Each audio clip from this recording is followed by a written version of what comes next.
Hey, what's going on, everybody? It is April 24th, 2024, and it is Wednesday.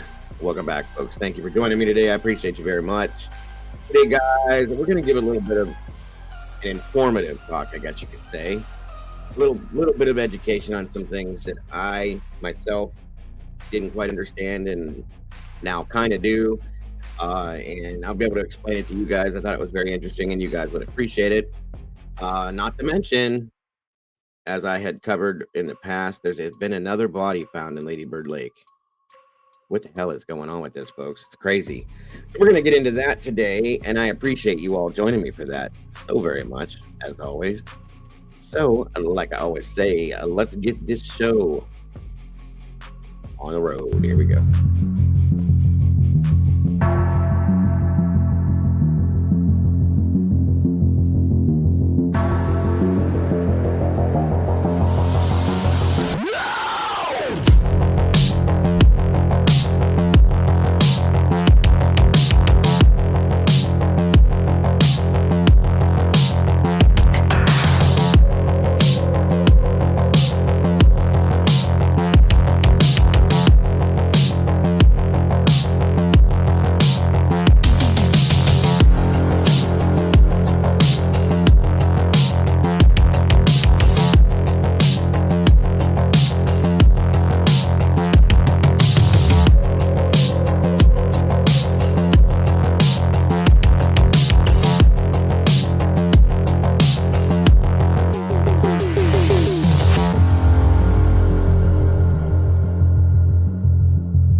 Hello. Welcome back, folks. Great to see you today. Thank you for joining me. I appreciate you very much.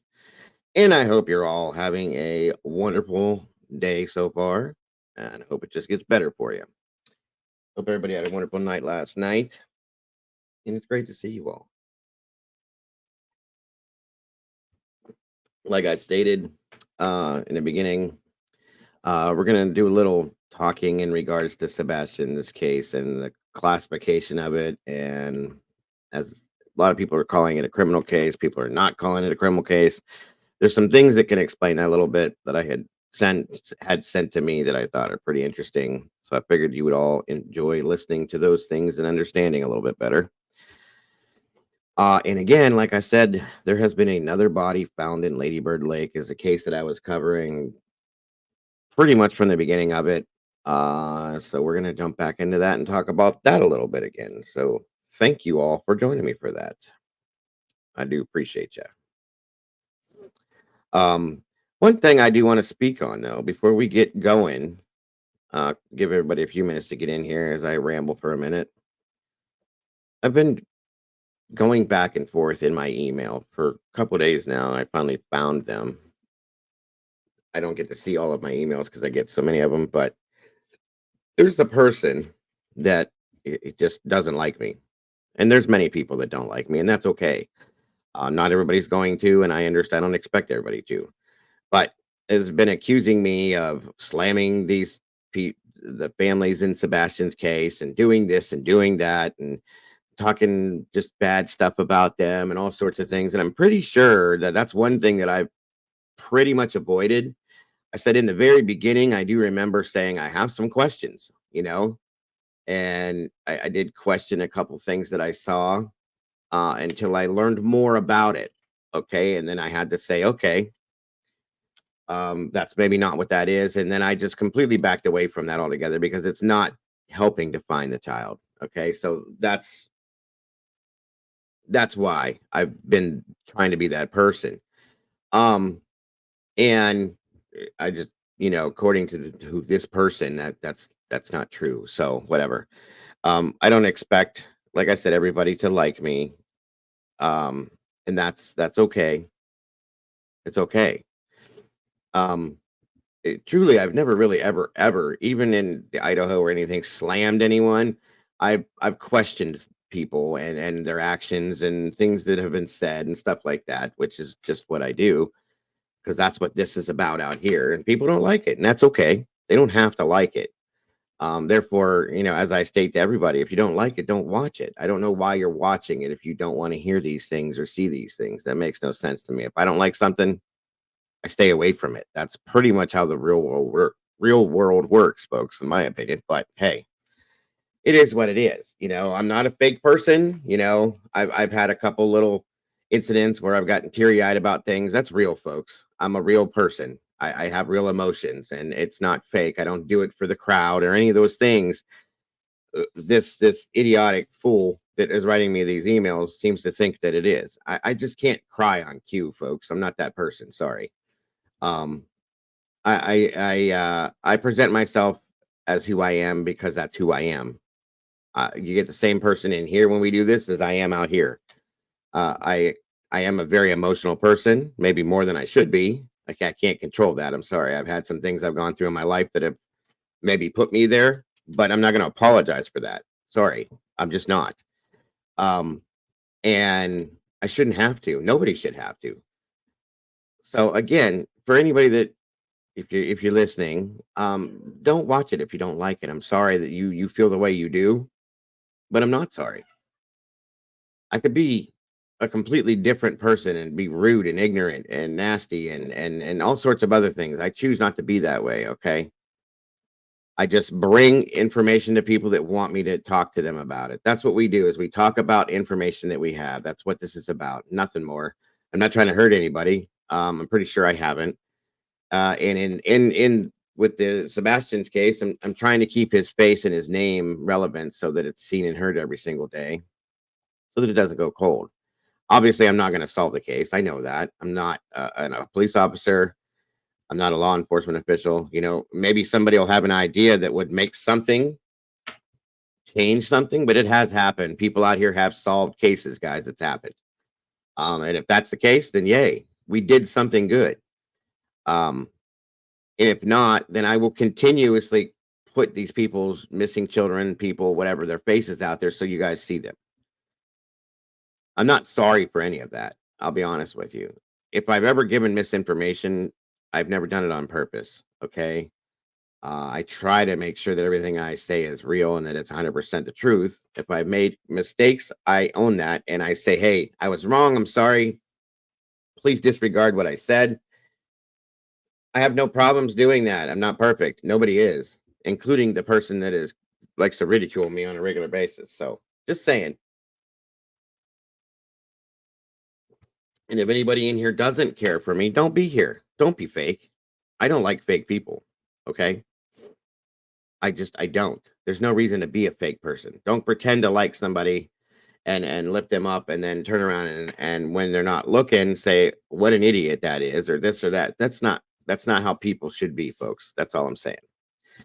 So I'm not explaining myself, nor am I apologizing for anything. I'm just letting everybody know that there's people out here that don't want us to be out here. They want us to sit quiet while, because they maybe I don't know if it's because they can't do this or they don't want to do this or they just don't. They're bored with their lives. Get a hobby, whatever it is.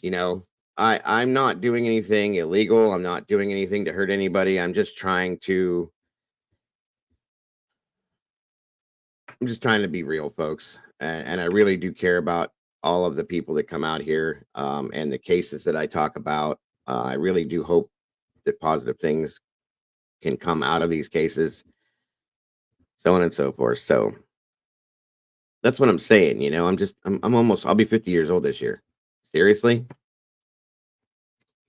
grow up, folks. That's all I'm saying. Whoever you are, grow up, please, if you will. So anyway, that being said, I just wanted to address that real quick. I hate drama. Everybody knows that, and there's been enough of it. So at all odds, I try to do everything I can to stay away from it at this point. And again, moving forward. So let's see who we have here with us that is gracing us with their awesome and amazing selves today. I'm not allowed to say, I'm not supposed to say I missed you guys or I missed hanging out with you guys or any of that either. That's fake too. So I'm sorry, guys. I don't miss you. Sometimes I say things not putting it in the right term because I can't really figure out, ADHD is a real thing, folks. My brain goes faster than my mouth. But I do. I miss hanging out with you guys when I don't spend a few days with you guys. I do. It's a fun thing for me. It makes my day go better. I feel good about, what we talk about and stuff like that. So again, one more crazy thing. But anyway, the amazing peeps that have joined us today. Let's see who we got. Carito MVP. I never did see what you were trying to show me, Carito, yesterday. If we can get somehow or another to get it to come out or put it in an email or something, I don't know. But I do want to see what you were talking about.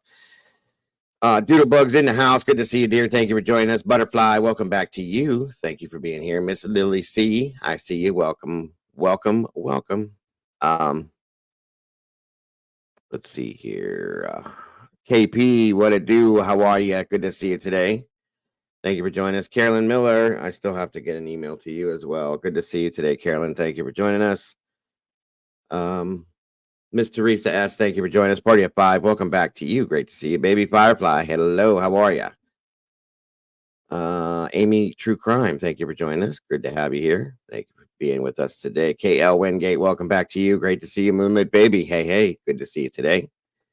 Thank you so very much for joining us. Chemistry Queen, always a pleasure. Ang Avatar, good to see you. Good to have you here. Thank you for joining us today. Kimber, hello. How are you today? Thank you for joining us. Smartass Patriots in the house. Welcome back. Great to see you. Butterfly 71. Heidi, welcome. Good to see you. Good to have you here. Kathy Tincher, thank you for joining us. I appreciate you very much. I love seeing the new faces. I appreciate it, guys. The channel continues to grow and grow and grow and grow. We're almost at 9,000 people, and I love it, guys. It's amazing, and I thank you all very, very much for that, for continuously making this channel do what it's doing. It wouldn't happen without you guys, so thank you. Great Pearl, welcome back. Great to see you. Great to have you here. Don F., welcome. Good to see you. Rachel Rach, thank you for joining us. I didn't get a haircut, but I did comb it a little bit more than normal. So thank you, Rachel. I appreciate that very much. Miss Bonnie Messick, thank you for joining us. Always a pleasure, dear. Let me see here. Annie Ruler, hola to you, and good to see you today. Moni, she changed it to Moni in the middle. I love it. That's awesome. Welcome, Moni. Good to see you. Good to have you here today. Smelly Stories, True Crime. Interesting name. Welcome. Good to see you. CL, welcome back to you. Lip Locked, no more. Welcome back. Good to have you here. Miss Brandy B, always a pleasure. Thank you for joining us, dear. I appreciate you. Miss Kells, great to see you today. Victoria Burgess, welcome back to you. Let me see. Make sure I'm not missing. I got Doodle. Can't ever miss my Doodle.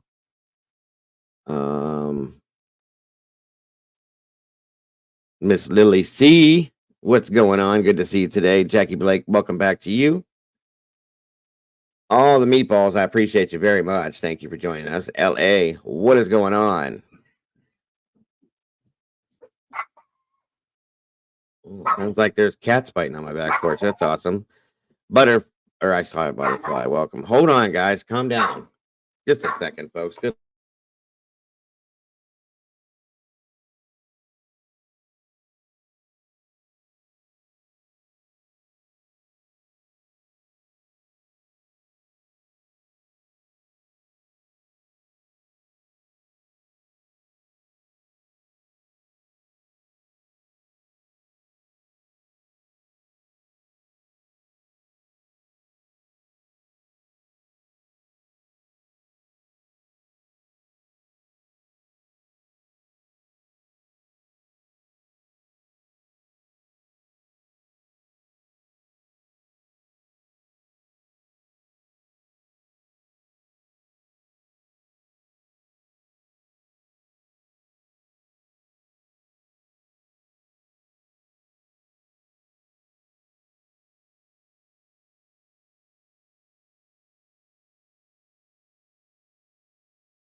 Good Lord, folks. Sorry.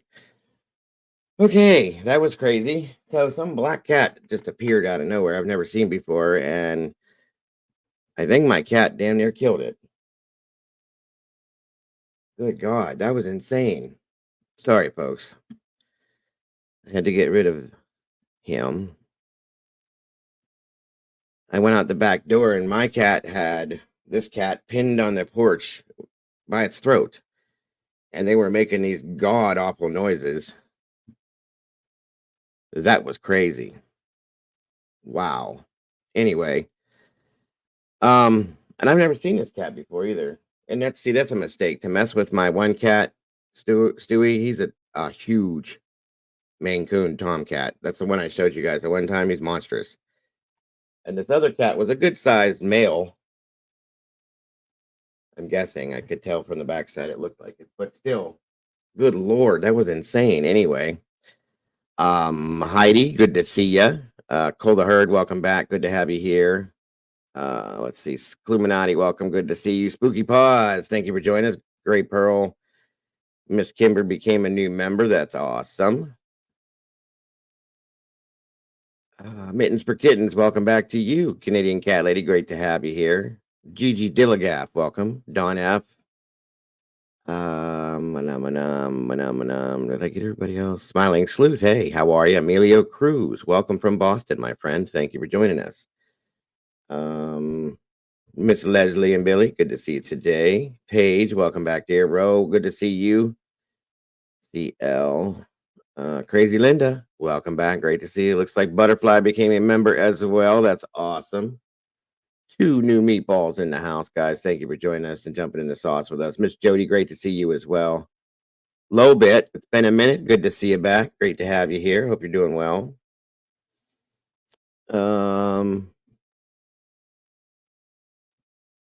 Did I get everybody? I think I did. Cape. Oh yeah, I got KP. Grow up, if you will. Yes. Anyway, let me see. I think I got everybody. Let's check the bottom real quick. Kim Marin, always a pleasure. Adelax, welcome back to you. We got Boston in the house. Mr. Emilio Cruz. Miss Dawn became a new member. That's awesome. Or did I do that already? I think I did that already. Yes, I did. Sorry about that. Anyway, if I missed you, I'm so sorry. I'm a little like frazzled from that. That was crazy. A Libra's Moon, welcome back to you.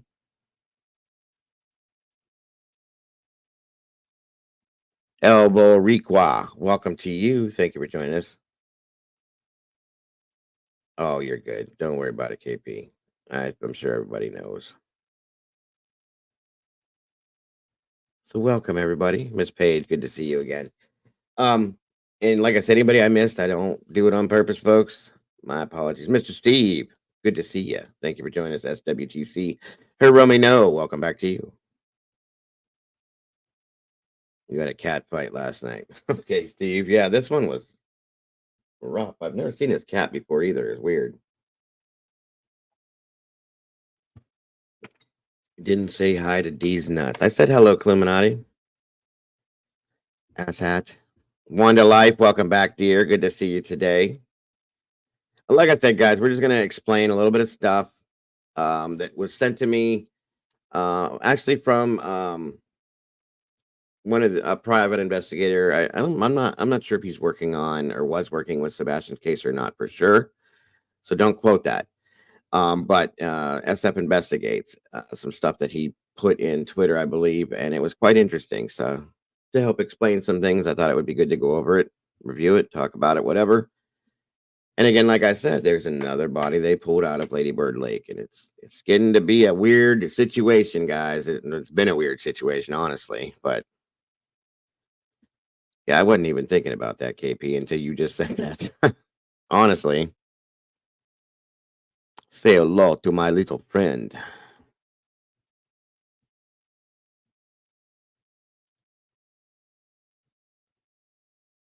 Miss Jody Smith, welcome. Good to see you.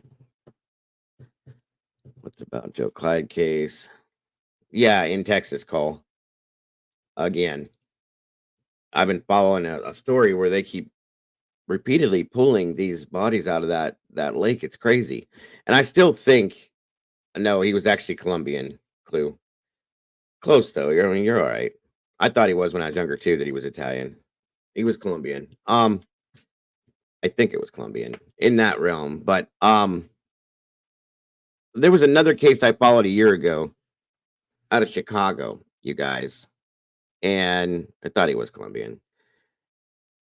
And it was the same MO as what has been going on with Lady Bird Lake, and I swear they were Cuban. Maybe it was Cuban, Kimber. That's right, Cuban. I knew it was something in there. Thank you, hon. And Michael, for 7 months, my friend, thank you so much for becoming part of this community and being part of this family for so long. We appreciate you very much, brother. All the way from the UK too. Absolutely love it. Yes, Cuba. It was Cuban. It wasn't Colombian. I don't know why I said Colombian. I was thinking of the coffee guy for some reason. Miss Duchess, hello. Welcome. Good to see you today. Hope you're having a wonderful day. Mr. Philip Hughes, I hope you're having a great day, my friend. Welcome to you as well. Again, guys, if we could drop Dutch's link, please, please, please, please. Another great channel, right along with Mind and Monsters, Arctic True Crime, Arctic Fox True Crime. These are amazing channels that put out good information to help define these missing children, guys. So please, if we could drop Dutchie's link, I would really appreciate that. For those of you that have not subscribed to her yet, please do. She definitely deserves it. She does a great job over there. So, guys, please show a little love and a little support for Miss Dutchie, please. I'd greatly appreciate that. Welcome, SRB. Great to see you. Lisa Vallejo, welcome back to you. Casual Observer. Hello, hello. Thank you for joining us. And again, of course, Michael 007. Always a pleasure, my friend. Come on in, everybody. Get comfortable. We got 186 peeps in here with 84 likes, guys. I'm not going to say it, but you know we need to do it. So please, if we can, let's get it out in the algorithm because that's what YouTube wants. For people that don't know that, that's what they want us to do. People that question that, that's the answer to it. So I think I got everybody though. Gray Pearl, I saw you. Yes, yes, yes, yes, yes. Mr. Philip Hughes, of course. Where's Miss Cass today? I wonder. There hasn't been anything new with Caleb, but we'll look at it anyway. That's a good point, Libra. Dr. Dra Latina in the house. Thank you for joining us, Doc. I appreciate you very much. Thank you for being here as always. You are a rock star, Michael. Absolutely a rock star. You're all rock stars in my book. Clues ball sack made me forget. Oh my God, Kimber. Okay.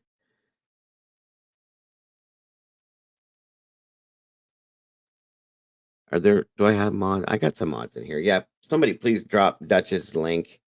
And of course, Arctic and Mind of Monsters if we can. And Illuminati. Whenever you get a chance, guys, if you can, take your time. I'd very much appreciate it. So let's see here.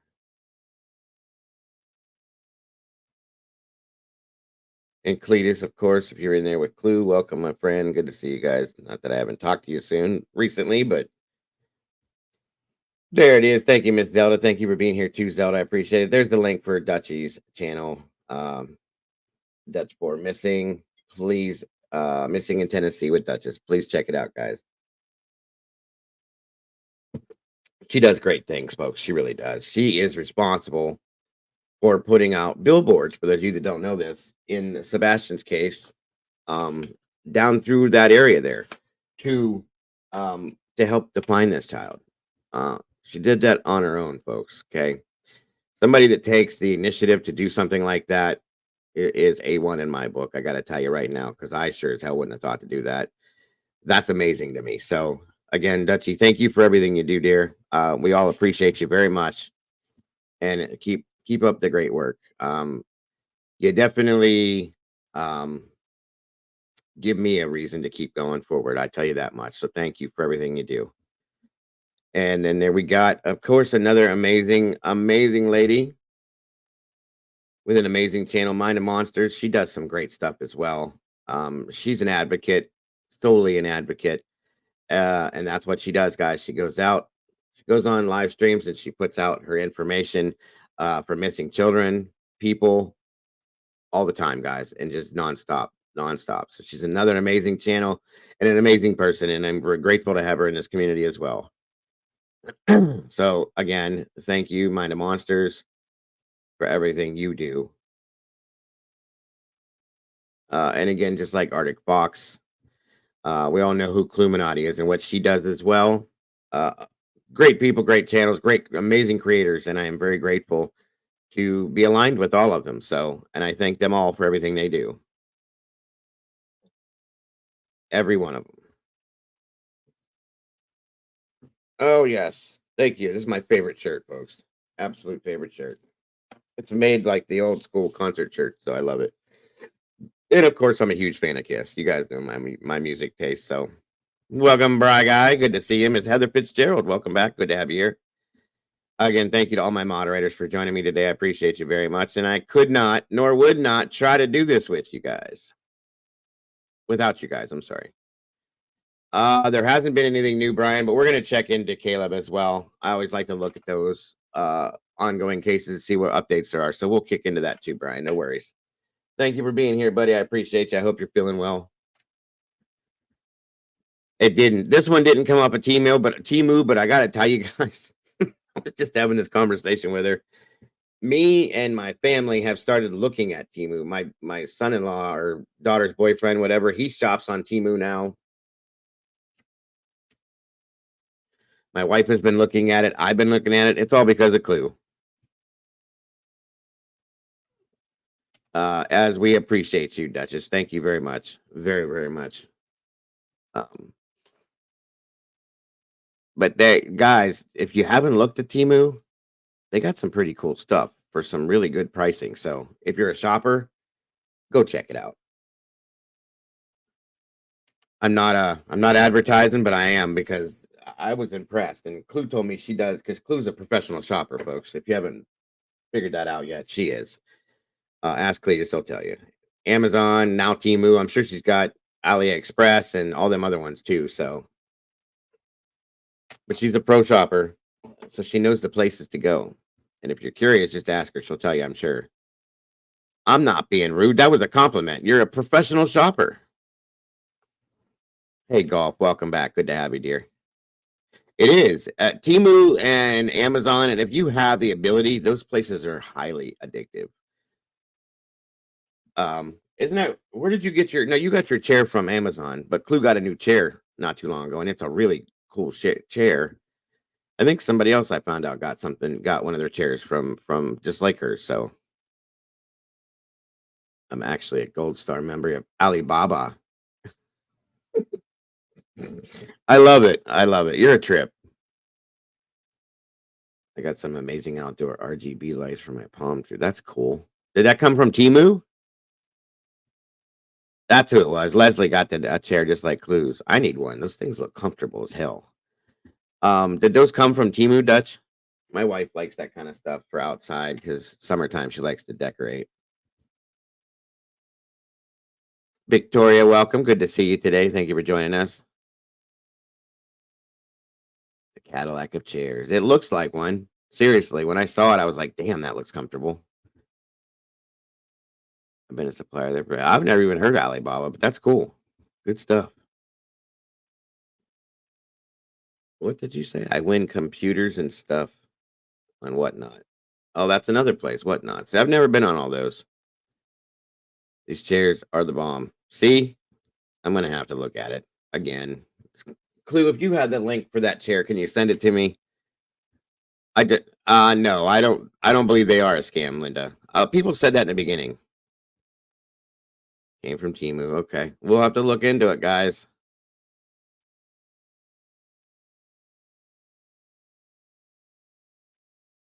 That's awesome. I'll show my, I have to take a look at that stuff. My wife likes that stuff for like her outside table and her umbrella and all that crap.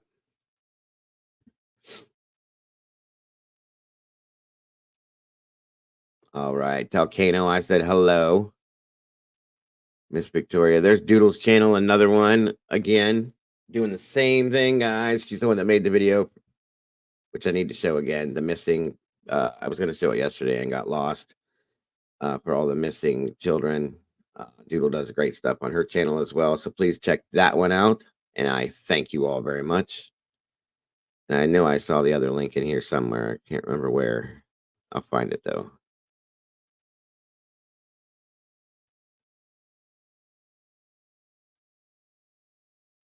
Oh, wow. Really? Nobody does that. Clue says that Timu's far from a scam. Somebody stole a package out of her mailbox and they replaced it all for free. See, that's not even their responsibility. That would be like, if anything, the US Postal Service or you. That's not even their fault because once it's delivered, it belongs to you. So that's crazy. Hell yeah, there we go. That's good to hear stuff like that. Of course, Miss Molly Drake, her awesome channel as well. Please check that one out. Subscribe if you haven't. Molly does some great stuff. She's very creative. Speaking of, good golly, Miss Molly's here. Welcome, Molly dear. Thank you for joining us. Um, that's right. Check it out, guys. You wouldn't be disappointed. Molly's very talented.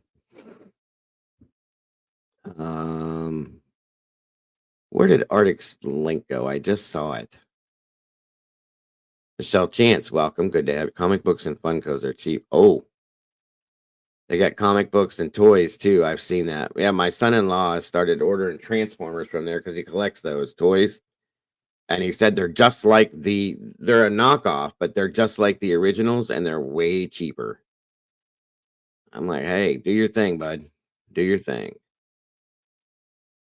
All right. Where the hell did Arctic's link go? There it is. Thank you, SRB. And there it is, guys. The other channel, Mr. Arctic Fox True Crime. His channel is amazing. Again, putting out the faces and the word about these missing people and trying to make a difference with it. And I appreciate it very much, as we all appreciate you, Arctic. Thank you for what you do as well, my friend. Good vibes, Stacy. Welcome back. Good to see you. Lisa Mounts, thank you for joining us. All right. It's a good point, Lisa. I did miss Kim. Marin, welcome. And thank you for joining us. All right, guys. So, um, no problem, Dutchy. Thank you for joining us today. I appreciate it. Be safe out there. Thank you, Clue. I think. Is that the thank you for sending it. Absolutely.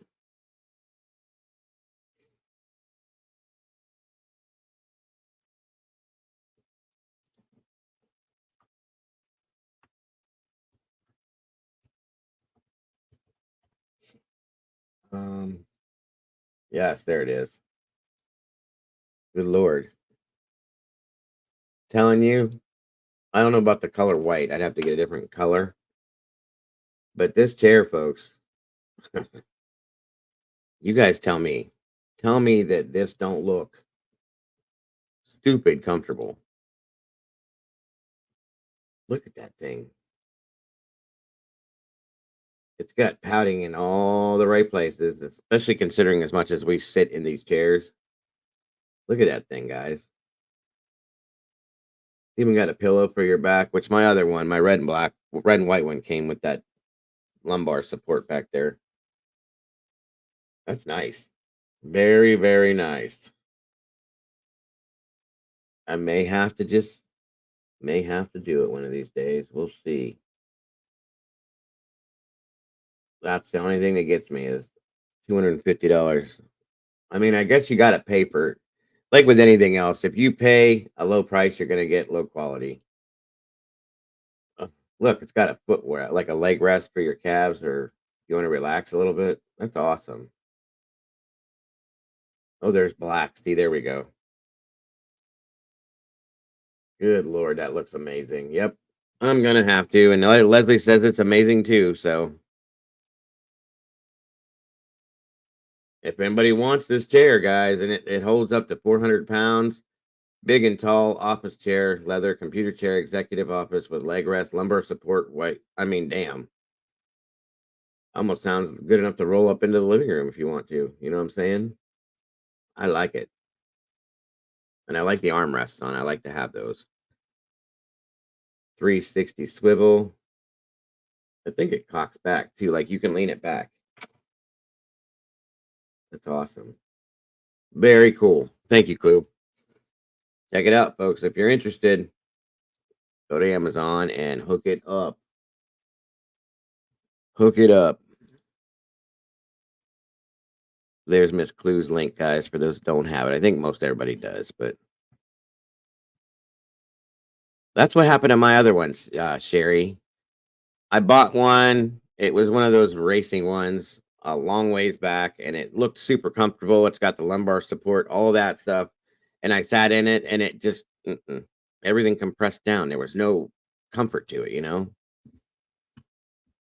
So I got this black one here, which is very comfortable. It's just it's old. It's very old. Good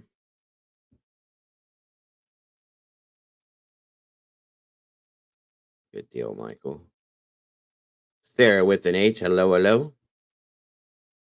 Welcome to you, Victoria Burgess. Thank you for joining us today.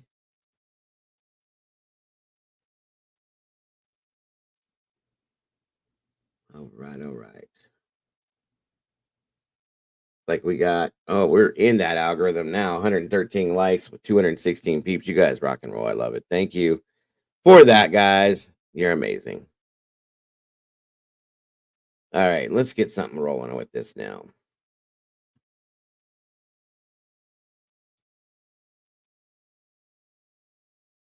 And please, everybody in chat, if you have any feelings about something, you know, as long as we're respect each other's thoughts and feelings and opinions in here, please. And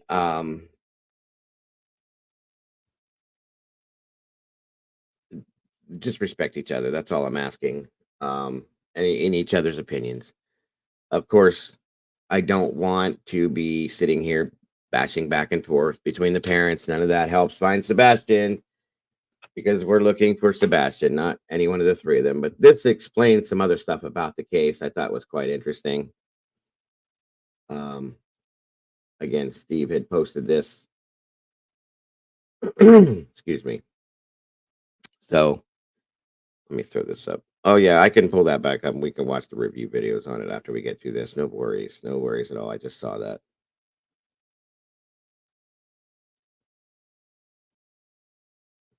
Okay. So again, SF investigates, private investigator. I'm not 100% sure if he is or was or is still helping on this case, but I had heard at one point that he was. Welcome, Sherry. Thank you for joining us. Wisdom Speaks. Demon Dog, good to have you here as well. Thank you for joining us. So, addressing the debate or confusion about Sebastian Rogers' case being considered a criminal investigation. Now, a lot of people have questioned that, folks, because we see it in one video and then other people are saying it's not in another and blah, blah, blah. So, you know how that goes. Is being considered a criminal investigation? Yes, of course, it is a criminal investigation. It's an Amber Alert. It has to be a criminal investigation, not case. To get an Amber Alert designation, there has to be a believed abduction called no aggravated kidnapping in Tennessee. For an Amber Alert abduction is different than aggravated kidnapping. Letting a runaway stay with you or giving a runaway a ride is abduction. No threats or violence needed. Abduction, non-aggravated kidnapping, is a criminal act. Criminal investigation does not mean criminal charges. It's simply the investigation of a believed criminal act, in this case, abduction. A criminal investigation does not mean anyone has been harmed or that there is even a case. In most instances, a juvenile running away in Tennessee is a criminal act. So runaways are criminal investigations and they are deemed absconders by the state of Tennessee.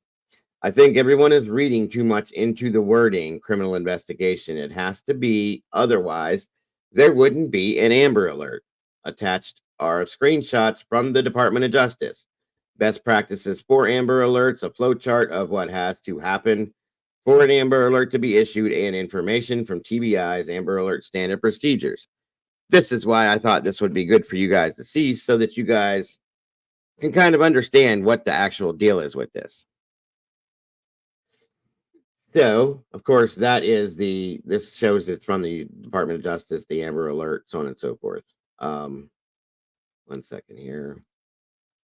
Okay, so the Amber Alert criteria for missing and abducted children. Every successful Amber Alert plan contains clearly defined activation criteria. The following guidance, as developed by the U.S. Department of Justice with input from Amber Alert stakeholders,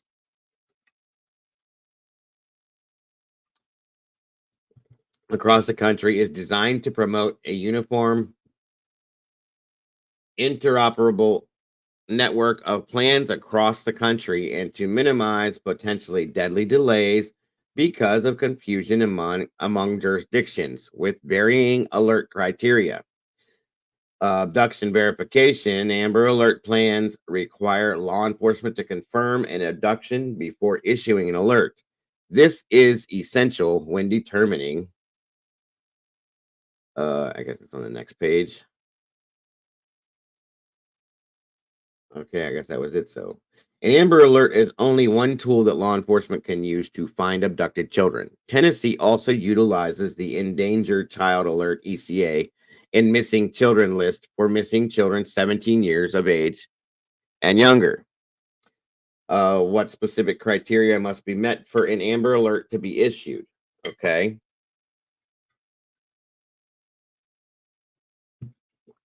Number one, the person is 17 years of age or younger, so they have to be under the age of 17. And the child is in imminent danger of bodily injury or death. Number three, and there is a description of the child, the abductor, or vehicle, and on a request from another state for activation, there is a direct and identified nexus to the state of Tennessee, and that information is conveyed to TBI at the time of request. So I think, these things are good to know when it comes to these cases, guys. Now, this is like a sample overview process map for Amber Alert deployment on how they would do it. Welcome, KDB. Good to see you.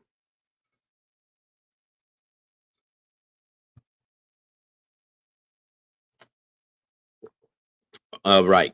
That's a good point, Clue. Thank you, Paige.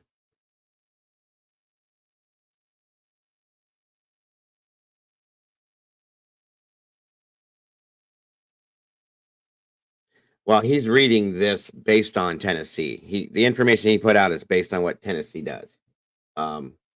Based on what he's saying in here. So how this works, guys, is like I said, is an overview of how this goes. Is the 911 call, the initial investigative actions, okay, and then it goes over to an ongoing investigative actions, and then it also drops from there down to contact Amber Alert program for consultation. Going over to that, you drop down to mobilize investigative and intelligence resources, sliding over to the call center and leads management.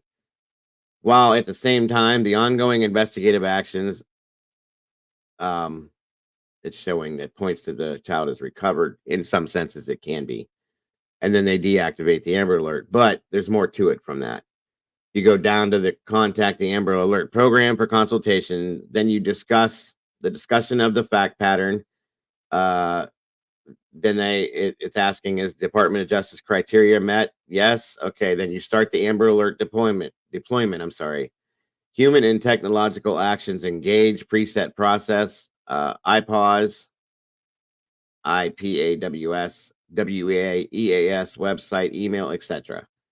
And then social media messaging, and that all branches off to notification, governmental partners and media partners, as well as partners engage, alerting protocols and media reporting. And of course, the National Center for Missing and Exploited Children is notified. And then again, the public is aware of the alert and participating. Okay. endangered missing advisory potential that goes into both of those there. So that's kind of how that all goes into effect. I'm sure it's different for each situation depending on what the situational uh abjects are. So um let me see here.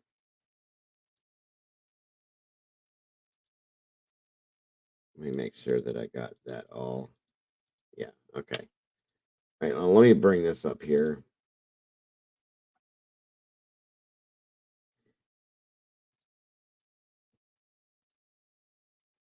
And like I said, guys, I don't know if Steve was hired for sure.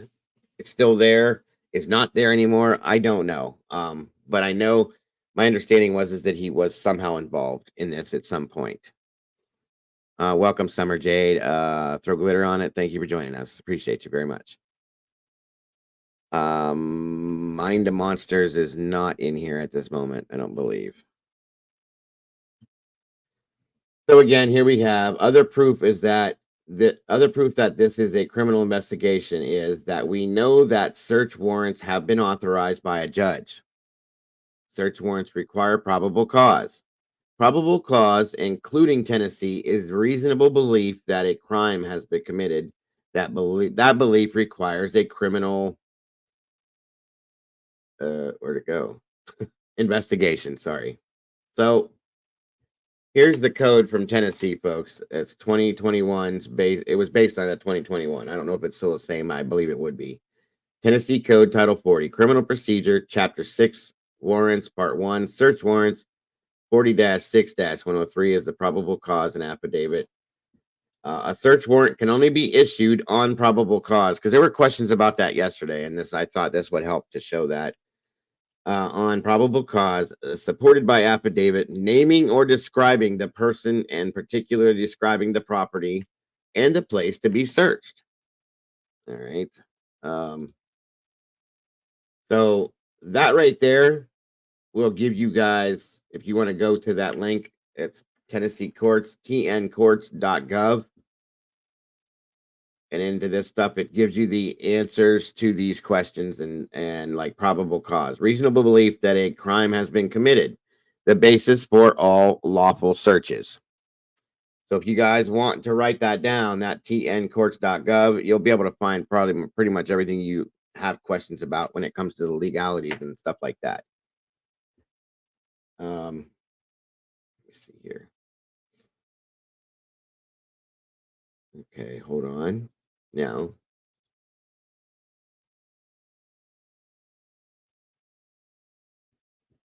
and then there were some posts that came up underneath his post that were like questions and stuff. Do we know that I'm local and have not heard about warrants? Okay. And then and I'll show you actually so you guys don't think I'm just reading on the whim. Because those were questions people were saying, were there warrants that were processed for this? And a lot of us didn't know. Welcome, Miss Dakota. Thank you for joining us. And a lot of us didn't know that. And it was like, well, okay. Um, was there? Wasn't there? I would imagine there should be, okay, for certain things. So he's stating that there were warrants that were processed out. So he says they had to have one for the landfill. See, that was a big question everybody had. So there's your answer, guys. That there was a warrant that was put up or put out so that they could do the landfill. So I wasn't sure about that. I didn't know. Um, you're right, SRB. I'm just giving you guys the legalities here. That's all. However you feel about certain people, that's your, I get it, 100%. Um, and it's good to have this knowledge on things, guys. It really is. Welcome, Salty. So, as he states, they had to have one for the landfill, and I do believe you're right. I did hear that. Do you know what warrants were issued for? And that's really it. So I'm guessing thus far, we're not going to know everything, guys. They don't tell us that kind of stuff. It's not our business, honestly. Um, it's part of the case, but I didn't know, but I guessed that they needed one for the landfill. And I was just hoping I was right. That's all. And welcome, Allison. No, she's here, right here. Um, okay, SRB. Thank you, dear.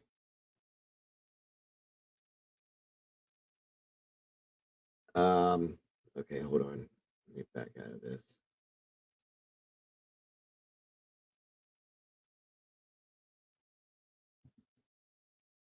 All right, so now we have some more statements that were in that same feed there for anybody that is interested in this. So, uh, some people had posted, I worry too many people say he ran away, that there won't be boots on the ground. I also view it as wishful thinking, so that has me worried too. All theories must be looked into. I agree with that. I do.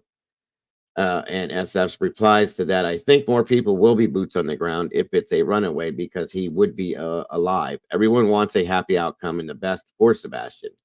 It's when he is presumed deceased that the drop off happens. And I have to say, yeah, I agree with that because people are like,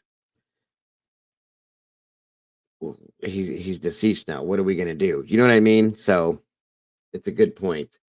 I saw in one of the groups that a clarification was sent out to a PI that Seth hired saying the same thing, and then they backtracked on it saying it's not. Now I believe you as it's true, but I'm confused by the yes then no. And see, that's why these things are important to be able to understand what's said in some places and not. So when they first got an Amber Alert, they said it was because cold weather was moving in. Right. And I think that's what Clue had stated when she had put that out there or was talking about it on hers, that it's because of the cold weather is when that went into effect. Governor Pieper, I have to disagree on this one. You can't have a criminal investigation with a crime. A runaway, even autistic runaway, isn't a crime. But the running away itself is a criminal act. It's not legal. Okay.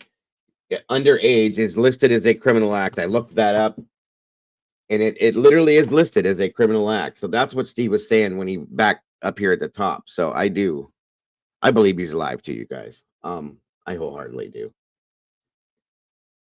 An Amber Alert requires a belief of abduction. I attach the proof of that abduction is a crime. They have done warrants for the phone, the cell tower, email accounts. I can guarantee that. So there's some questions too. What warrants have they put out? Warrants for the phone, the cell tower, email accounts, and so on and so forth. So cell tower is interesting, and it kind of is. Why are they? What did they pull a warrant for that? We have a case in Texas where they couldn't get a geofence warrant because they couldn't prove a crime, but they were able to do a tower dump, and I bet they haven't gotten the geofence warrant in this case. Even with a crime investigation, it's difficult. That's a great point. River Bradford, welcome. And Jilly Bean, welcome. Good to see you. Are we talking about donuts in here, you guys? Am I boring you? Annie Peterson, welcome. Annie says, true, but people are not applying the law correctly. They read criminal and run with it. I spoke. Yeah, I remember. I remember. And Annie works, by the way, for those of you that don't know, Annie Peterson works in the court system. So she does have answers. The things she says, I've been trying to follow along with it. She does know what she's talking about. So stop talking about powdered donuts. You guys are making me hungry. It's okay, Kimber. It's okay. Uh, so then somebody asks, what's your personal theory? And again, Steve says, I think he ran away. I don't know if he had someone help him, but I think he voluntarily ran away. I hope he's with someone, but I also think that the 1 mile ring needs a whole new SAR mission, which is the search and rescue. So they need to expand that. This was as of April 19th. They need to expand that ring that they have, that invisible line that they have out there stating that he's within that area. They expanded it once before. I think they need to do it again. I agree with that. Um, uh, let's see here. I want some of these ones that are important. Some of them aren't.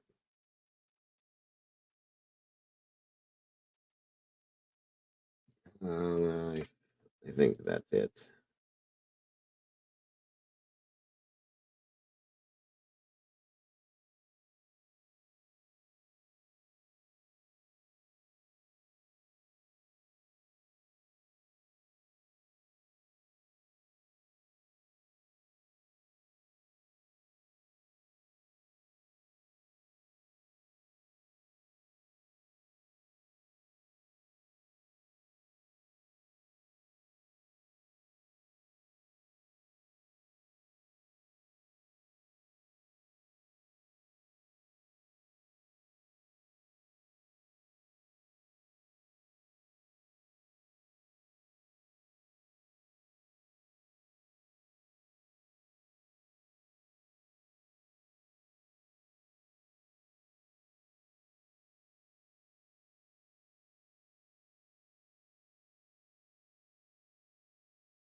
Hello, everybody. I don't know why that did that again. I think my Google is trying to update my computer. That was weird. It's happened twice now in 2 days. So either way, I'm back. Sorry about that. Um.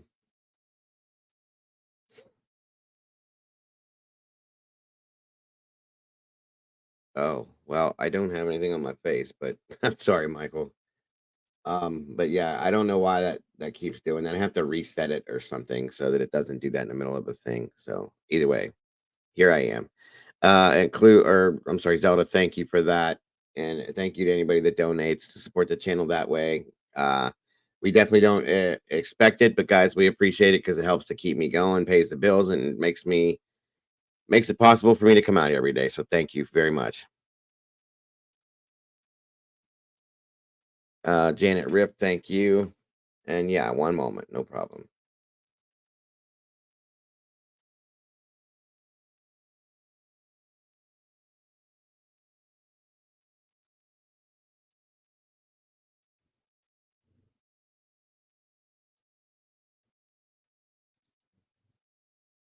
Um,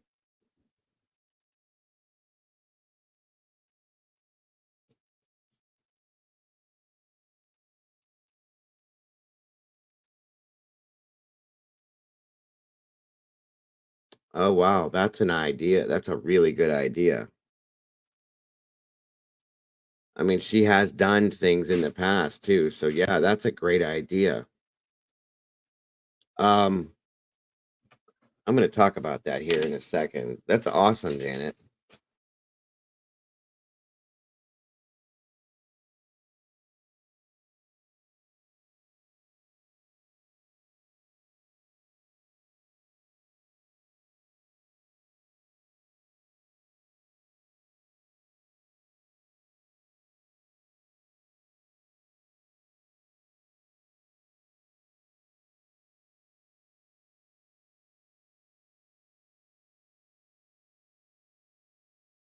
Hold on a second, guys. My son just walked in a panic. So give me 1 second.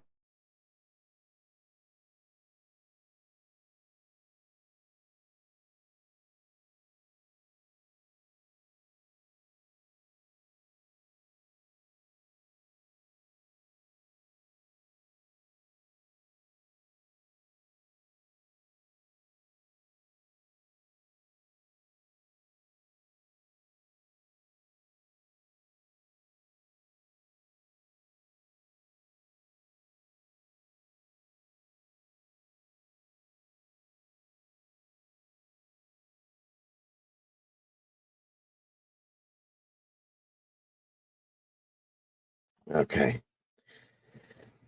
All right. All right. So, moving forward,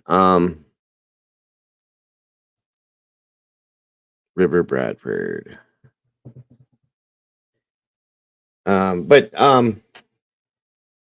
But yeah, I was just Janet Rip just sent me an email, and we all know that Sebastian is a huge, huge fan of Taylor Swift, and she's also from Tennessee.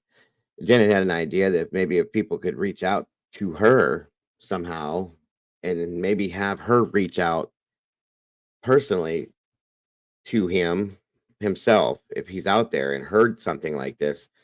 Maybe it would help, which I think is an amazing idea, Janet. That's awesome. I never thought of anything like that. And I know she's done stuff like that in the past too. I agree with you. Um, that's okay, Annie. You're fine. Um, that's a great idea, and it would be interesting to see if there was a response to it too. You know what I mean? Robert Belt, welcome. I'm sorry, I thought you guys heard me. Janet Rip had sent me an email stating that Taylor Swift. We know that Sebastian was a huge fan of hers based on what Katie told everybody. And she made a mention that if somebody or somehow were able to reach out to her, and if she made a request or put out you know, if you're out there, um, Sebastian, and you can hear this, could you please get in touch with somebody or, whatever, something like that. If it's that scenario, you know what I mean? Obviously, if it's somebody else, it's not going to work, but that's a very interesting theory, though, and a very interesting idea. A very interesting idea, Janet. I think very much so. Welcome, Terry. Good to see you, Willard. Welcome. Good to see you, sir. Thank you for joining us, Willie. Um, right, Brian. Um, thank you, Michael, for that super chat. Very much appreciated.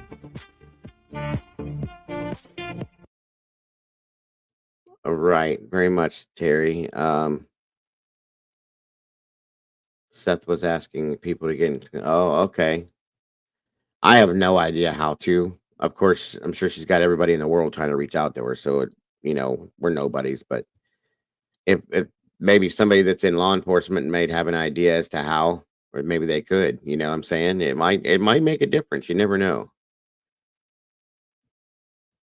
You never know. I think it's a great, great idea, Janet. I really do. It's awesome. I mean, I imagine it would have to be through her PR team. I agree, Allison. And how do you do that? I don't know.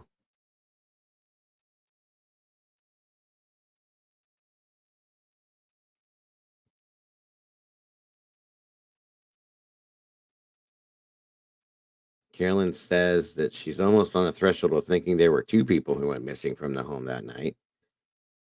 Based on the neighbor's corroboration, they saw another there. Well, who would the other person be, though, Carolyn? Because there's never been another person spoke about. I've never, ever heard of another person. That's new to me. Um, Robert says, I believe it was a criminal investigation when they came to the Kentucky landfill in White Plains to search. The judge signed a probable cause warrant for them to search. Right. Welcome, casual observer. Good to have you here today. Excuse me. Again, good to see you, buddy. Thank you for joining us, Willie. Um, I sent that to Clue and Mind of Monsters too, just in case one person has an idea on how to go about that or connects. This is a great idea, Janet. It really is, I think. Thank you for that. I'll have to look and see. My daughter is a huge fan of hers, so maybe she knows something. I don't know. You never know, folks. You never know. Um, all right, let me move forward a little bit here.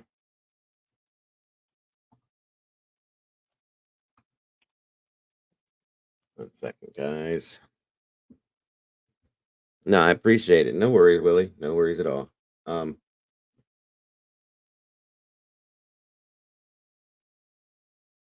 One second here.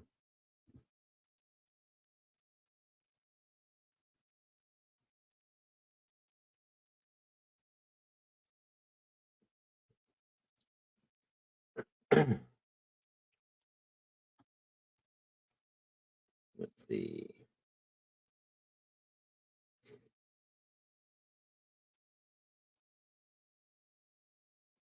Where did it go? Also, I got a couple things we're gonna talk about, but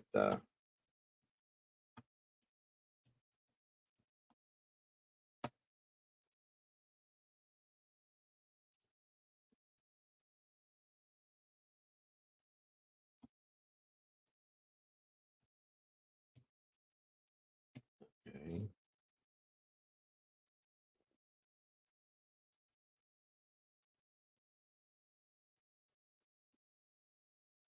Oh, yeah, I was gonna show you a little bit of this here.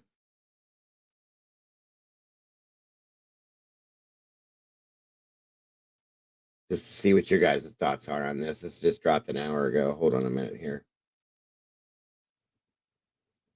All right, give me a second.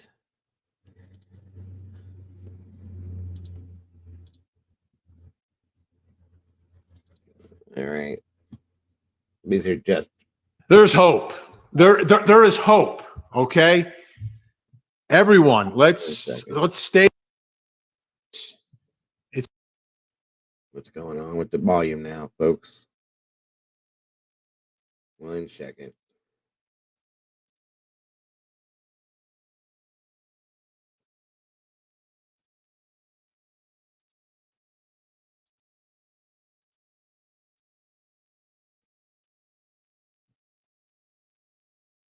been 2 months. I know. No audio. There's now. like no leads. I Hang know. on. They've investigated. audio. They've been looking at it, Yep. but there. Always got to be something going on.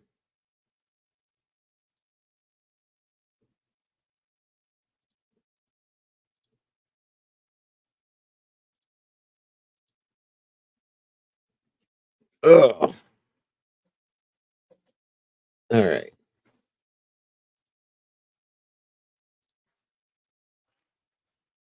Where is the sound?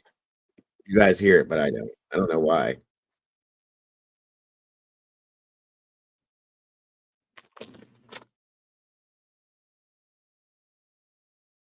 Hold on.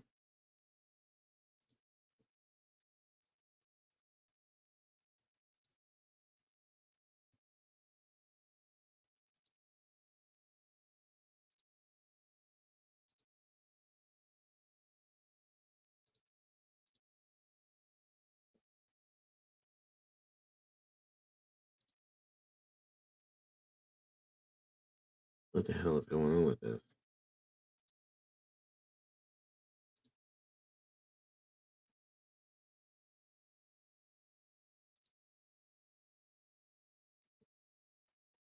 Why?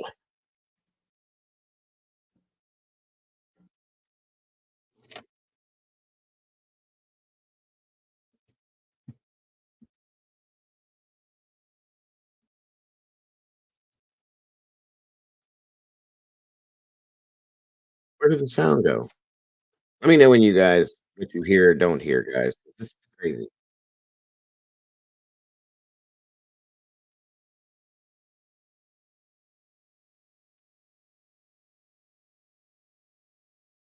Oh,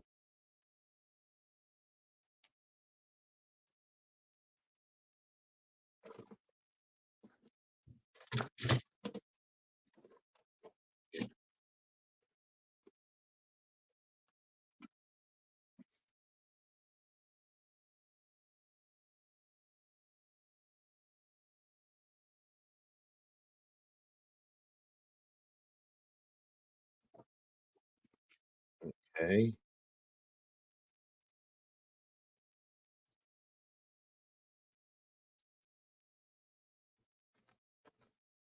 What the hell is going on with this?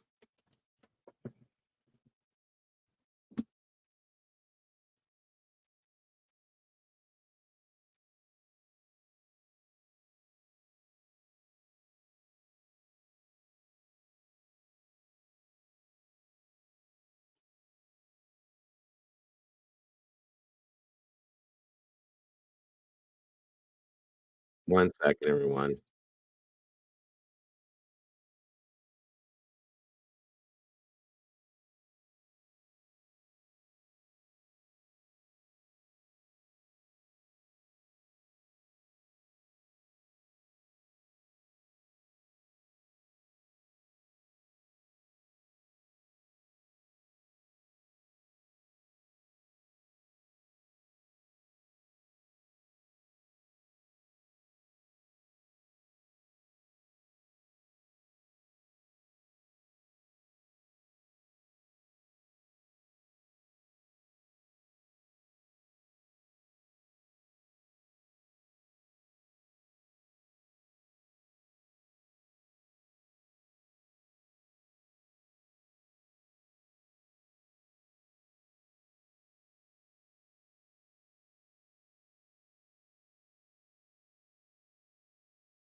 Bear with me, folks. We're almost there.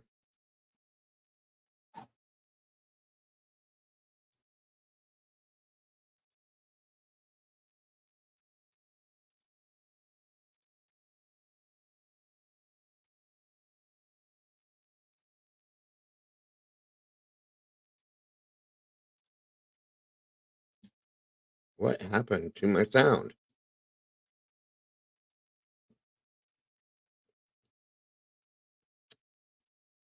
Wow. This is insane. You guys can hear me, but I can't hear anything playing through here is what I don't get. Give me a second here. I'm going to try this again.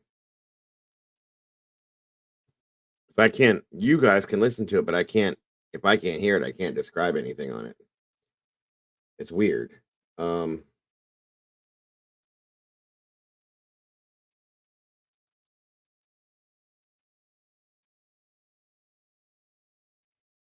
I don't understand.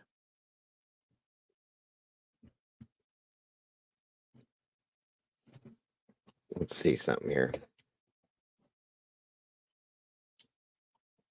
My headphones aren't even working.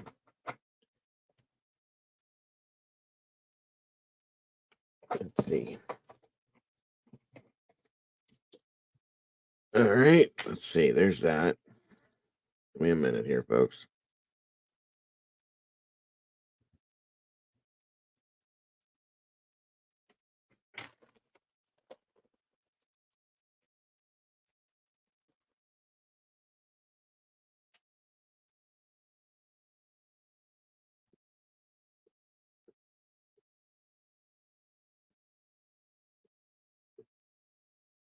Um,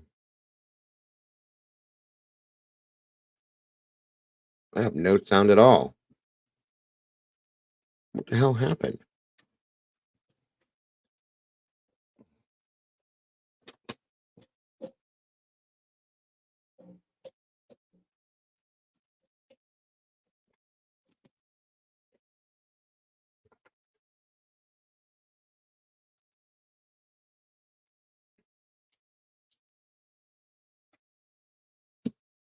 Whoa.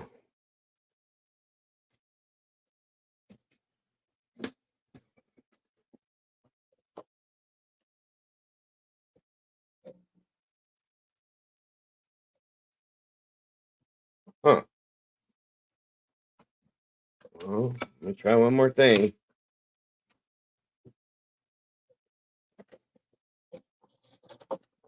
Hope my speakers, I hope my speakers didn't blow up or something.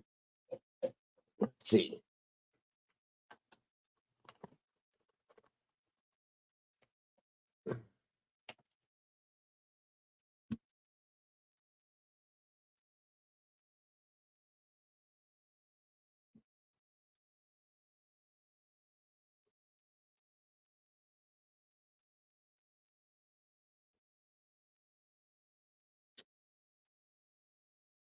Okay, I'm here, but I can't hear nothing.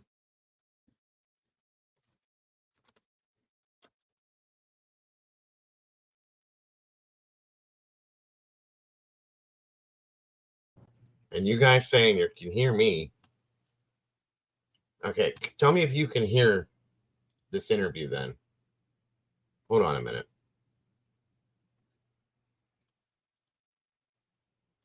One second.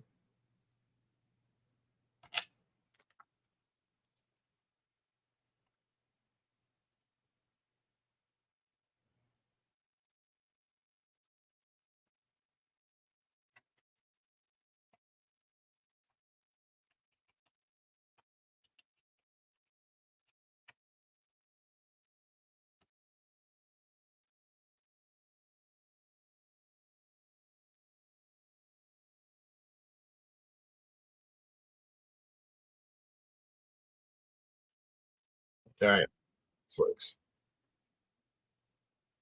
Hold on. Tell me if there's sound coming from this to you guys when I play it.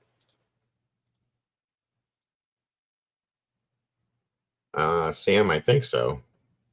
All right. On Sirius XM. That's where we first worked Can you guys together. hear this We playing? knew each other, but then we worked together, and this is sort of our reunion and all of that. Great to see you guys today. Good to see you. Both Good of to you. see you, of course, as always, and I do like the theme of hope. Yes. Because that's important, but it's You also hear that? So I can't. Okay, hold on, guys. Something's wrong here. All right, and please bear with me. I'm so sorry about this. Let's see. In my settings.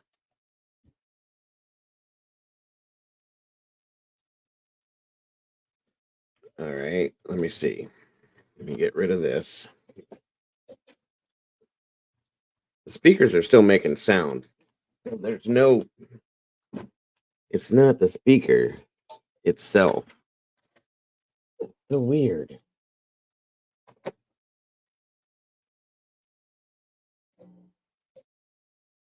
Okay. It's something in my settings.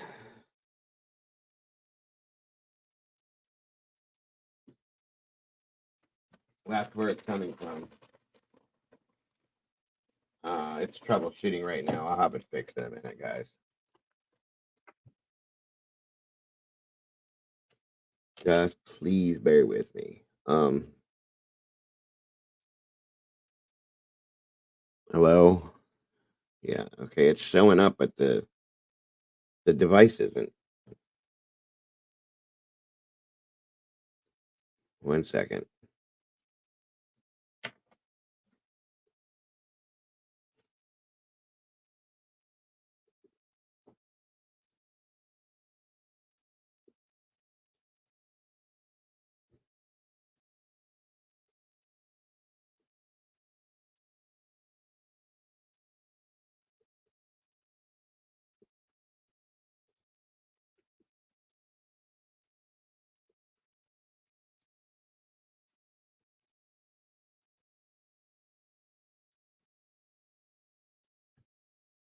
I see what it is. My Google. It won't let my Google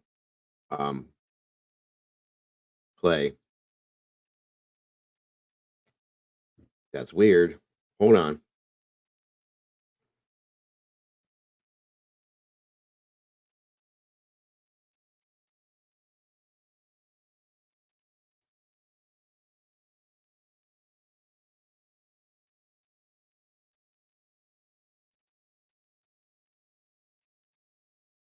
Why is it stuck off?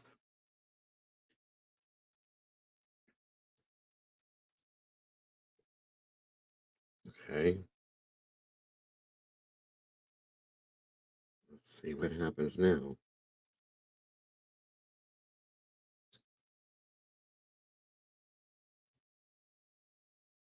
Nothing yet. Google Chrome. That's all on.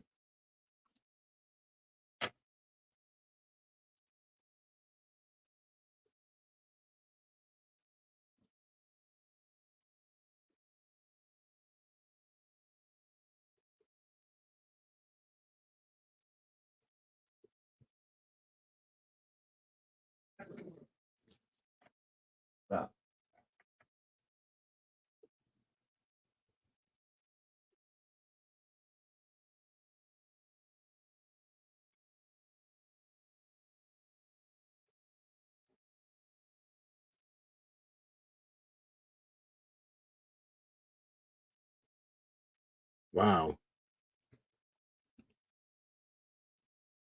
This is insane, you guys. You're not lying, Clue. Something's not right here. It's a setting in here that I can't get it to sit right. Hold on. I know where it's at now. I just can't get it to respond.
Oh my God, I'm gonna have a fit. This is insane.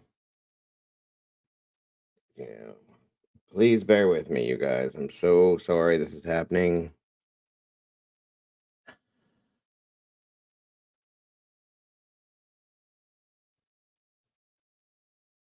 What did I miss here?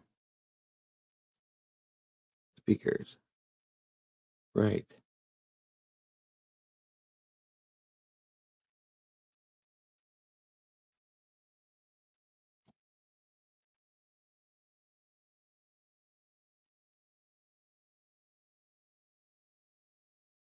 Says that they're off. Why? Why?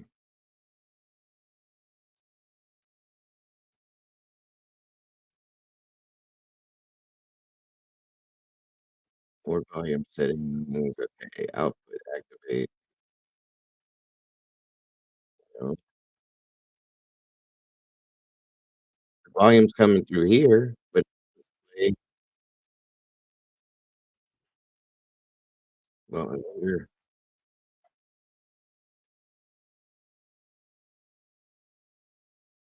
if the Google sound that's locked out. That's so weird.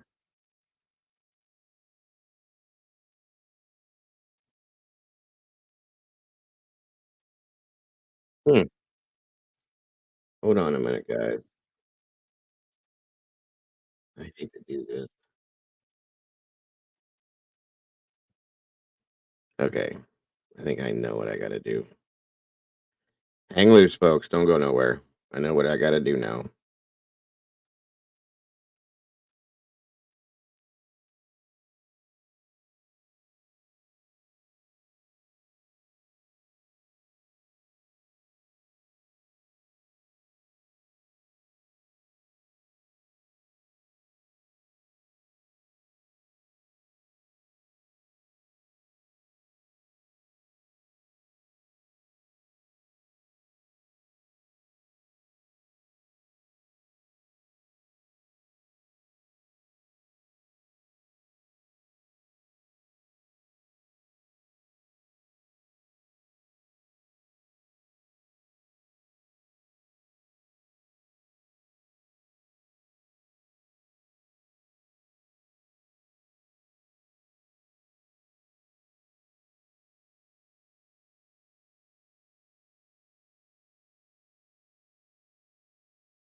All right.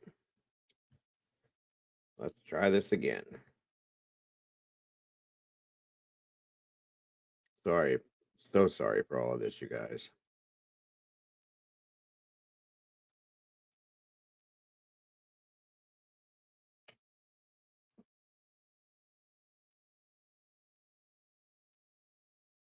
All right. Now, let's see what happens.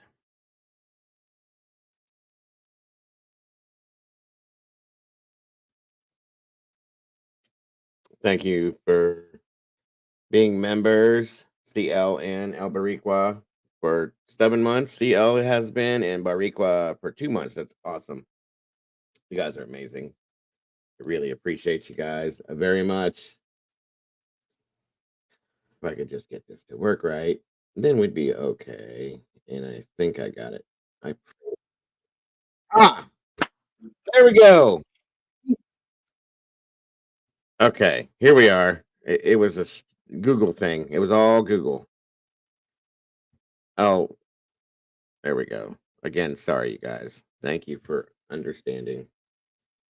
All right, this is something I just kind of wanted you guys to watch this, get pieces of this, and see what you guys think. That's all. Space. It's been 2 months. I know. There's like no leads. I know.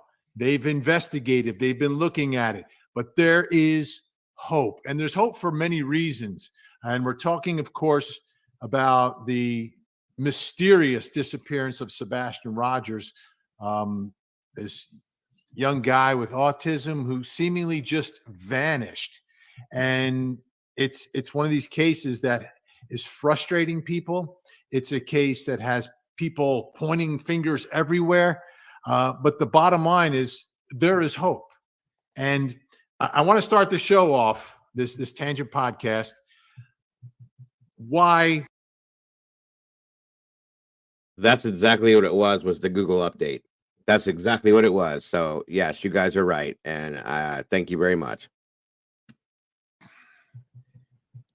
I believe there's an even greater chance of hope here because, yes, there have been strange stories and unbelievable cases, but this is a recent story I came across, and it's from this year.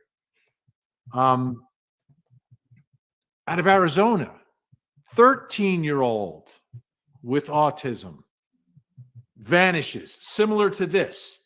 3 weeks later, found 200 miles away from home. 200 miles away from home.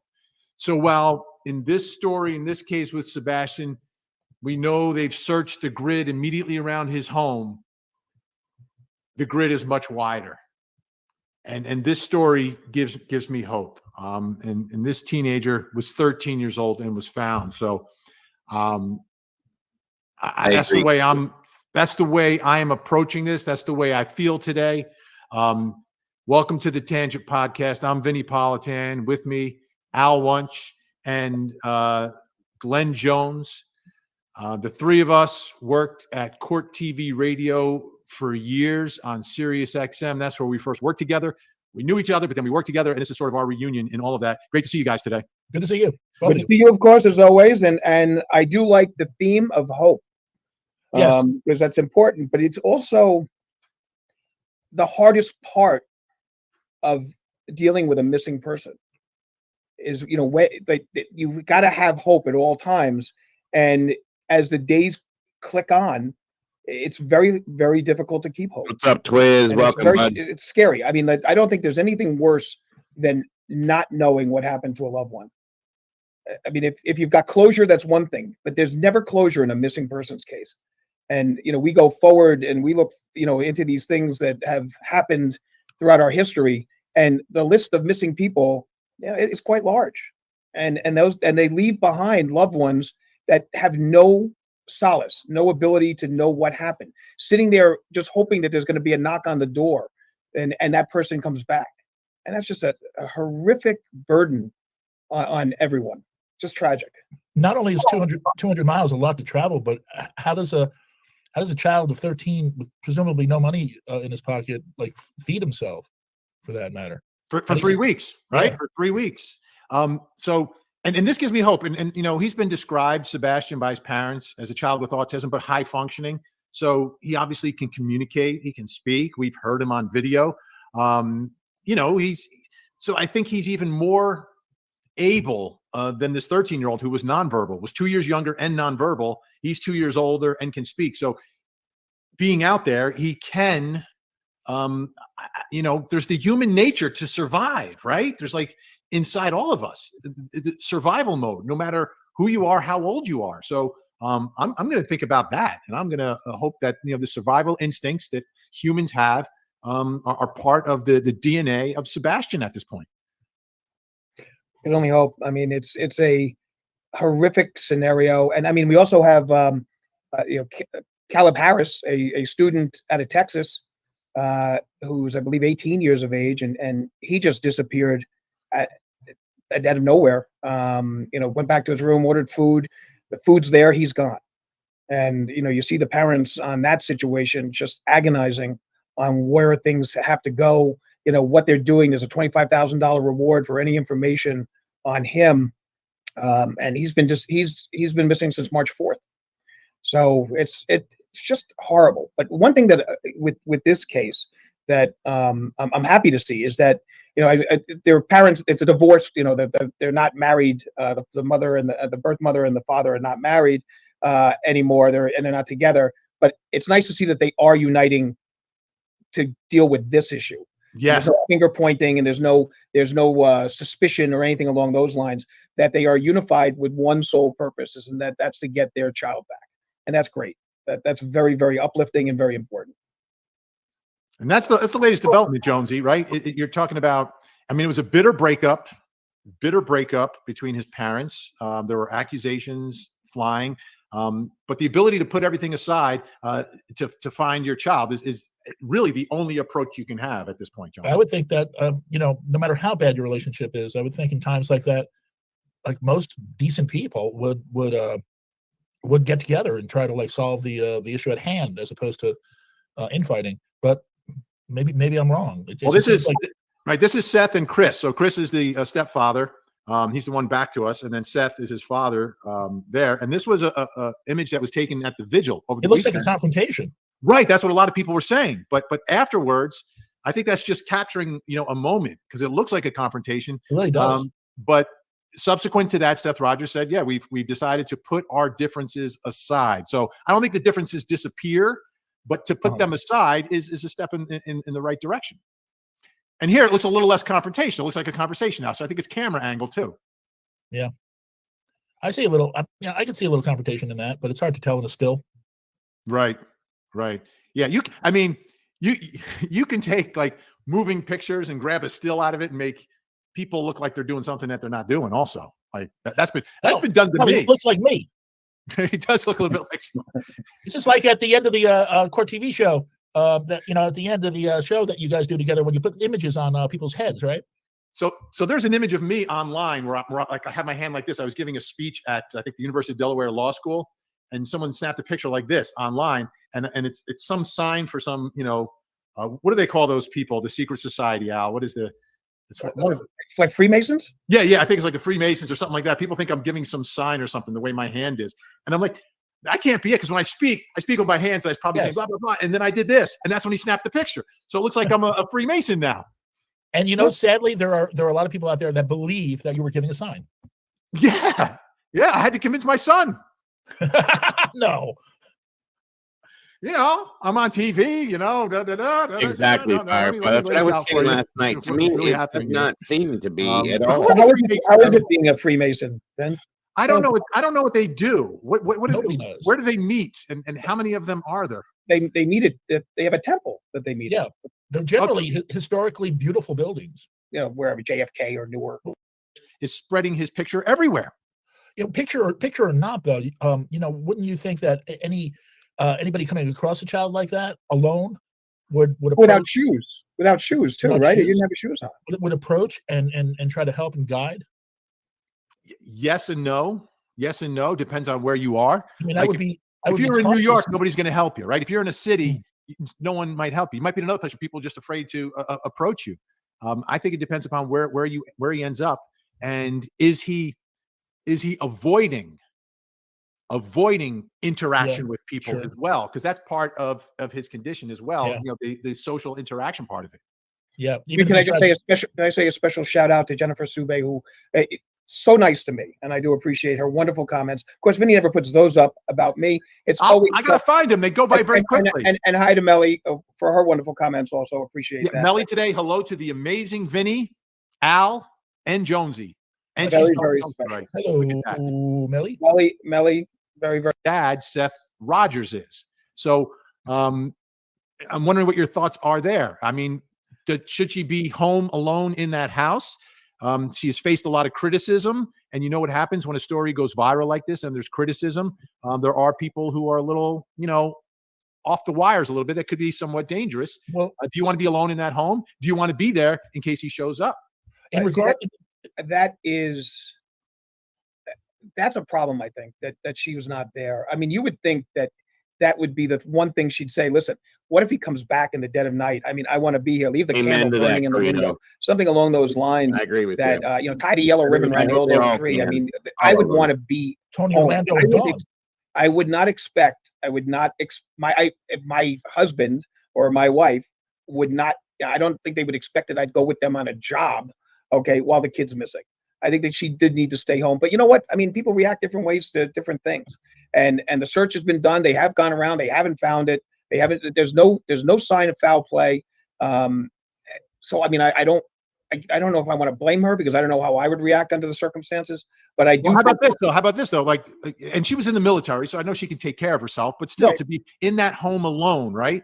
So you're there alone. This is a super high profile case. If she goes on social media, she's going to read a lot of negativity, and some people take it to the next level, right? Some people take it to the next level, unfortunately, right? I can't judge people. I can give my opinions about what they say makes sense, if it's consistent with other independent facts. But I can't put myself in those shoes of, would I be afraid? Would I want my wife home alone under those circumstances as well?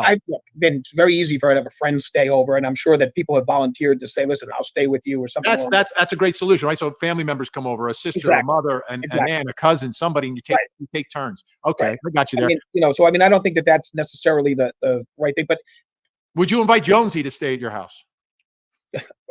Any opportunity I have would be to invite him. Okay. The problem is that he comes, he wants to stay for 3 months. But I picture Jonesy coming through your door like Kramer and going, "What do you got in the fridge?" Right? I'm more like John Belushi, the guest that wouldn't leave. with a steamer trunk, just like pulling that in over this. When I see the Sebastian case, it brings me back, and hopefully it won't be the same outcome, to like Eton Pates. Oh gosh, I remember that very, very, very well. That was during the Reagan era in the 80s, early 80s, if I'm not mistaken. And he was the first boy, the first young child that was put on a milk cart. Right. Right. Well, also, when I first started going to New York City, living in New point, Jersey, not Dorito. far from there, Manhattan, I should say, posters were plastered everywhere of Eton Pates, who had lived in the East Village of New York City and had gone missing on his way to school one day, and it was quite a hit. I'm trying to show you guys their point of view to this, but they had so much like personal talk they had throughout this. So I'm trying to skip through it to get to the points where they're talking about the case. You know what I mean? Sorry. Heavy story that lasted with me forever, because I was pretty young, and here I am in New York City, like looking at these like signs on every pole, looking for this missing child, Eton Pates. By the way, just want to make a note. I believe someone said that Sebastian's dad is in the chat, so he's watching. So our thoughts are with you, Seth. And prayers. absolutely, Yeah, absolutely, absolutely. And prayers. Spreading the word. I want to say hi to Rahat Dana. All the hearts are for VP and all the victims and the families. And thank you so much. Here's the announcement from every 26 seconds. Seth is in our chat right now. And again, can't imagine, I unfortunately, through the work that I've done through the years, I've spoken with so many families and fathers and mothers at different stages of this, and in his voice and moment, register what his face looks like. If we see anything, we pick up the phone, we make the call. If one of the comments was what happened with Eton Pates, there was a trial in the case, and the individual was agree with acquitted. that, Annie. That makes sense to and me. then there was never a retrial after that, so we still don't know, who murdered Eton. Well, it was in my old neighborhood, and that all came about like decades after the fact, when they were digging up a basement apartment near me, and the rumor had flown, and then it was on the news that they had suspected that Eton Pates may have been taken by the janitor, I believe it is, in the building, and that the remains may have been disposed of in the boiler. And they both vanished. No, it doesn't work that way. It just couldn't one child follow the other?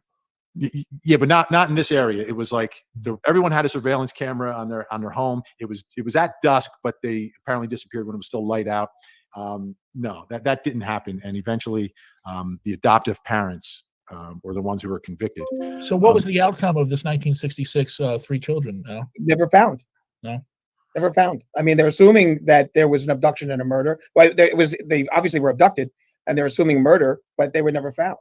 I mean, it's stories like this that just wrench your heart out. I mean, it's just horrible to have to be living with that. How these things just happen. I mean, remember the what was it, Madeleine McCann? Yeah, Madeleine McCann overseas, right, in Spain, if I'm not mistaken, or whatever. The English girl. I mean, probably one of the most. Sandy Shirley describing what happened in the case of little Quentin Simon, who went missing. Okay, Polaroid picture. Yeah, it's a horrendous case. Just have to get his photo album. It's back in 1988. Nice. Do you have to waive the one thing or Lord, the other? Guys, this is more about them than anything. There is no evidence of foul play. No, there are no foul play is not suspected. I got to think that you keep an open mind to foul play at this point, but it's like you're almost working from nowhere. Now, at one point, they were apparently able to use some dogs to track a scent that went around the house, around the back, and ended up near a like a drainage kind of pond, and they drained it, and there was nothing in there. And I'm wondering if the scent leads to water and then sort of ends, and you drain the water and there's nothing there. What does that mean? Like, what could that possibly mean? It could simply mean crossing the water now. You walk through the water. Right, I don't know how deep it was. It's not clear how deep it was, but was it walkable? Would you go in, and does that kill the scent? I don't know. To me, that's the only thing that's been like close to a clue here, and it leads to nothing. Like, it literally leads to nothing. They checked initially. They looked in a local landfill, which was smart, just to do it, right? Because we've seen cases like Quentin Simon, little baby Quentin, who they checked the landfill, and I don't even want to talk about it, but you have to do that. You have to do that. But this isn't a case where, like, hey, there was a car seen in the area. We're looking for a silver whatever. We're not looking for any. We're looking for him, but we're not looking for any particular piece of evidence, and that's frustrating. Thank you, Melly. Court TV, yes. By the way, Al's on every Monday on Court TV on the show, and I watch. and Jonesy watches and texts us. Speaking of being on the other side of the camera, there's a lot of armchair detectives in the world, obviously. I'm one of them. When I see a news story of a missing person or somebody who was found dead, I will make judgments simply by watching like the first couple of press conferences of the people involved. And I, in my head, will tell friends of mine, I won't go on the air and say this, but I'll tell friends of mine, this person did it or that person did it. Or I'll be watching the news and I'll say, she did it. And that's like, I think like a lot of us play that, and it's a dangerous game because you can't accuse people who, are in despair and haven't done anything just because we want to be judgmental about it. But that's how I watch the news. I think that's how a lot of people watch the news.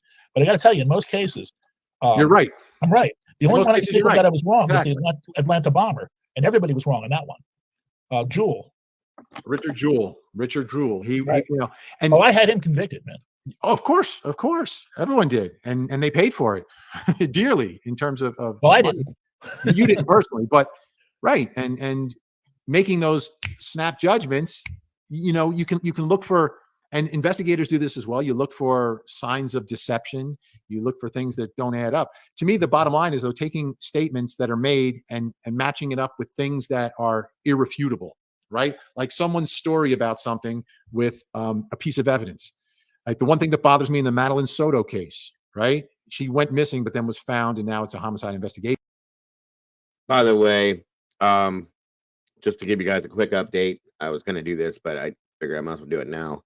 Maddie Soto's case, Stephen Stearns went to court today. It was supposed to be his first court appearance, and they booted it off into the summer.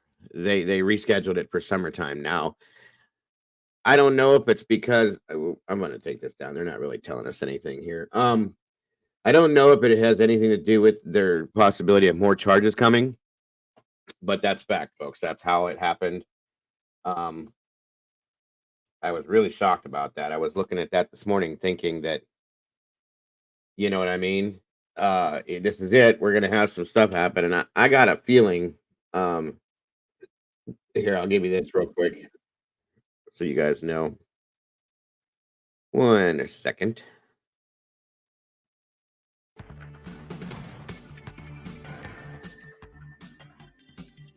Digital content producer Garrett Phillips joining us here in the Stream Center this morning as we get ready for Stephen Stearns. This you see is there the on your update screen from a perp walk from, I believe, about roughly now a month or so ago. Stephen Stearns is expected in court in 9 o'clock this morning, answering to 60 charges that are connected to, of course, the Madelaine Soto case, but charges not yet filed in Madeleine's murder. We've got details. There are still no charges against him for this. That's the other thing. What can people find over there, Gary? This is a quick update on Madelaine Soto to give you guys and keep you guys Stephen Stearns, the prime suspect in the death and disappearance, but has yet to be charged with her homicide, murder, whatever the case might be, whatever the charges might be forthcoming. Who knows? But he'll be in court today, and that is on related charges, about 60 charges of child sex crimes. The Kissimmee police said that they discovered disturbing images in video on his phone that led to these charges that included charges of sexual battery of a child, lewd and lascivious molestation, and possession of child sexual abuse material. Now, sexual battery of a child is a capital felony, so this, if goes to trial and if Stearns is found guilty, that means he could be facing life in prison or the death penalty for these types of crimes. We hope, of course, you click over to WFLA.com, read Garrett's article. If you want to get caught up on this story, on this live stream, we're not going to be going into every piece of how we got from A to Z, so to speak. That's what the article is for. But really quickly, a rundown of Madelaine Soto and the tragic outcome with this story. 13 years old, the subject of a missing persons alert in Central Florida, really in the greater Orlando area in late February. People going crazy looking for Madelaine, said to be dropped off at school, but never made it to school. She was said to be dropped off not too far away from her middle school, never made it. And then, of course, a massive search was launched across Central Florida. We were covering it here live on stream. And then you got the sense that things were taking a turn towards the sinister. And March 1st is when her body was found on the other side of town. And Stephen Stearns quickly became a suspect for the Orange County Sheriff's Office, as well as Kissimmee Police. Kissimmee Police now the lead agency on this case. And they, of course, have uncovered disturbing evidence, particularly on Stephen Stearns' phone. They say that they have come across just a lot of images, a lot of disturbing material, and that Stephen Stearns said that he, according to police, accidentally wiped his phone. during this whole process. Just a lot of eyebrow raising behavior. He is no longer, as of the most recent press conference, he's no longer cooperating with authorities. He's no longer cooperating. Remember, he was What press conference are we talking about, Nana? Did I miss something? I just wanted to give you an update on this, guys. I won't let this roll out too long. But like I said, he was supposed to be in court this morning. They rescheduled it for June or July, I think, or August. I'm sorry, it's in August now. So that's, I know a lot of people aren't really into that right now, but that's the scenario with that.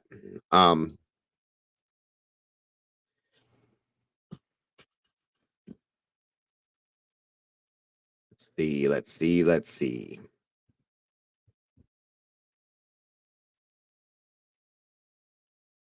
Which press conference are we talking about there, Nana? Yeah, it's August. That's what I thought. Thank you, Victoria. All right, guys.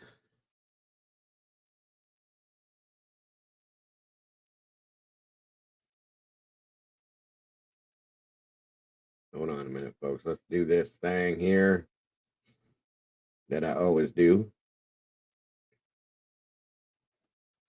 And I hope you guys got a little bit more understanding about the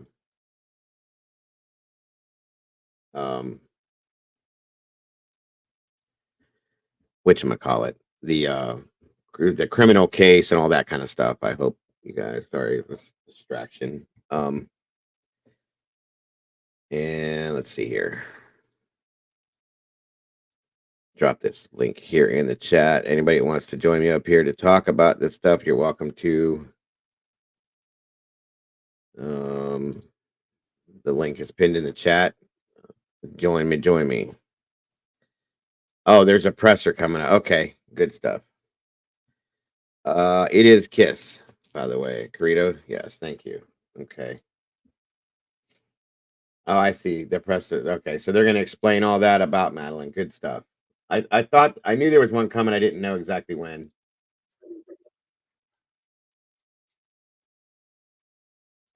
Okay, yeah, I have it. That's what that was all about that I was showing you guys. I have it ready to go. For custody of Illinois. Oh my God. No, I didn't. That's insane. That woman should not have children in her home. That's crazy, Jerry. That is crazy. What's up, bud? What's up, Willard? How are you? Good. How are you doing?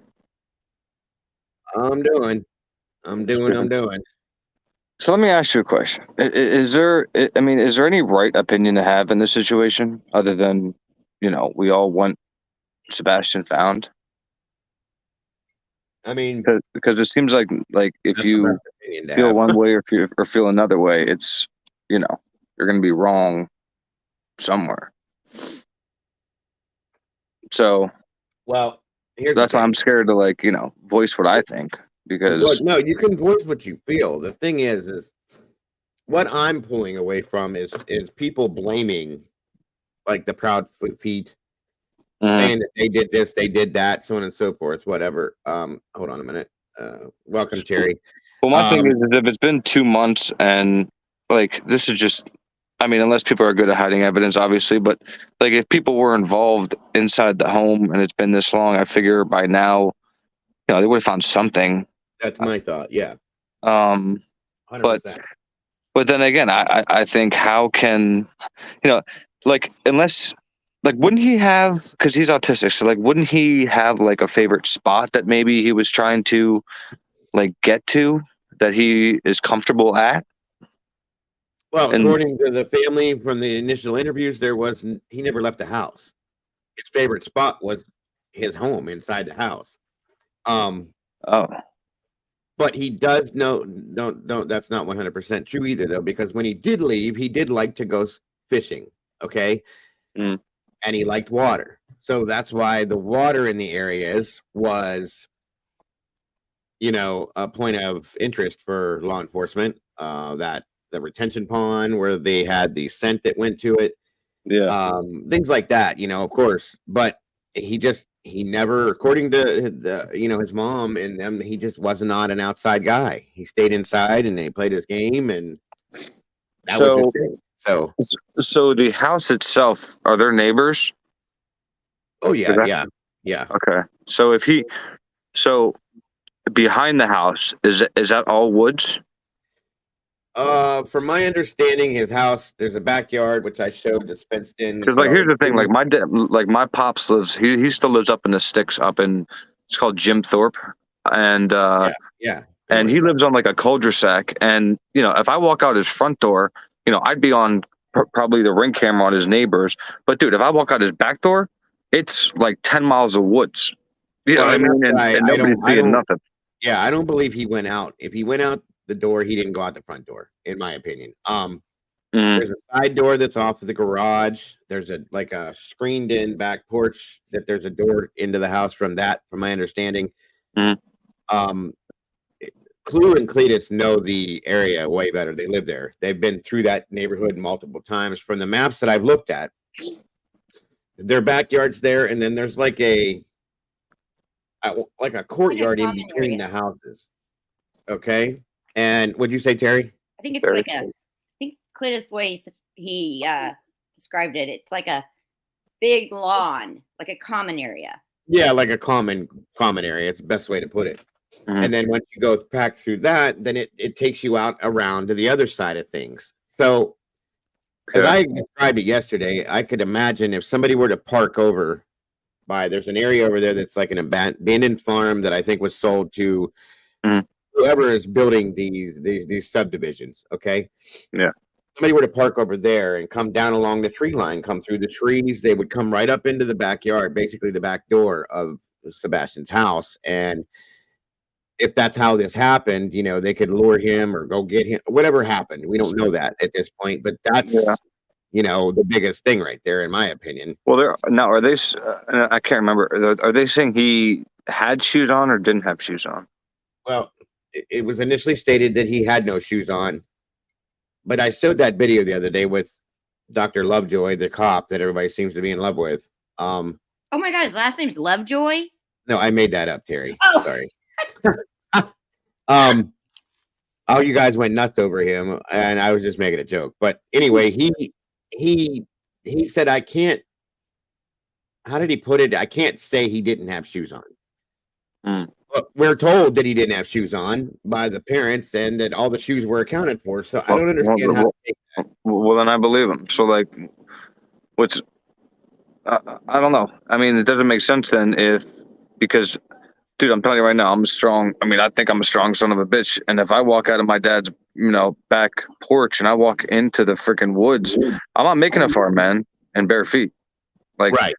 But with shoes, I can make it, 100 more miles than I can, barefoot. And if this is a child, and he steps on one thing that's gonna, hurt him, and he has autism, you figure, that's gonna stop his initial route wherever he's going, wherever is, he was exploring or something like that. So that's why I asked, like, how is there any footage of him on camera anywhere? Then you have the audio we listened to too, Willie, that we basically are listening to the sheriff's department running down a trail with a canine, the guy panting, and the canine jumped and said, or the guy said, not the canine, but the guy said with the canine that there were footprints and that the dog dove right into the pond. That was audio through dispatch there. So that's not faked. You can't do that. So what is that? And then we're told at the same time it was a false hit. This is why nobody knows what to think. Okay. Yeah. Now, granted, there's a Well, I'm sure they checked. Well, they swept that area, I'm sure, right? Right, and there's like Clue has made this comment multiple times, and I agree with her that they're very possibly just not putting everything out there because it's for the good of the case, and I agree with her, but it just confuses a lot of people on a lot of things that are trying to figure it out. You know what I'm saying? So yeah. Oh, by the way, welcome, Clue. Hey, Clue. Hey, Clue. Hi. Or did I didn't know if I put you to sleep or what, but But yeah, I don't know, dude. Like my thing is like the last place. I don't care if it's 6 months, a year after, 2 years after. The last place you'd catch me is on here, man. You probably wouldn't hear from me, like again, if my child was never found. Right. You know, so like and like calling into channels, okay, to try to get some help and get the word out. All right, that's fine. But then when I just heard he was in like the chat, like that's, well, he's that's been following everybody's Yeah. chats. And Like, he's but not let me ask you, what time was that live at? Do you have any idea? which one? The one that I don't know, the one we just Vinny. Oh, it was put up an hour ago, I think. So I don't know exactly when they recorded. Oh, okay. See, I just don't like. My question is, has he been in any lives like late at night? Yes. Well, yeah, So he I mean, has, but yeah, he can't stay awake for a lie detector test. Like that's what irks me right there. Well, I mean, You know. Go ahead, Clue, with what you were going to say. what he has started doing is not going on panels necessarily, but he will just be in the chat, watching what people say, etc. Because he went on Peter Hyatt the other day and he literally was on the panel, but he's like, I just came up here to watch you. And the whole time you can see him, he's like watching the chat. Right. And yeah, Peppermint Tea, we're going to watch But that. I have why? it loaded. But why? ready to Like go. get up. But why? Like okay, maybe I'd get up on whoever's platform I could get up on and put the word out, and then like go out and look forever.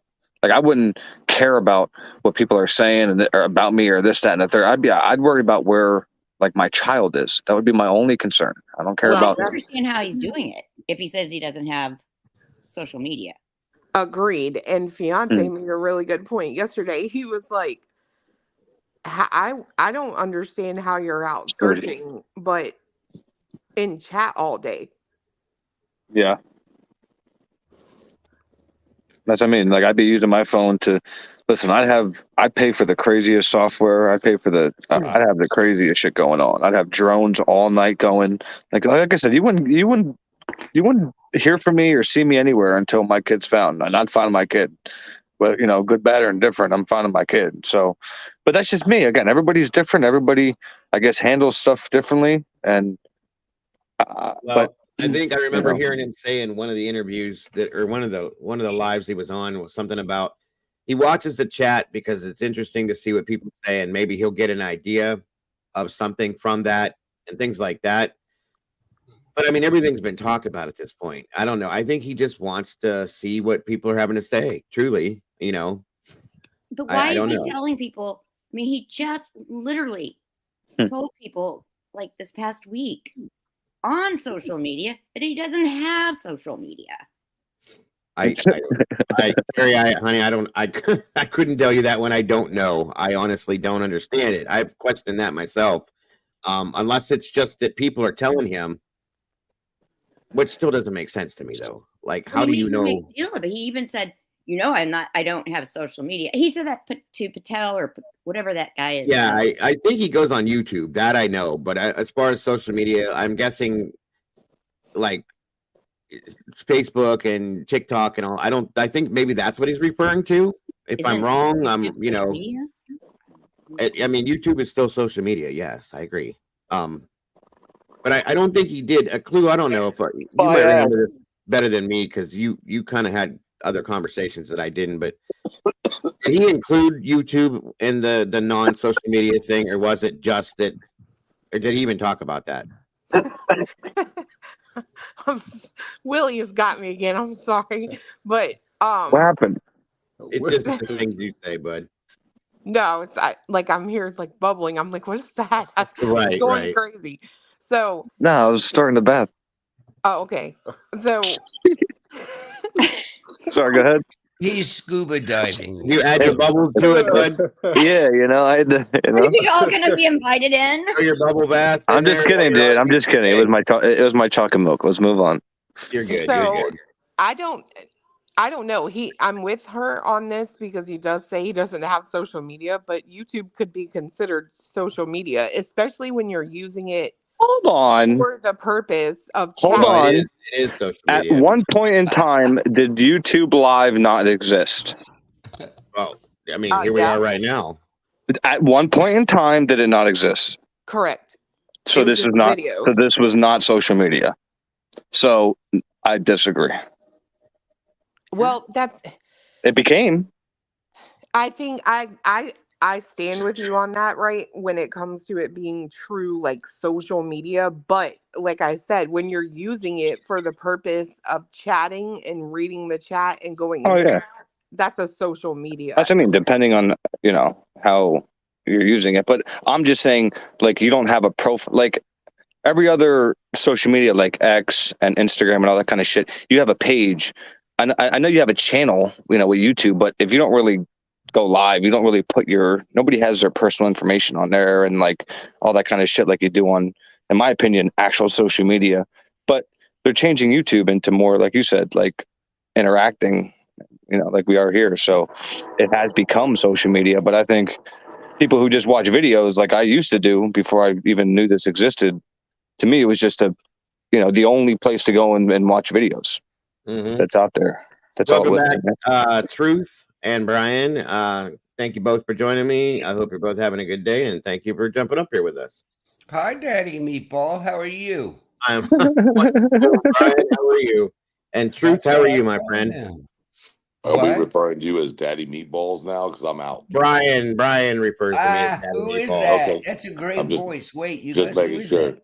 Yes, that is Brian. That's Truth, Not Feelings. That's And he's married. yes. Oh, that's a terrific voice. Hi, Clue. This is Brian. Well, Hi, Brian is Sherry. rambling again. He changed his name again, Truth, and I think you know everybody else that's up here already. And Willie, by the way, Willie. So we're playing word semantics today. I see.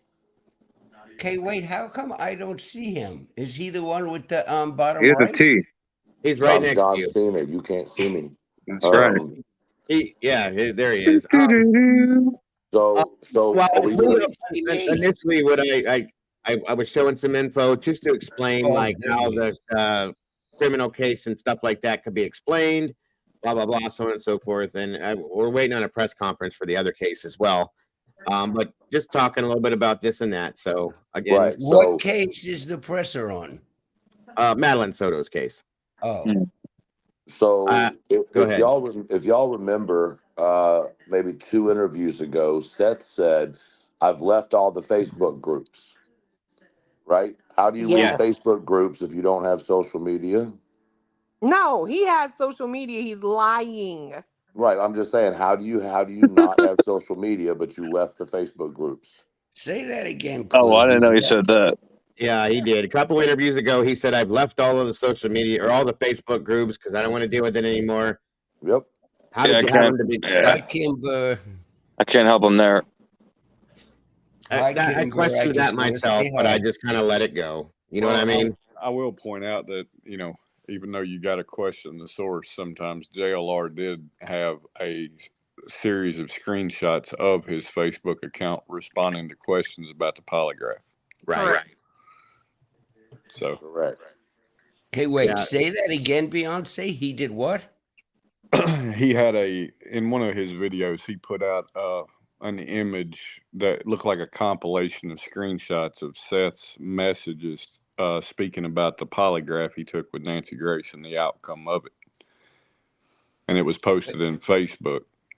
Okay, wait. He go- You're not saying it was Sebastian's posts. You're saying No, it it was was Seth's. Seth's Oh, you post. scared the hell out of me. Okay. No. All right, guys, give me a second here. Hold on. Hi, Kimber. Kind of impotent, and I'd like to hear everybody's thoughts. Hi. I'm just here for the popcorn and the cheese dip, y'all. Let me know when Well, you we find have good and plenty and snowflakes. How may we assist you? What? I'm My still at Lord. work. I'm still at work.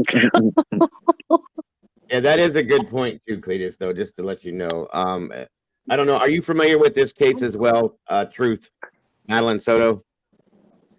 Maybe just a little bit. Okay. I just didn't want anybody to be lost with it. This is a pretty dark one as well. Come on now. Do a quick summary, Dago, before they start. This was down in Osceola County, Florida. It was a little girl went missing.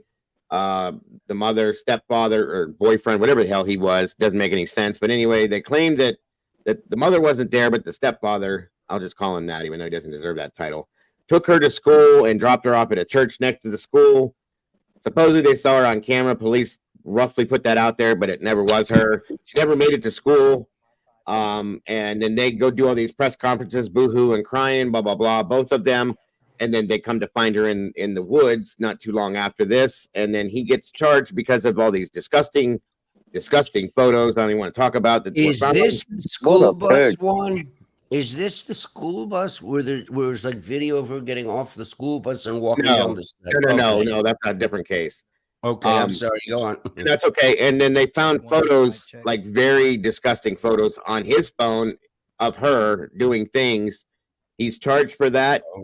And then he's locked up, and they have not charged him. I'm hearing that today it's going to be that he's going to be charged for the murder and some other things. He was supposed to be in court this morning. It didn't happen. They booted the court date to August. So I'm very curious to hear what this is, because I've followed this case pretty closely.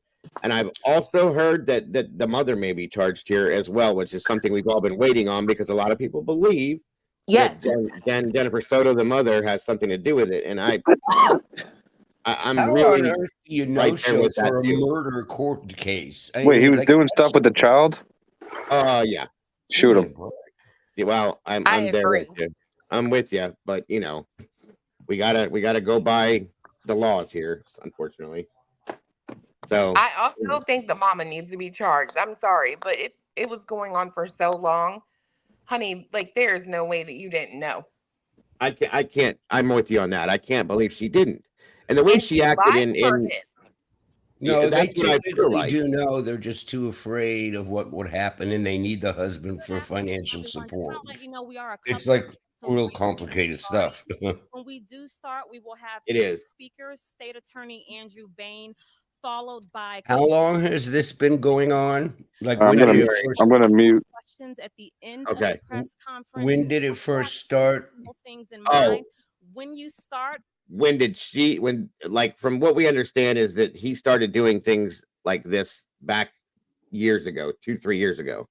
please announce. And when did the case actually February. The question February is directed of this year? and you can ask Yeah. your question. Thank you. Also, we will not Yes, be sir. doing one-on-one media interviews at the end. Oh, there we go. Now we know it's going to be the pits. Hello, everyone. Just wanted to let you know if you Hold a presser for no questions. Give me a break. you can send them to kpdpio. Well, the questions Thank you. they probably can't answer if they're, as long as they state if they're charged. That's what I care about, because it's somebody needs to be charged. This guy's been sitting here charged with what he did. That's bad enough, but there's no murder charge on this little girl yet, and it needs to be out there. There were over 400 images put out off of this piece of shit's phone. Wow. 400, and then I'm still thinking there's more. Go ahead, Chris. What were you gonna say? Oh, God. Somebody said in the chat that a friend said that she told her mom and her mom didn't do anything. Like, I'm trying to tell you right now, the fact that she is not behind bars, it really pisses me off. Well, he is in jail. He is in jail. I'm talking about her. Oh yeah, no, I got you on that one. Well, we gotta see. When she disappeared, it was stated that she may have gone into a mental facility to help with mental health, or her sister's house, and it's like, no either. So here's the problem for me, and I think the fact that you're missing, and why I say that, she lied for him during all those interviews, and I'm sorry, but I don't know how that is not interfering with an investigation. Well, I agree with you. I believe She that. lied after knowing what he did to her. Well, I think she knew the whole time. I think she was involved in it personally. That's my opinion. But you guys, she can stand next to him. Common. They need the man for the financial support. It's easy to say you should take your child and yourself. And well, I did it for 20 years, Willie. This is the stuff I dealt with every day of my life. Okay, I mean, it's really easy for all of us to say she should have just packed up her life. Well, I can tell you this. It's easy for me to say that, because guess what I did? I turned that son of a gun in, and I packed up my life and moved the fuck on. It's the Clue. mentality. I think Brian's Clue. talking about the mentality, unfortunately, not that it, Yes, I did this every day of my most life. people would do Okay. the right thing, but I did some people, CPS. I read child report abuse things like you would never know. Kids tied up, electrocuted, shocked. Won't go into it. That's why I typically don't do child. And Clue, you're the reason why I'm on this one, just because I love you and you kept doing Sebastian. But this is classic. It's really easy to sit there and say she should have. She has no money. She has nowhere to go. oh, and Her that's the thing, kids though, acting. Brian, is she was the one that was She making was the the income. breadwinner. Yeah, he wasn't. She was. Doesn't Exactly. matter. And she It also has doesn't matter. family. They were all No there for her excuse, man. birthday. Exactly. Because I'm trying to tell you right now, when it comes to your kid, I don't understand that. Like, it's for me personally, I just don't understand that. Because if I it was don't the other way understand the around, I don't think you'd be mentality. saying that, Brian. So nah. Well, you haven't Um, read no. Well, you haven't read the psychosocials I have read for 2 decades, people. Okay, so it's the I don't same know. thing with You're just reading right Sebastian. from wrong. No, and well, that's and you know great, what, and that's Salty, idealistic. But I obviously have a different look at it than you folks because that's what I did. Okay, so there's a lot of complications with the stuff. There's a lot of ability. I don't know. Does mom have mental health issues? Can she function alone as a single mom? Okay, it's much more complicated than just getting on your high horse and running around and saying she should have done this. And a lot of it is about money. It's the same thing with Sebastian.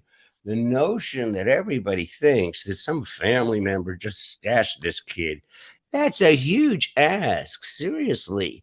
I'm going to ask you all right now. If I come to you and say, hey, can you guys take my 15-year-old autistic child for the rest of his oh, life? hold on, folks, Are hold you on. seriously going to Here do we it? go. Let's mute.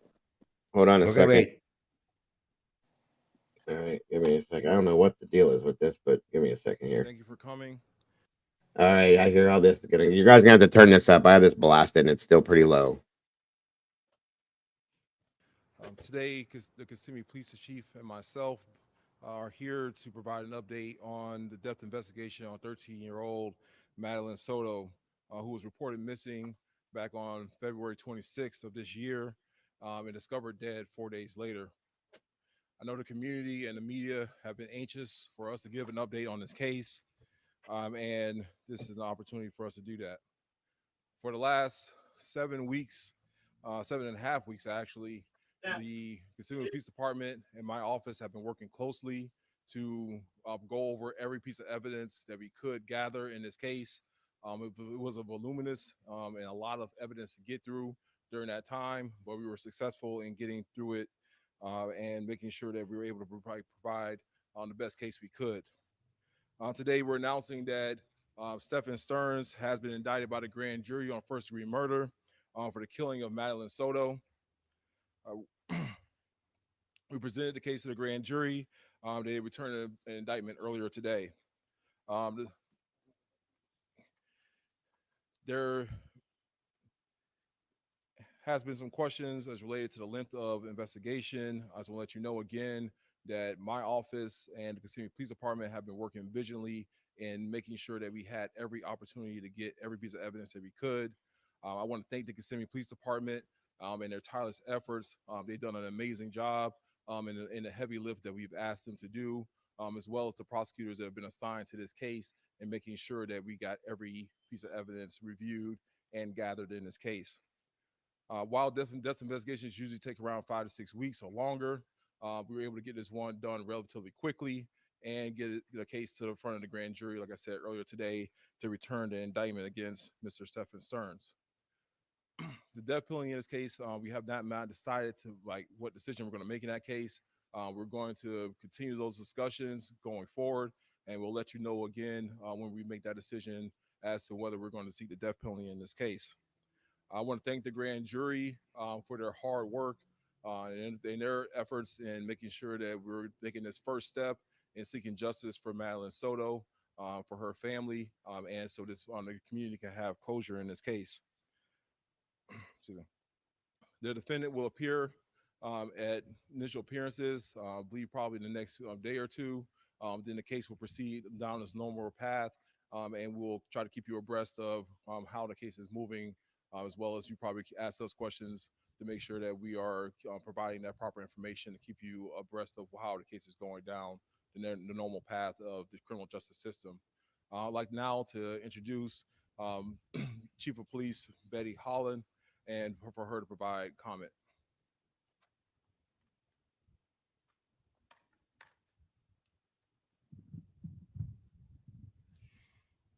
Thank you, State Attorney Mr. Bain.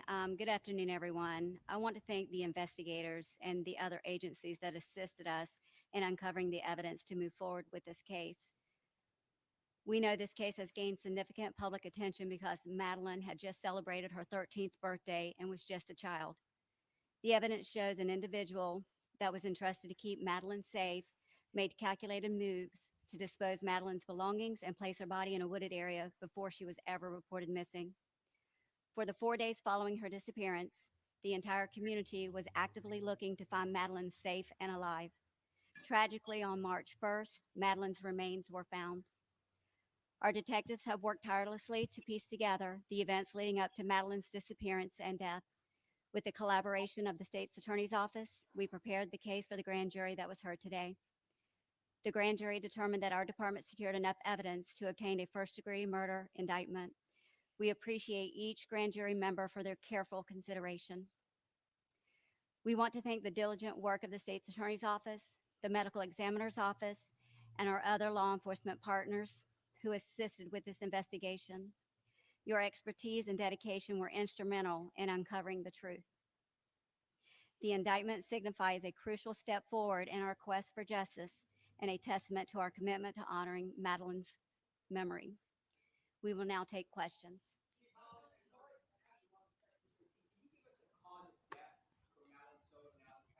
Right, I'm going to defer to the State's Attorney. Good afternoon. Although an indictment has been returned this afternoon, it is still an open and ongoing criminal investigation. So much of this information cannot be disclosed until Mr. Stern's attorney, if he does so, elects to participate in discovery, and then all of you in the media know how to go about seeking information through public records.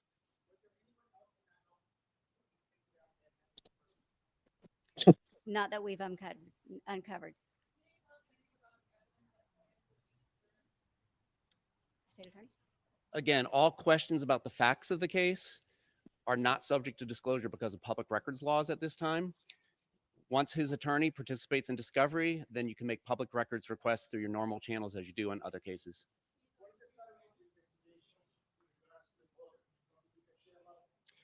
At this time, the only person being charged is Stephen Stearns. And again, this is not over. There is an ongoing investigation to uncover more evidence, and therefore we can't comment. Okay, so that tells me right there that they are looking at her. They just haven't been able to formally charge her at this point. That's just my take on it. If I'm wrong, somebody can correct me, but I'm gonna say that real quick. Stay at the microphone, dude. There you go. Same response on any question about the facts of the case.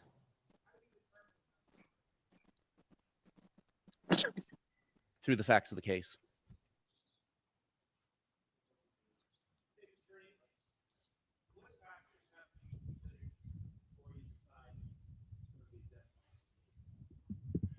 So with any death case that is reviewed by my office, when it's determined to be a homicide, we have to look at the statutory aggravating factors that are laid out in our Florida law. Once we've determined that we have sufficient evidence to prove those factors to the proper evidentiary standard, then we had to have to talk about whether this is a death penalty case. And that's a discussion that we're still going to be having for the next couple of weeks to make sure that we're making a legal decision that's appropriate in this case.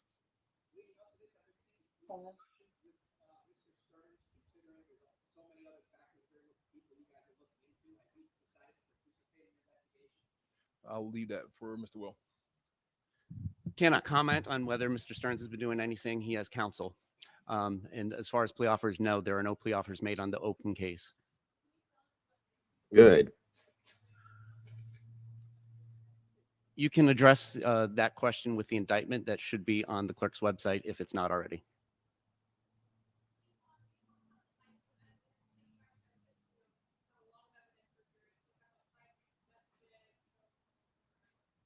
I'm going to have to defer to the State's Attorney. Again, any question about the facts of the case, it's going to be the same answer. Once his attorney participates in discovery, the public records laws change, and you all will be able to get a lot of that information.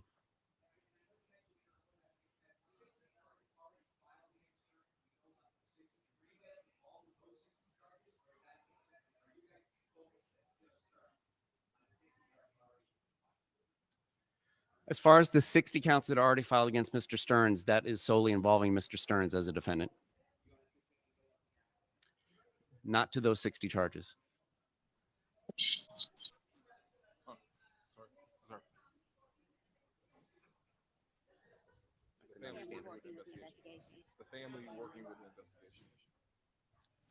an ongoing investigation. Can't comment on who's working with us. Okay. This will be the last question. I'll let you get that in. What was it?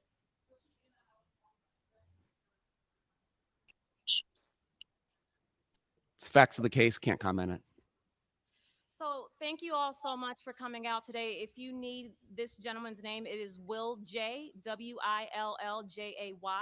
He is our homicide unit chief for the state attorney's office for the 9th Judicial Circuit. Thank you all so much for coming out today.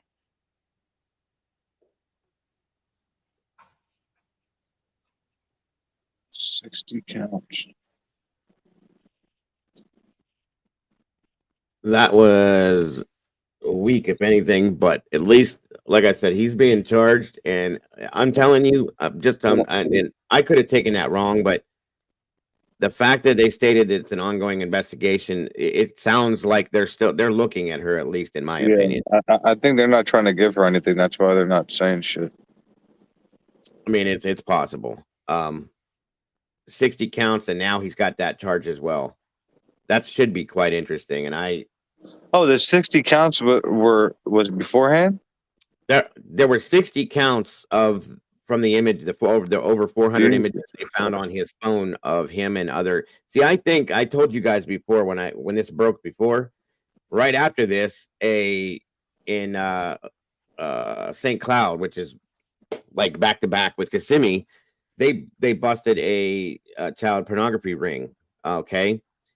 And I, for some reason, feel like there's a grand possibility that they could be linked, because as many images as he had on his phone. Mm-hmm. These sick pieces of shit do this, and they sell them to other people. Okay.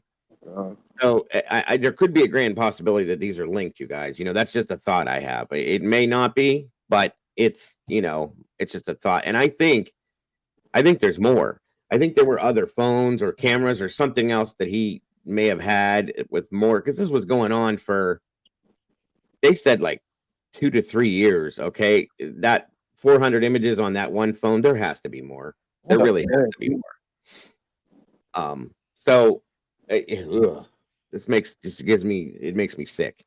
So is he held? So he's been charged. Where does he go now? Does he go into open prison? No, they'll keep him right. Well, typically, yeah, they'll keep him in county until all of this happens. That's what they're supposed to do. But he'll have access to other prisoners. Well, not in solid. Probably not. They'll probably keep him in segregation because of what he did. They'll kill him in there. If that's the case, he won't make it to trial. You know what I mean?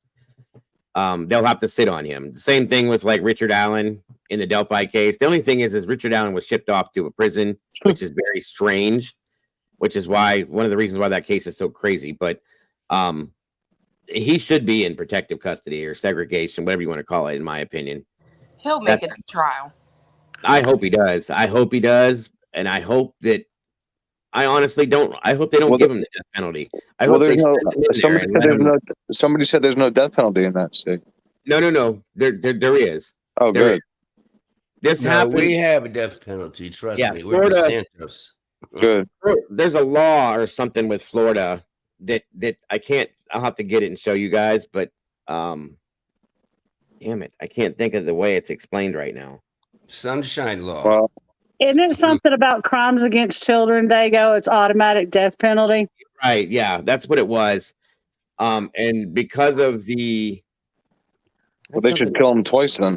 The area or something. I don't think they should give him the death penalty, you guys. I'll be honest with you. I would put him in prison and let him sit and deal with the torture that he'll have to go through. Like he tortured whoever however many people he tortured. That's what I think he should get personally. That's just me. Okay. You guys don't have to care what I think. But it definitely probably will get the death penalty, to be honest with you. We care what you think, I have a Dago. question, Truth.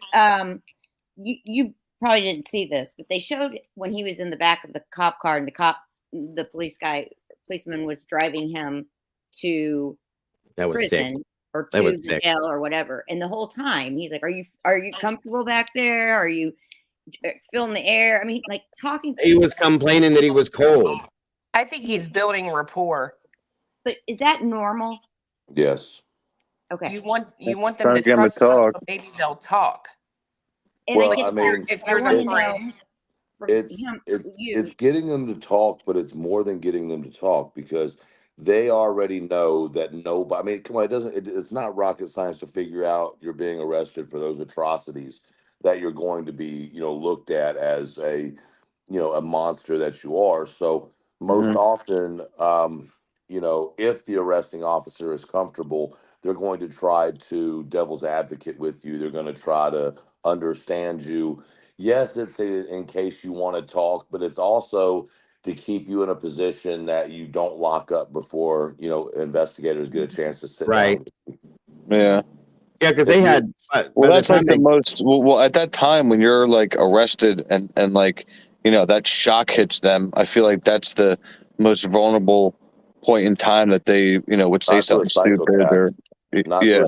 not to a psychopath. Once again, sometimes it's important that you put yourself in the position of a psychopath, and I know that sounds very, very, in hard for some people to understand, right? Yeah, but you But just in said when he's order, arrested and the gig is up. well, it is, but you also there's a level of information that can be attained after the fact of arrest that may not be found in the investigation if you don't treat the person like they're trusted. mm-hmm. Oh yeah. Yeah, because by the time they got to the jail, they were talking about music and what their favorite songs and bands and this and that. Oh, I gotta go watch this. That's Wow, crazy. it was Well, crazy, but I get the point. and once again, I would surmise that the beat officer may not know the extent of those charges that are coming his way too. That's what I wondered myself. Does he actually know why he arrested him and how bad it is? You know what I You mean? might know the base charges if it's a closed indictment or they had some type of investigation already started by the time of the arrest. Mm-hmm. Then the information given to the arresting officer would be minimal. Yeah, it's just because I was sitting there like, God, more power to this officer, because I couldn't have done that. It'd have been hard for me to even touch this guy without doing something to him. You know what I mean? It's just Well, that's because knowing you have emotions everything. in it. Well, that's because you're allowing your emotions to feel, Right. right? Like Right.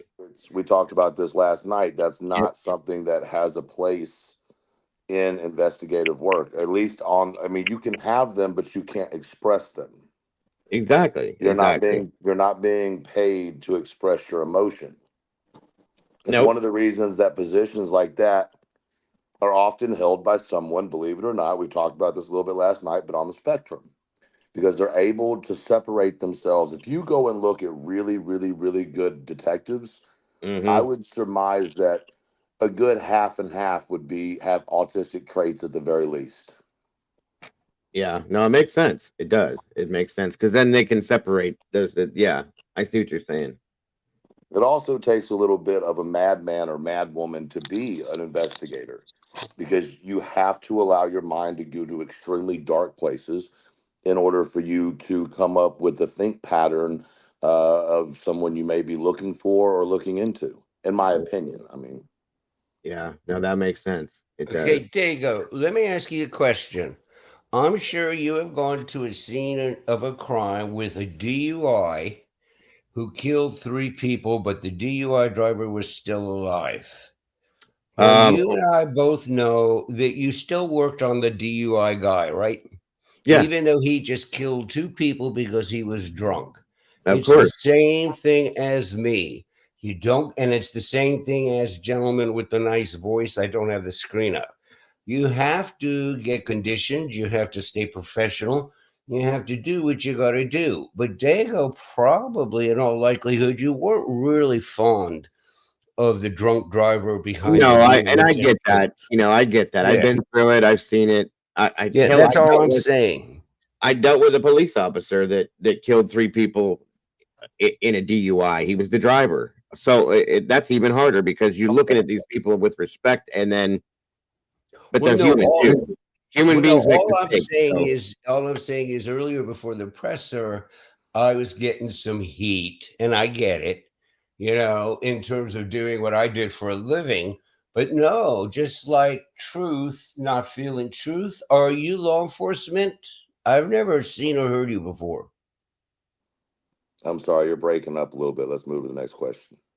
Are you law enforcement? I still can't hear you. Let's move to the next question. Oh, let's move to the okay. next question. Okay, I'm getting it now. Okay. All right. He just sounds like it. They sound like it. Okay. Yeah, All I'm thank you. saying Thank you, is Brian. Yes. all So I'm saying is you do what you got to do in your job. right.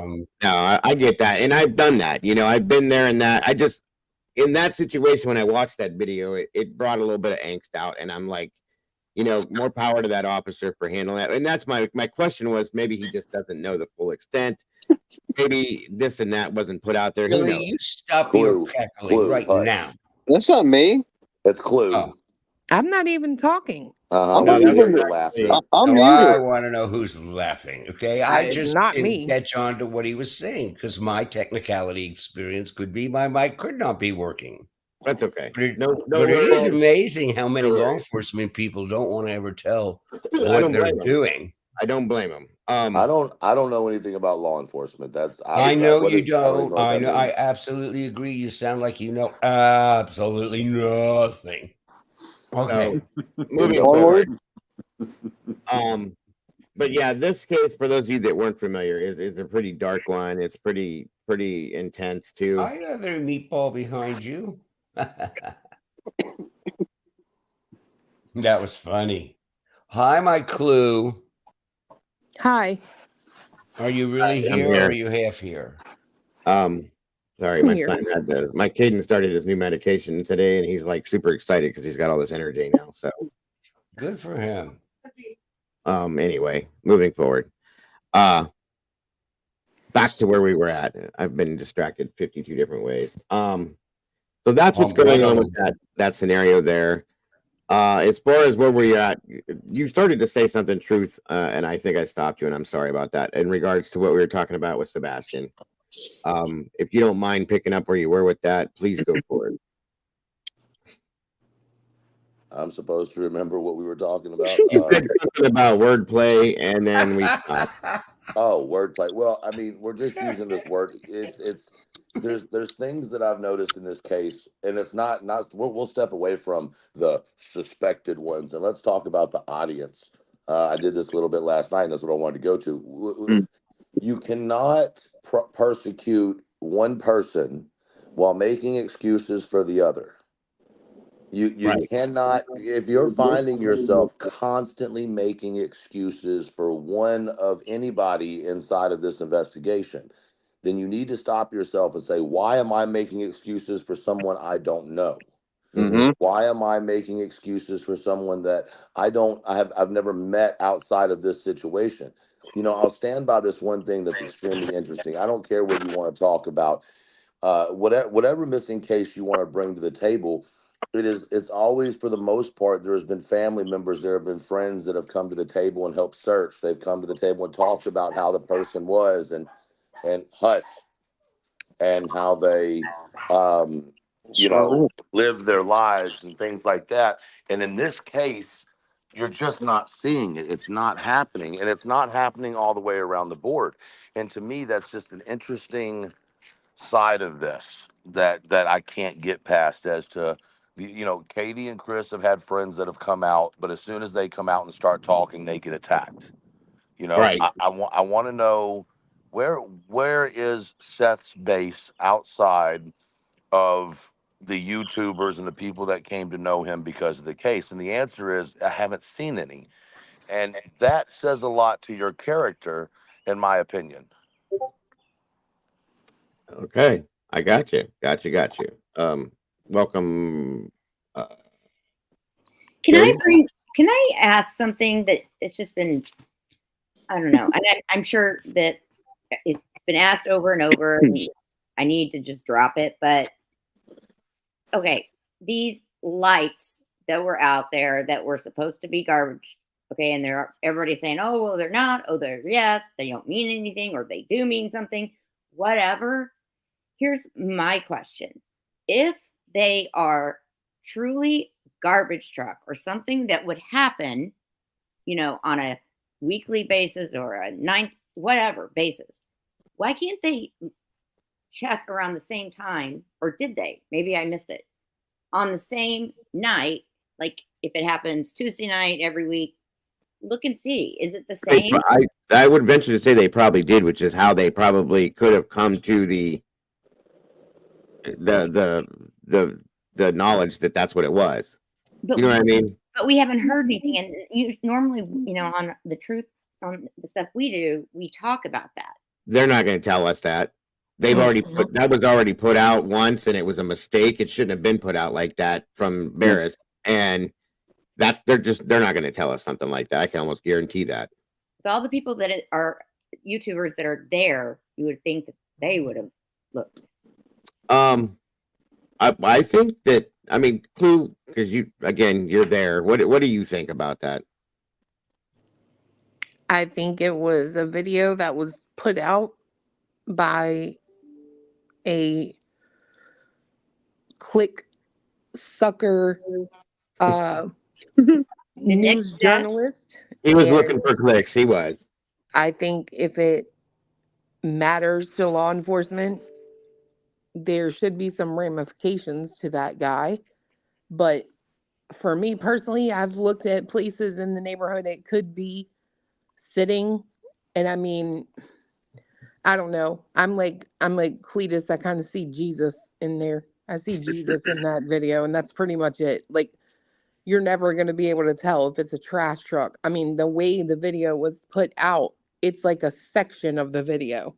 Mm-hmm. And it really is like looking at a Rorschach. Do you see a duck or a pony? I mean, pick one. Yeah, and he wholeheartedly, in my opinion, did it just to get the million views that he got off of it, and that was it. But we did see the whole video, didn't we? I mean, eventually. No, we didn't. No. Here's the thing about that video. So if you watch the video, it is taped on a phone from a screen. It's also just concentrating on the upper right hand portion of the screen. Right. It's not showing the entire screen. So you're assuming that what you're seeing is one thing, but I will direct you to what the sheriff said when asked about that. He said that it had evidentiary value. Right. But then he was asked why he felt that way or any more information on the video. And the officer responded with, I can't speak on that. And he asked why. He said, because it's an ongoing investigation. There's a couple things that can be taken from that. That whole video, because of the timestamp that was failed on the top, that says 3:38. The reality of it is it was 5 o'clock in the morning.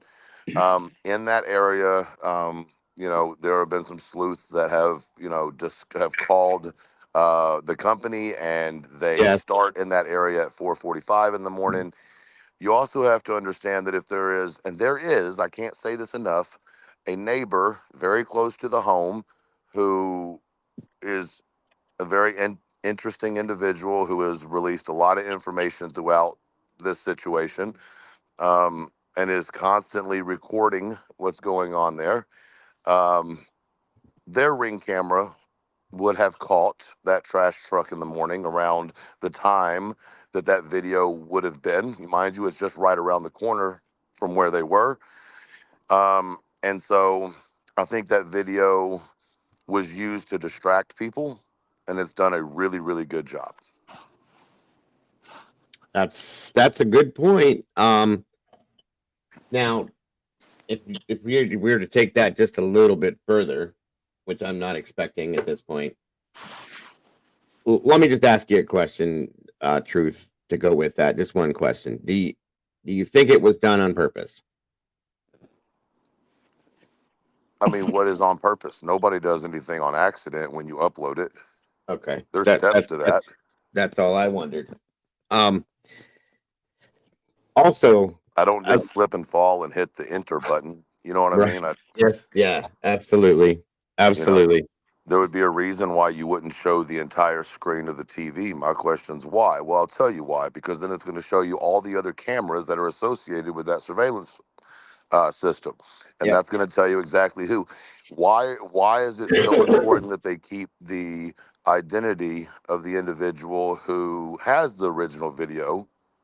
You never heard who it was. I mean, it's why is it a secret? Right.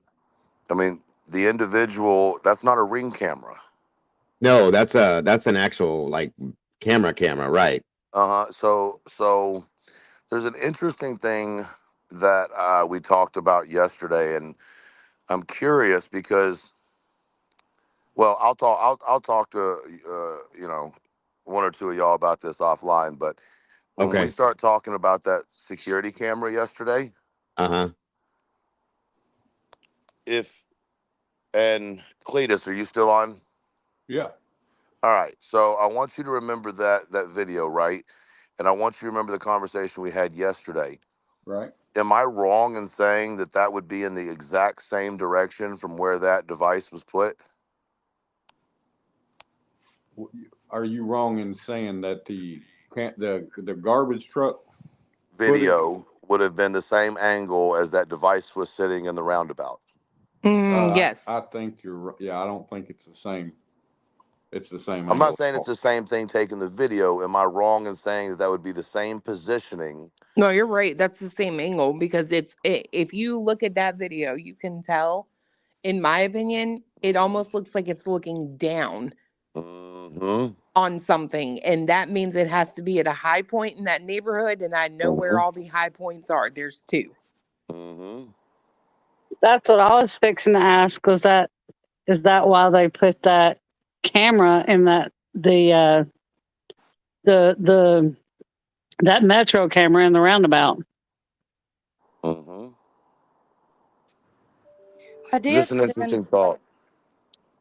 Sorry. I was gonna say I did send Dago a link where they showed a better angle of the so-called trash truck light video, and you can see trucks, like somebody's trucks in their driveway. So I'm sure you can figure out whose house it is based on I all know of what Clue's house it videos. is. Yeah, I know what who house it is too. I know what house it is too. And then okay, let's do this. Clue, you know whose house it is. I'm assuming fiance knows who it is.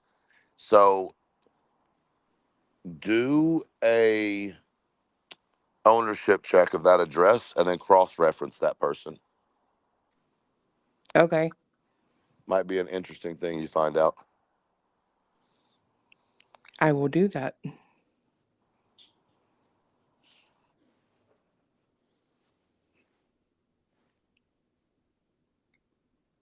Actually, I think Cletus is doing it right now. I figured he would jump right on that. Can you repeat that? My son was talking in my ear real quick, and I didn't hear what you quite what you said, Truth. I'm sorry. You have reached an individual who is currently unavailable. Please hang up and try your call again. Truth, I you know just said that. You have some good knowledge, but you really suck at email. Listen, first of all, here's the thing about email. It's traceable. I don't like it. That's right. Tell them. I just meant answering. Oh, well, some of us have to, not sit in a beautiful house all day, and we have to go into office meetings and shit. It's crazy. She's going to beat me. She's going to beat me. That's what's going to happen. I'm about to get beat up by for a Clue. minute. I just don't know what to say.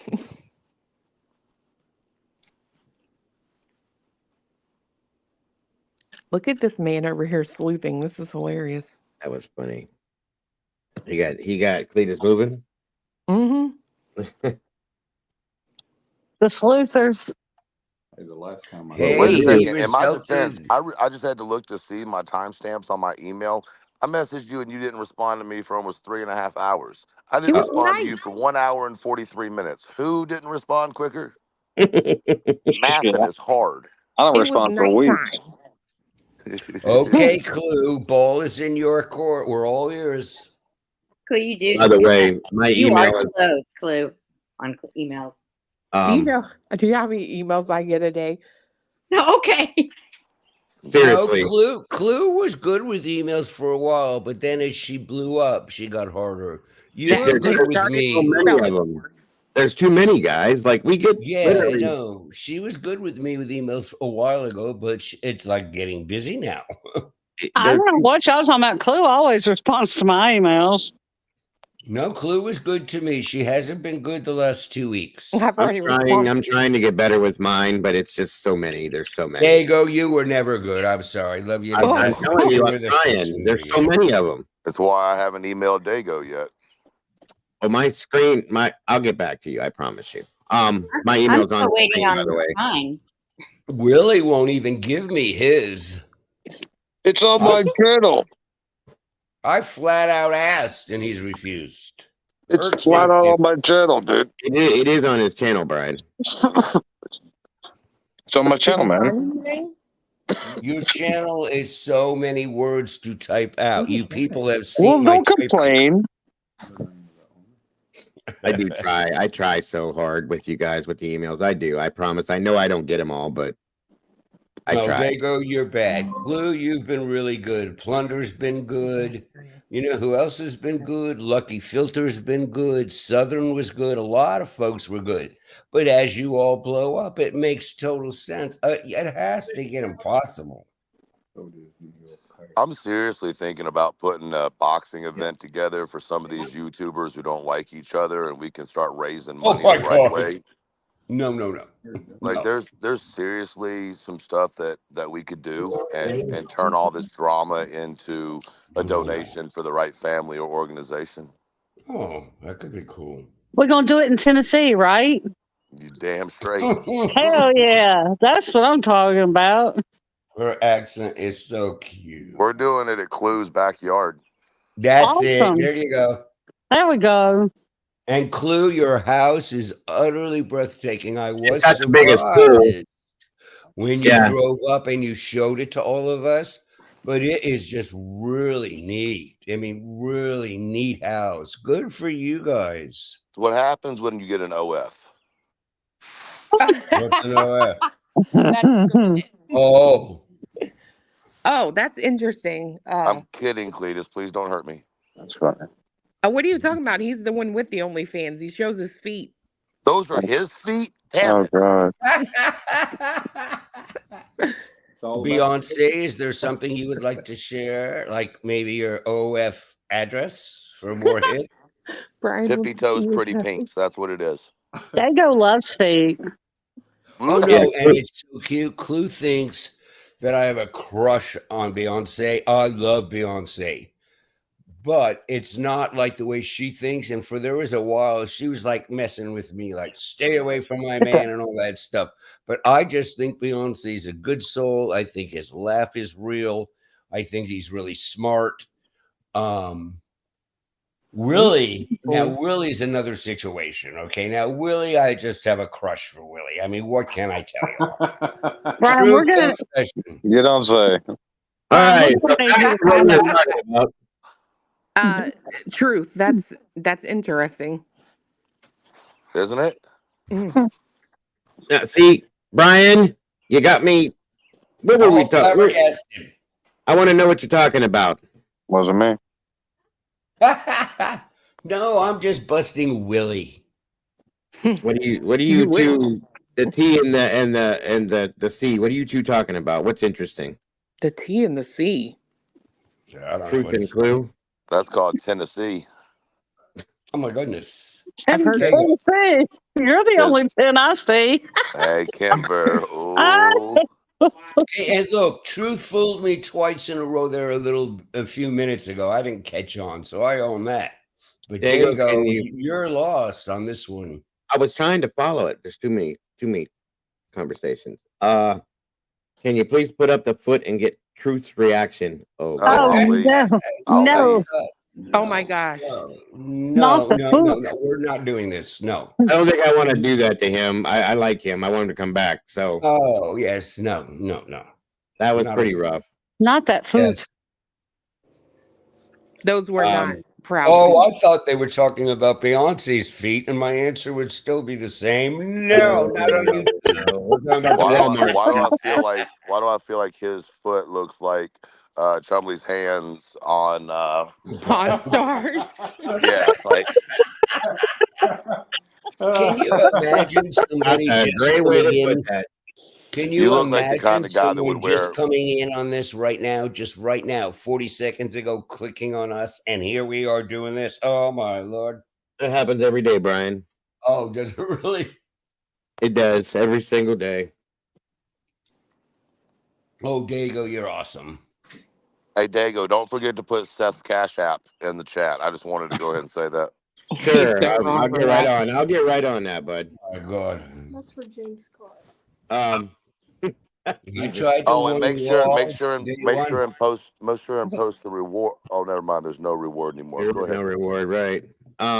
He's probably listening. What happened to the reward?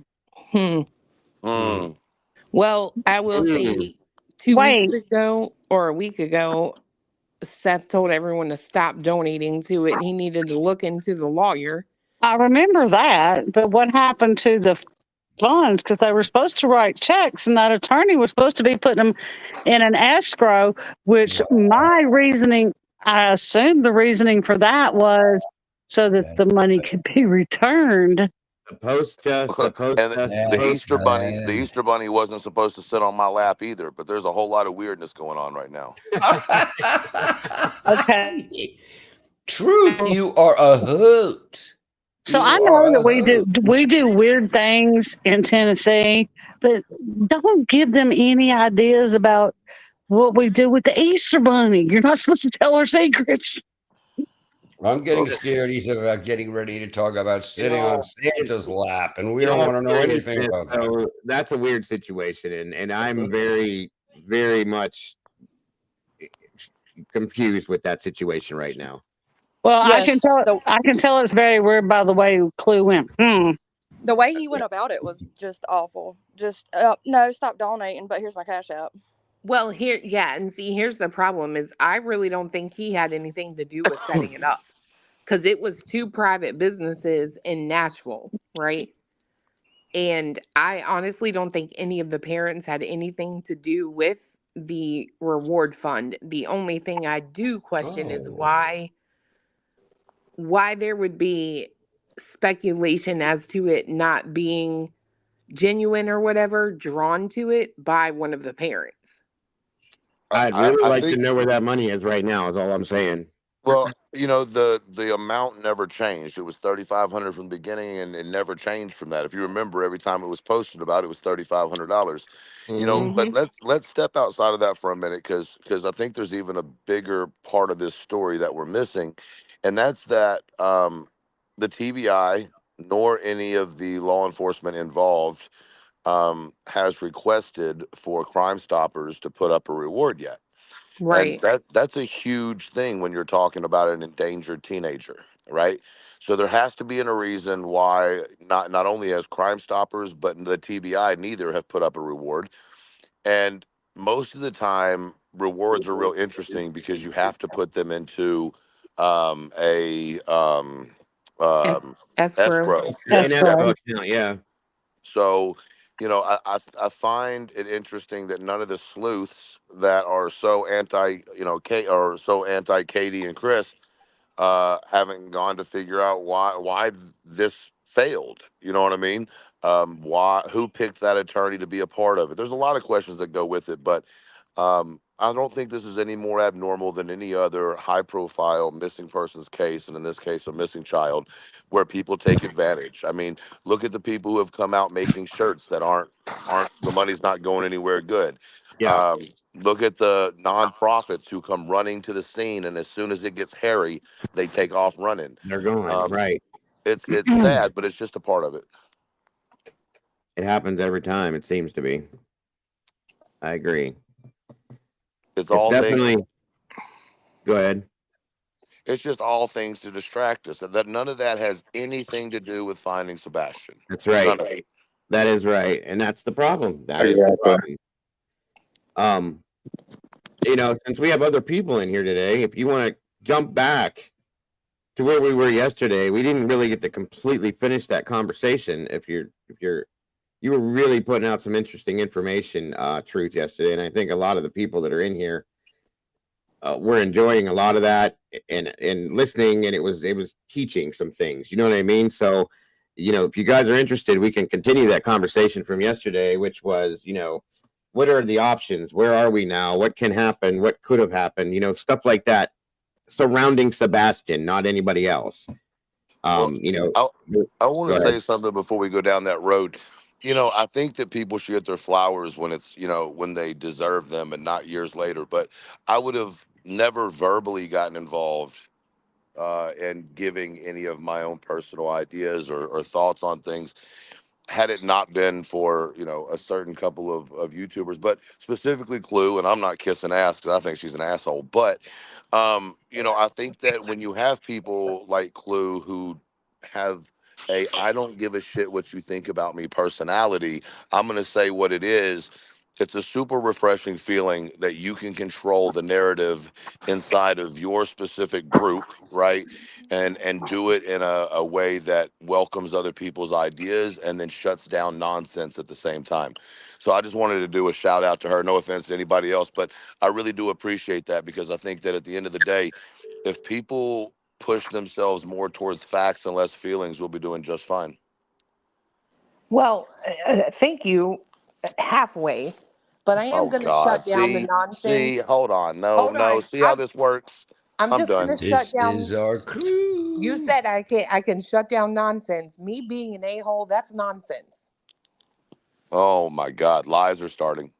I mean, I'll say ass hat. I won't say Here we a-hole. go. Ass hat. I'll say that, but But I do appreciate that. Thank you very much. Yeah, that's the nicest thing I'm going to say to you all week. Although I got to say, fiance is probably a step better because he has to deal with you. I said that a long Tough time is ago. the word we're looking for. Tough, not an ass. Tough. She knows where she feels. She knows how she stands. She verbalizes it. That's not an ass. That's tough, empowered woman. Haven't we learned from the Sebastian Rogers case that public perception isn't always accurate? Is that against me or you? Because That's a good point there. Beyonce, you're gonna get in the doghouse. You better shut up. I have a question that has something. Does anybody, ever since these doorbell cameras came out, they're like the hugest thing. Now surveillance, I cannot say that word, is huge on buildings and everything else. We already went through the phone tapping. What's going on? Is there something going on that we're supposed to be looking one way and something else is happening in our government and whatever? We're being watched everywhere we go, and not just watched, but taped. Obviously not enough because we can't find Sebastian. That's a good, yeah, there you go. And I don't know, Terry, it's a hard question to answer, truly, because we don't, unsettling, to be fair. you just got to take it for what it is. There's nothing we can do to change any of it. And that's a whole other conversation we could get into that I've had with multiple people already, truly, about that kind of stuff. But it's just one of them things. You know what I mean? I guess. Okay. I just don't know how to approach it, truly, because you're right. There's a lot of that going, just like our phones and our TVs and all that other stuff. You could look at it from all the angles and say, hey, Big Brother's watching everything we're doing. What are we going to do about it? You know what I mean? Well, what's the next step? Everybody has to get a chip? No. They can try that. That ain't going to happen. Oh, wait. You think you don't already have one in you? I don't know if we do or don't. If we want to go down that hole, yeah, we could go there. You guys. I'm sorry. I just wanted to bring that up because it was something. That big scar on my head. I'm sure I do in my head. I'll be honest. That's scary stuff. Okay, can the person that is not a cop, can I change this a little bit and just ask you this? And this is Idaho. Believe me, I do not know if this is right, but you might know. I kind of think that what that new guy Cy is all about is that it is all really about what is in Brian Kohlberger's phone and that the rings and the towers and all that stuff is really a bunch of bullshit. So I'm asking you, is it right that the real switch now in the last week with Psy being bought in is it is about the guts of all your old cell phones? I proudly do not have one. I would never had one. But is that what they're saying? That it's what's in your old cell phones that can tell on you for everything compared to the towers? That's what I'm asking.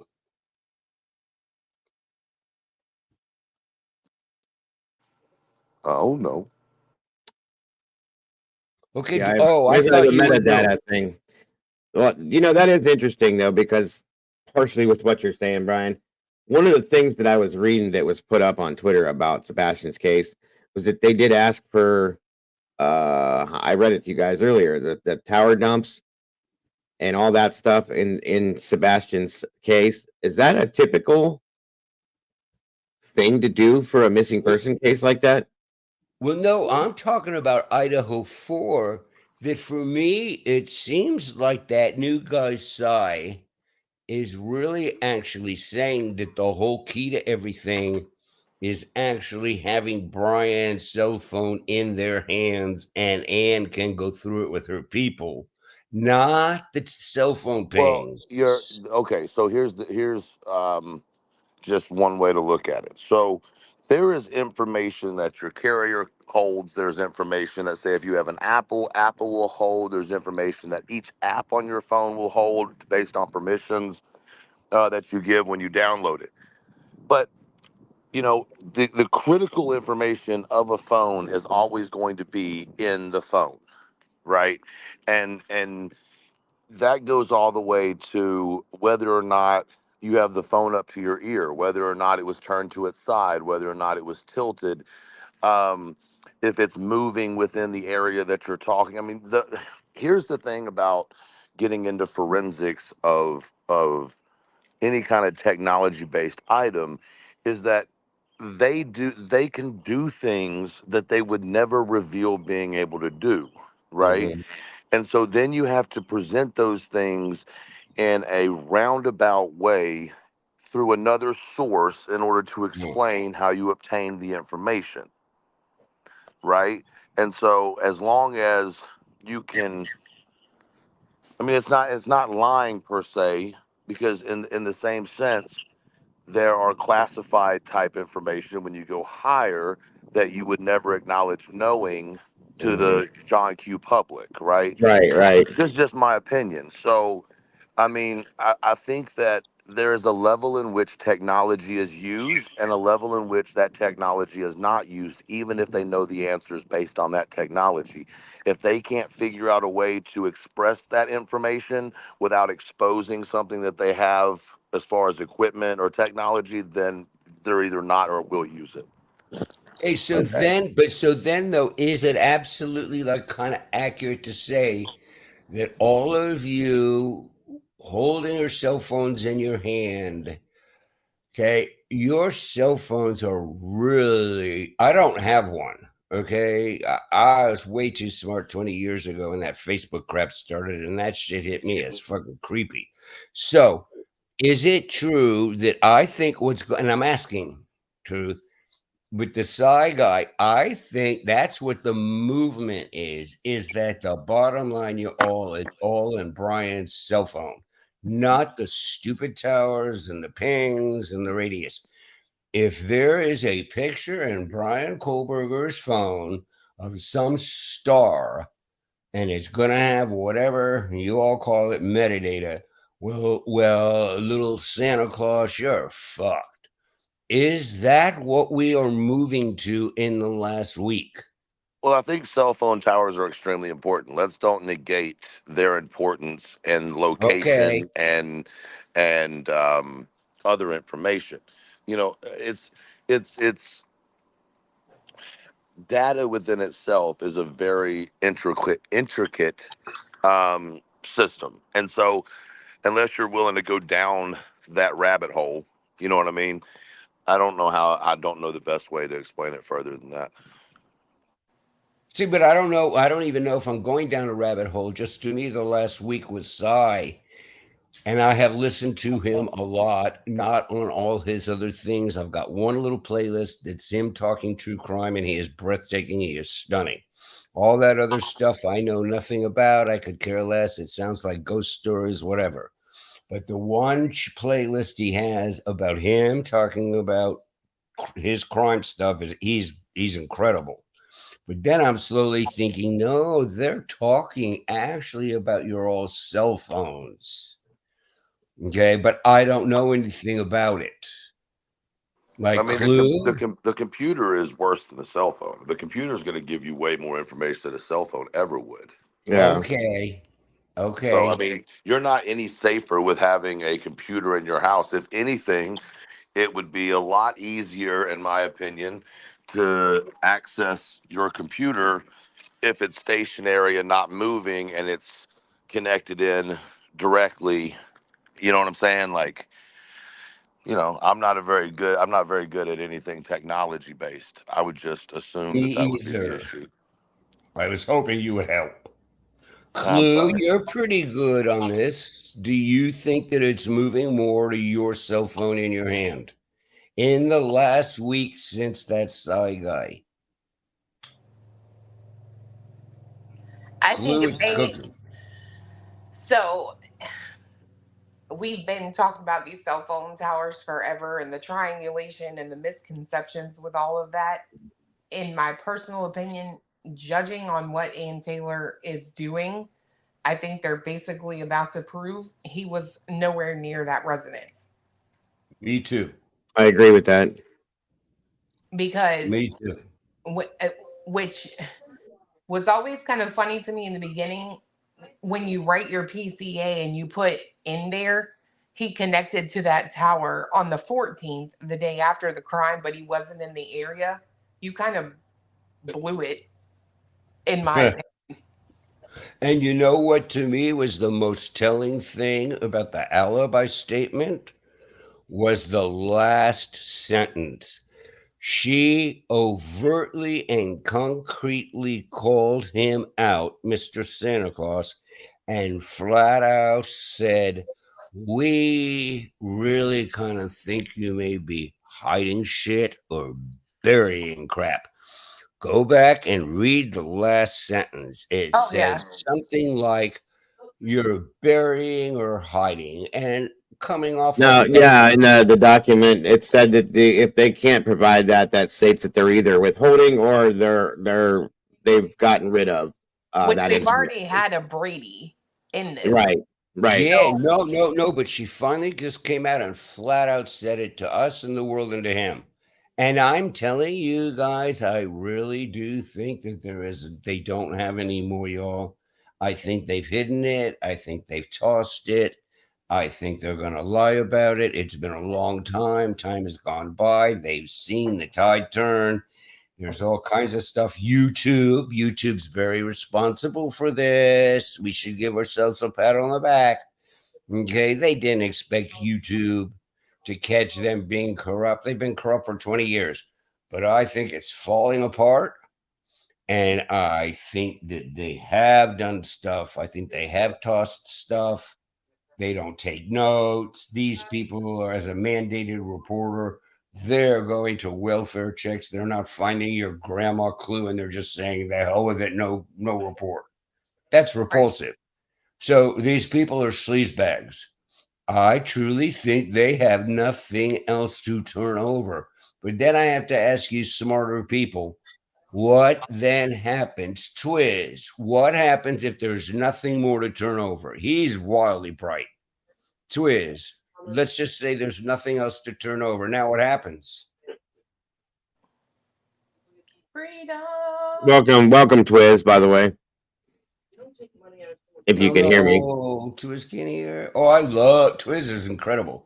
Twiz, what happens if they just finally have to admit and say we have nothing more to turn over to you? I mean, shouldn't you all get arrested? Oh, Twiz ain't here. He's here, but he's not. You haven't no, he's got to go back out and come back in. It's fine. Okay, Dago, what do you think? What happens if they finally have to admit and just say, you guys, we didn't do the cast report like we're legally supposed to. We don't have any more notes. We can't find anything, whatever.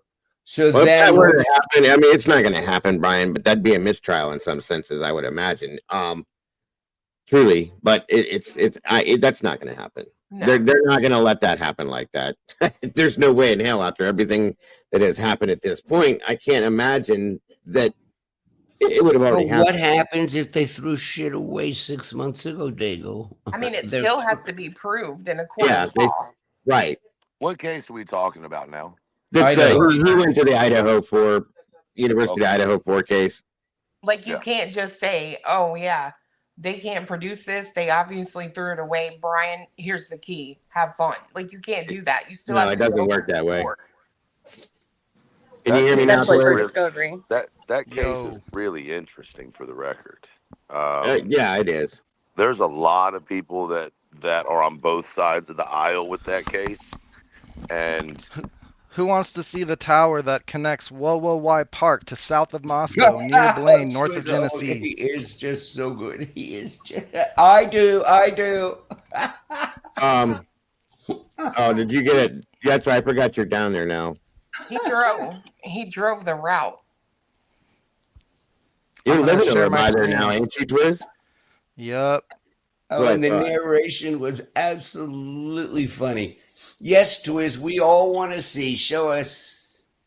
Yeah, but I agree with you, Truth. That is very interesting on both sides of the way it's come out.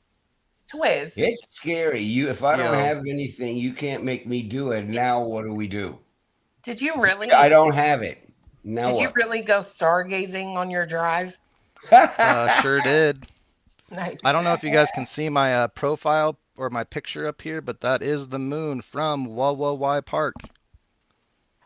Oh, That's it what Brian was reminded looking me at, of huh? the channel True Crime. Oh. Hey, Twiz, did you see the stars breathe and did you stop at Floyd's?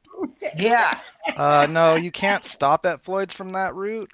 That's in a completely opposite direction. Were you bummed out that you couldn't stop there, Twiz? No, I don't. Me and Kimber are going. Right, But well, there's we're a weed going. shop right down the street.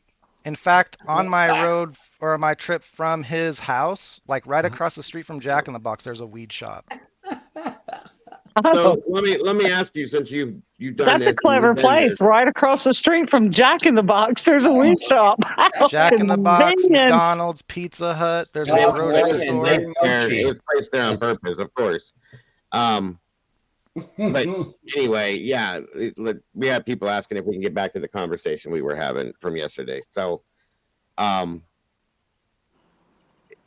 where the hell were we at that point now? Damn it! Just share my screen for a second. I'm gonna jump down and go cut my hair. so you know the world, you know the world is 95% water and 0% of it is carbonated. So in fact, the world is flat. What? I'll say it one more time. 95% of the world is water. 0% of the world is carbonated. So in fact, the world is flat. It's a true statement. Anyway, continue. It's You've just got very to be able to salinated. multitask between cases. Whoever said that. That was good. That was good. I like that. Smiling Sleuth, we have to be able to multitask.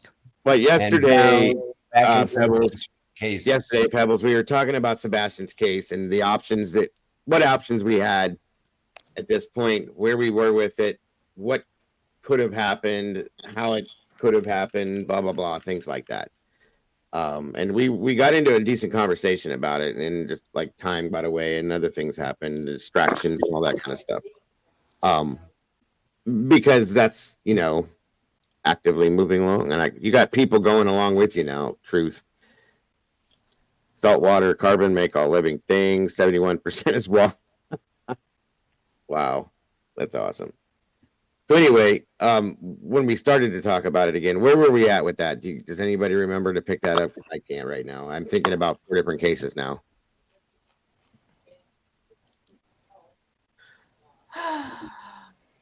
Okay, I have That's true. So I know you guys say in Tennessee, everybody, I mean, if you're on private property, you can be shot. You're really big about that. Yeah. So what if he's on private property and can police get on there? I mean, they'd have to have a warrant. Yeah, they can knock, but Okay, here's the thing. All right, I'm going to give you a little welcome to the South. There's a couple things that we Hey, I'm care from the about show down me here. state, Missouri. Well, there's a couple things that we will die over. All right, one of those being our old ladies. Okay, one of those being our children, one of those being our animals, and one of those being our land. Right. And if you, for any reason, put any of those things into jeopardy, you will get a response that has 0 F's what any law says. Mm-hmm. Okay.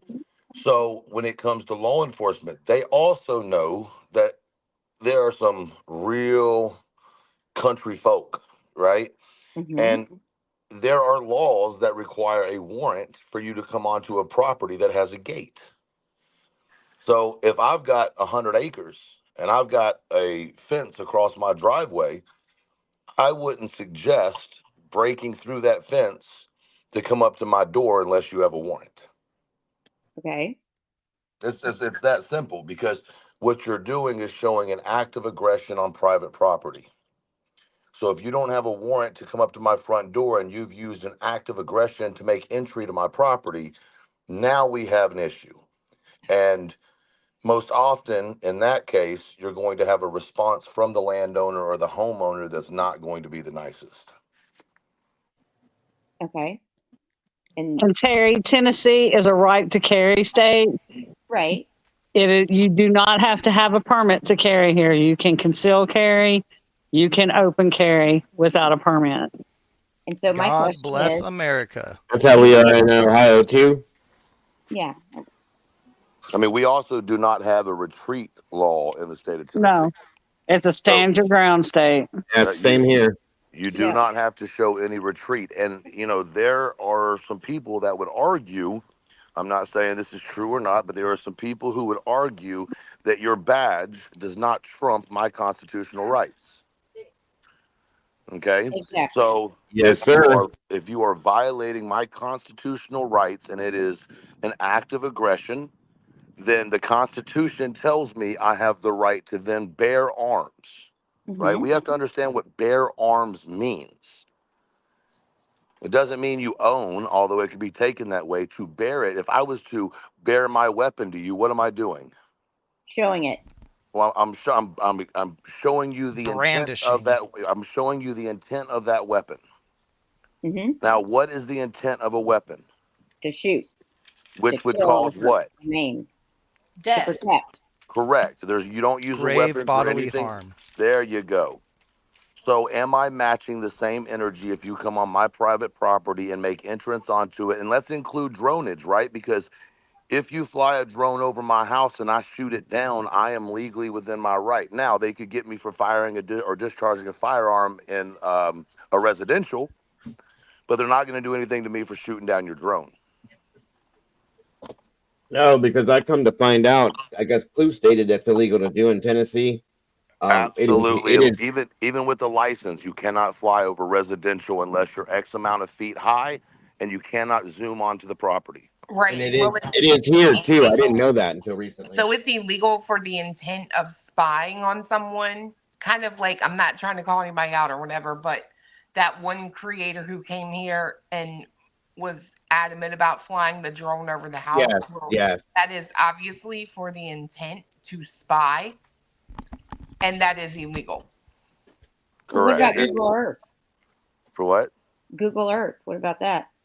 That doesn't have the ability to look in your window. No. Google Earth doesn't have the ability to harm you either directly, maybe indirectly with the images, but within itself, it is not a violation of privacy.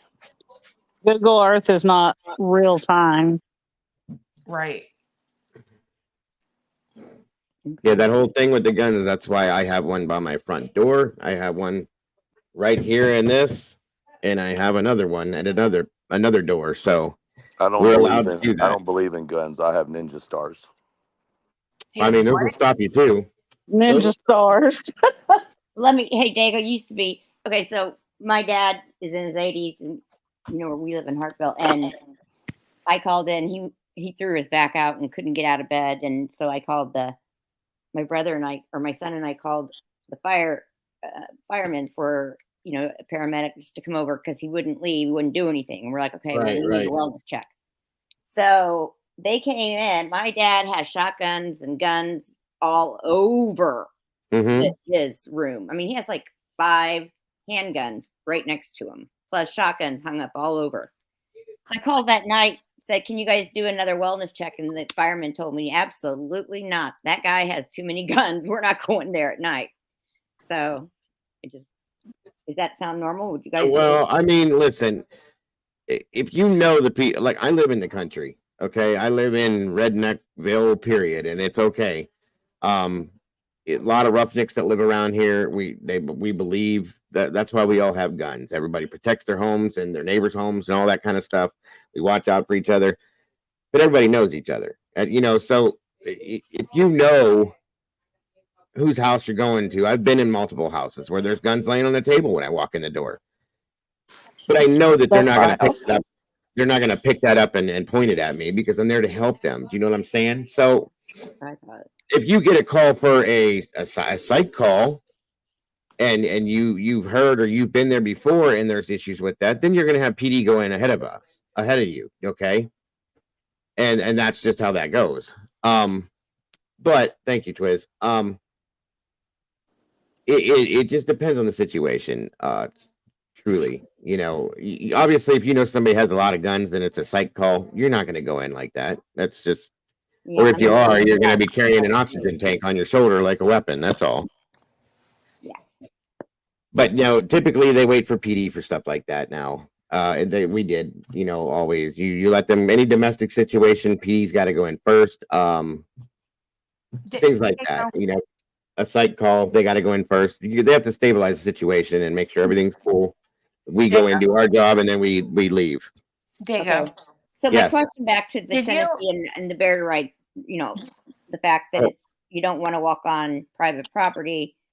I'm just throwing this out, but the Proudfoots, I mean, they're pretty well known, the parents, right? They have money. They're very well established in the community. I think that's such a misconception. I'm sorry. Like, don't nobody know us in the community? I didn't know them before this case. Yeah, but you said you guys don't really go places a lot. I think because people see that they have the camper, the nice house, the nice vehicles, they just assume that they're loaded. That's all. Y'all, no, I'm not talking about them. His parents. Oh, his parents. Well, I mean, I don't know anything about them, truthfully. I ain't heard about them either before this. I've never heard about them, and I mean, yeah. Hold on. Go ahead, Truth. The mother, yes, the mother has been in real estate for many, many years, and so she's well known within that circle of things, or real estate within itself. I believe she's been a high-ranking real estate agent several years in a row. Someone could check that, but here's the thing: people who own companies aren't famous. You know what I mean? Like these people obviously, just by what we know, are investors. They take their money to make money. You wouldn't own all the businesses that they do without it. But also, credit is one of your best friends and your biggest enemies. So just because they have things doesn't mean that they're quote unquote loaded.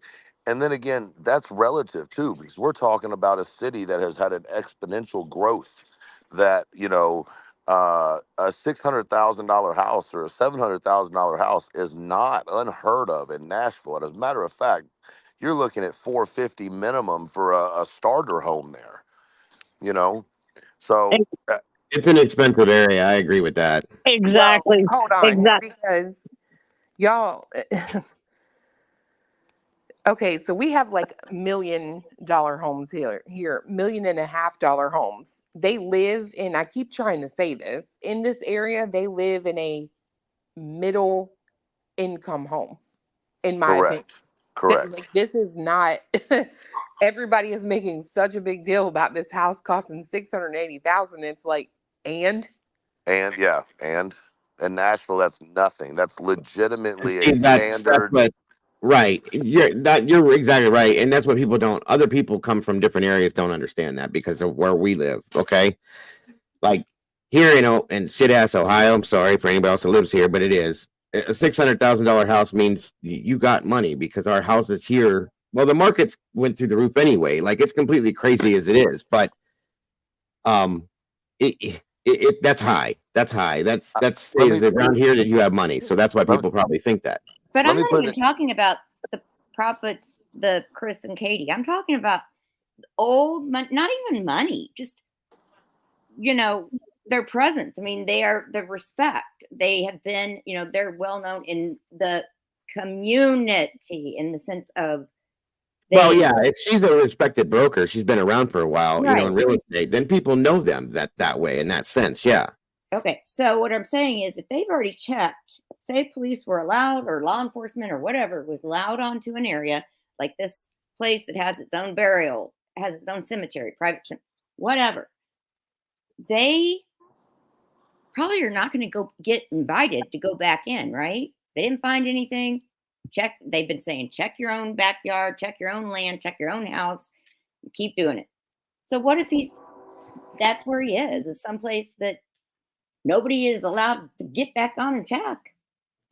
Well, the police would be able to do that. But why? But they need a reason to. They could get a warrant and go, we're coming back. That's all they need. They would just have to come up with probable cause to get a warrant to go back on their property to do what they have to do for a case like that specifically. Probable cause is the easiest thing to get, ladies and Yeah. gentlemen. Probable cause is not hard. That is the easiest thing to get, and it's easy to get. You don't even have to get a judge to sign off most probable cause warrants. You can get a magistrate to sign it off. Yeah. Yeah. And if you know how, listen, guys, here's the thing. There's been a lot of talk about, the law enforcement haven't been doing their job and it's a good old boy system. Here's the thing. The They good have old been. boy system does not always mean negative, right? Like there are some negative connotations to it. Yes, it should be done away with, but if you look at it hindsight 2020, sometimes you can get things done a lot faster with the good old boy system where you can go up to Judge Miller's house and have him sign it in his bathrobe without giving him any information because you Right. built a relationship with him over your daddy knew him, your granddaddy knew him, now you're working.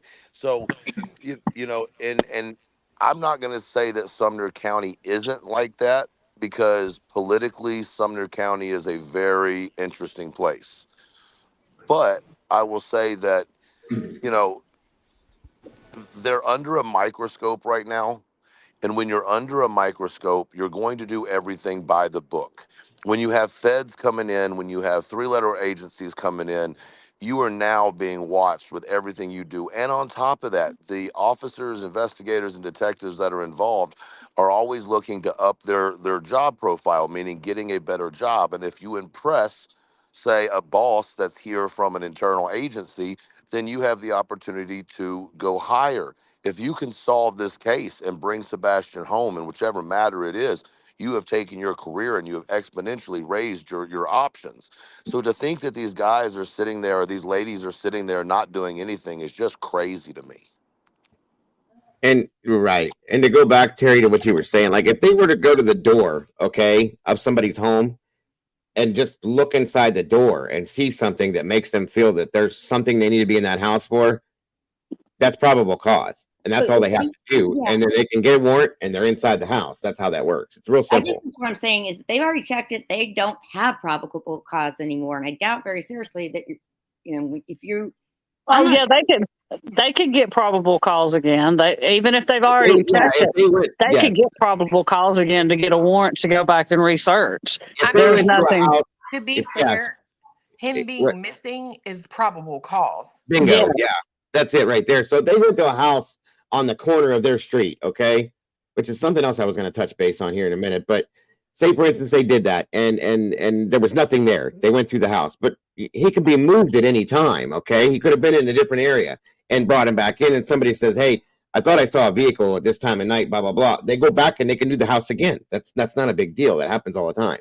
No, I get that. I guess what I'm trying to say is it's that it goes back to, do we think he's missing? We were asked that. Truth asked that. Do we think he's missing? Do we think he's alive or dead? Do we think, does that mean, do we think he's safe? I mean, maybe he is in a safe area that people aren't looking at. And that's okay. Maybe that's where he needs to be. Well, I think my question, and you're right, based on how I said it, then you're right. I think my question was more meant to be based on your gut, not the facts that we have, nothing else, because y'all all know when you see a case and you immediately go, oh, that baby's not here anymore. You know what I mean? You get that feeling in your gut immediately. And then sometimes during a case it will change multiple times, right? We are what are we at? Like 53 days now? Something like that? Yes. Two more days, and we're at 2 months. Yep. Yeah, so we're at a point now where, like I said yesterday, we have beaten the idea of parents, parents, parents, and we've got no response, vocally by LEO, right? So the only option we have is to start all the way at the beginning again. Take out of our mind all of the inconsistencies that both sides have said and work directly off the facts. And if we do that, then we might find ourselves in a better position. But with my question, it was strictly based on gut feeling. And in this case, I have no feeling of, it's almost sad that I would feel like he's in a better place somewhere safe than he was in his own home. And I think that's because if he's not in a facility, then the next option to me would be at someone's house. I think the female aspect is a very, very big aspect, unless he was taken against his will, and then a male could be involved. I don't think he would willingly go to a male's house after he had experienced the type of situation that he experienced. Right? So you have to think about what someone would be willing to do. And once again, we have to remember what we know. Nobody left that house after they got home. Nobody came to that house after they got home.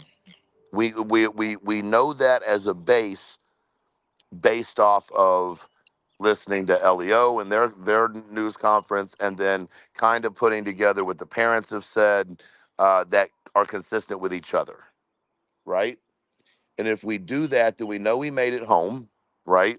If he made it home and we never saw him leave the house, we have to figure out the options that go with that. That's all I'm saying. And we have to eliminate the other ideas. Now, if they come back into play because it's the only thing that makes sense to the equation, then that's different. Yeah. Right. And no, Paige, I don't think it has anything to do with that. Yeah, I just was, after we talked last night, or our online, I started to think, well, you know what, he's right. I mean, what if he was taken, but he really wasn't taken in a negative manner, in the sense of taken to hurt him, but taken to help him? But where would they put him? Where would they keep him, that he could stay safe and still stay out of? He could be with anybody, Terry. He could be staying in somebody's home that has just been kept out of the bird's eye view, that nobody would imagine he could be there. Truth mentioned last night he could have got a girlfriend, and she's keeping him because it's not something, truthfully, based on everything that's been put out from the beginning, that anybody would ever think of. Okay, that'd be one of the last things people would think, that he's hiding out with a girlfriend. Okay, I wouldn't have thought that. Okay, but it's fact. It's possible. Well, I think, just to clarify, you said maybe she's keeping him. I think that's a dangerous road to go down in terms of not looking at it as that may be where he is, instead of that she may be keeping Oh him. yeah. Different. Because I think it's completely possible wherever he's at is where he wants to be. Yes, that's a better way to put it, Cleus. I agree. By his choice, he's there. Yes, by his choice, he could be there and doesn't want to leave there. Just like Truth said, that in his mind, he's probably better off where he's at as compared to where he was. Okay. And let me tell you why I think that, so that it may help other people understand. If we know that there was no car, if we assume, okay, that there was no cars that came into the driveway, because they would have been seen, at the very least, the tail lights, headlights, something would have been seen on a camera. Okay. So that didn't happen. Someone just said, I believe the only time she left is when she went looking for him. That is correct. I would also assume that through the investigation that they were able to track her car based on the fact that her phone would have been on with the sheriff's department at the time, Right. and her car would have been going through the neighborhood looking for him. And on top of that, she had an interaction with a mother in the neighborhood as she was looking for her son. So with these things, you have to think where would be the time that she could get rid of him or trade him off to somebody without it being seen? And is there a time window lapse between one sighting and another sighting that would have given that much time? That would be the only explanation onto how he got out of the house other than willingly leaving. Because if he willingly left, he had to go up in between the houses, like what we talked about yesterday, and it's very possible that his size, being as little as he is, as thin as he could make his way through there, especially if he's running, right? Mind Mhm. the running conversation, without setting anything off because it is so dark. So He's in all black. and he's in Right. all black, correct? Remember that's part of the description. So if somebody didn't come up to the house through that route and then go back through that route with him, he wouldn't. You're telling me he wouldn't be kicking, screaming, any of that? That just doesn't work, right? And then the argument, well, maybe he was given something to make him knock out. Well, then Katie would have had to have known. And if Katie's not being looked at in that manner, which I don't believe she is right now anymore, then that would mean that that idea would have to be out, right? So it really leaves us with, did she put him out of the house as a consequence? Did they get into a verbal altercation or physical for that matter? And he went out the front door and the door locked behind him, and she said, "F it, I'm not letting him back in."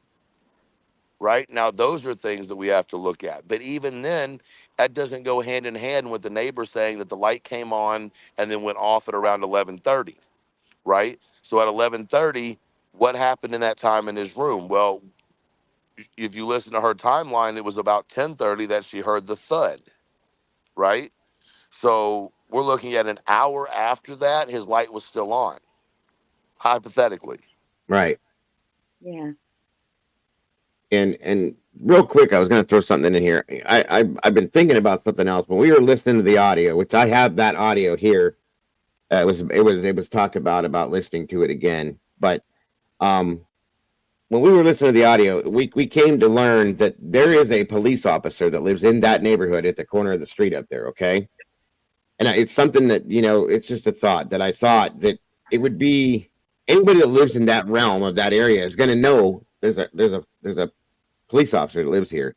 Now, that's why I'd asked when I talked about that if anybody knew if that officer brought his cruiser home. Because if he does, then everybody knows he lives there. If he doesn't, then maybe nobody knows. Okay. So if he does, from time to time, people know that there's a police officer that lives in that house, and they're not going to, how can I say this? Per se, be as apt to like do any kind of mishandlings in that neighborhood because Hey, they know that. Clue and Cletus, y'all would probably know that more. Do officers in Sumner County take their cars home, or are they shared between shifts? I don't know, but what I can say is I've been in that neighborhood quite a bit in the daytime, late at night, and I've never seen a cop car parked anywhere. That doesn't mean they don't pull it in the garage. I think that's against. I think pulling into a garage is against department regulations. I don't think you're allowed to do that, right? Nope. I mean, I don't know. I'm just saying. I believe. Who was that? But no, I mean, it was just something else that I wanted to put out there that, if you see that there, it's a deterrent.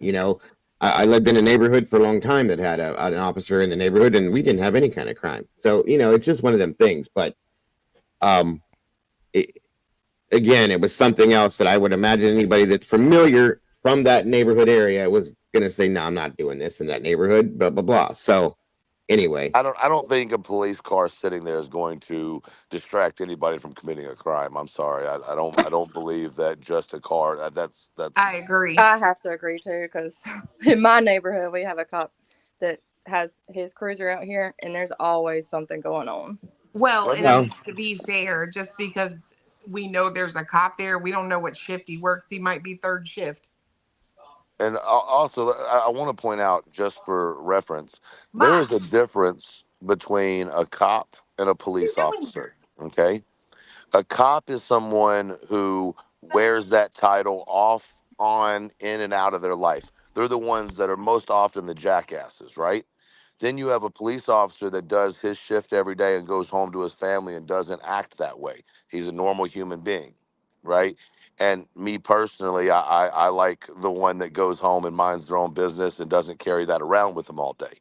So once again, I have, known people in my past who have been in different fields who, if they see something going on and they're not on duty, it's none of their damn business. Right. Yeah, you're right about that. I don't like using the word cop, and I'm mad when That's why I try not to say it. I always say police officer out of respect, but there are cops too. I'll say that much. I agree with him on that. Respect is earned, not given. Are you Right. serious? We can't say cop now? Yeah, I've never No, heard that. you can say whatever you want to say. I just never have. My father, my grandfather, and my uncle were all police officers, and I've always just out of respect called them that. His birthday. That's all. You The can say whatever you like to say, but I agree with what he said. I like the way that was explained. There are cops out there too, and you can call them what you want to call them either way. I look at it the same way. So the thing is that Sebastian could be in the Philippines by now, and we that's wouldn't know. that's another point that I made a while ago. He could be anywhere from Hawaii to Alaska to any another country. Well. Yes and no, right? I respect the idea. However, passport. there's not a real big, sought after want for children with developmental and emotional issues. Okay, it's not, and I mean that in the most respectful way I can say it.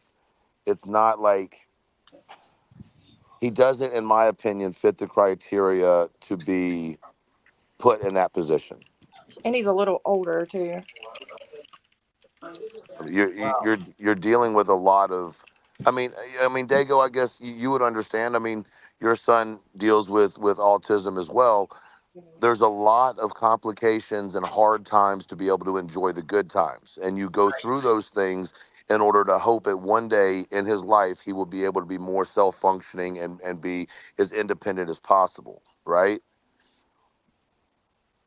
Absolutely, I do agree, and it is a daily struggle, mentally and emotionally. So someone is not just going to take a child for those purposes, in my opinion. And the travel of that child would be very difficult because of the change of environment and things of that nature.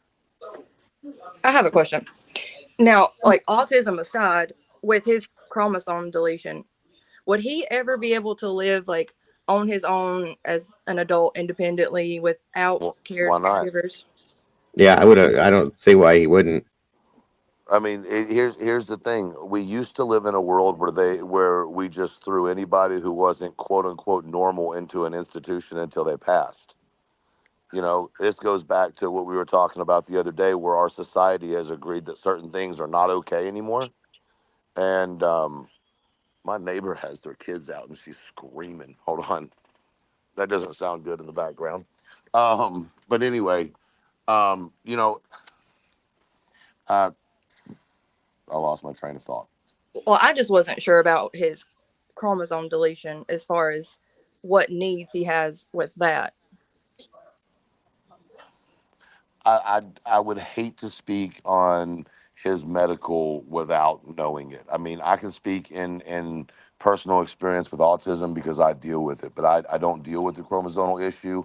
And I think without knowing how severe it is or having, a direct diagnosis or even access, I keep talking about the IEP, but even access to an IEP. But that's what makes this so interesting to a lot of people is people are confused as to why the autism is such a big deal with such a recent diagnosis. And I think that answer may also be a clue to some of this. Do you think you said you went to the wilderness, when you were taken at night, but is that, was it, what are your thoughts on, do you think that it may have helped you or not? I'm just curious, is it a really bad thing or Does is it it? turn your stomach when you read about it? I had a friend who got sent to one of those places. And here's the other thing. We're just assuming that it's one of these organizations that are online and have a presence. For everyone that's online that has a presence, there's 10 or 15 of them that you'll never find anything about because they're so far back in the backwoods and it's so hard to get into the programs, but they're doable. And this isn't just a wild theory. This is go look for yourself, right? Don't No, ever yeah. take anything I say as fact. Take what I say and Google it, look it up, call me out on it if I'm wrong.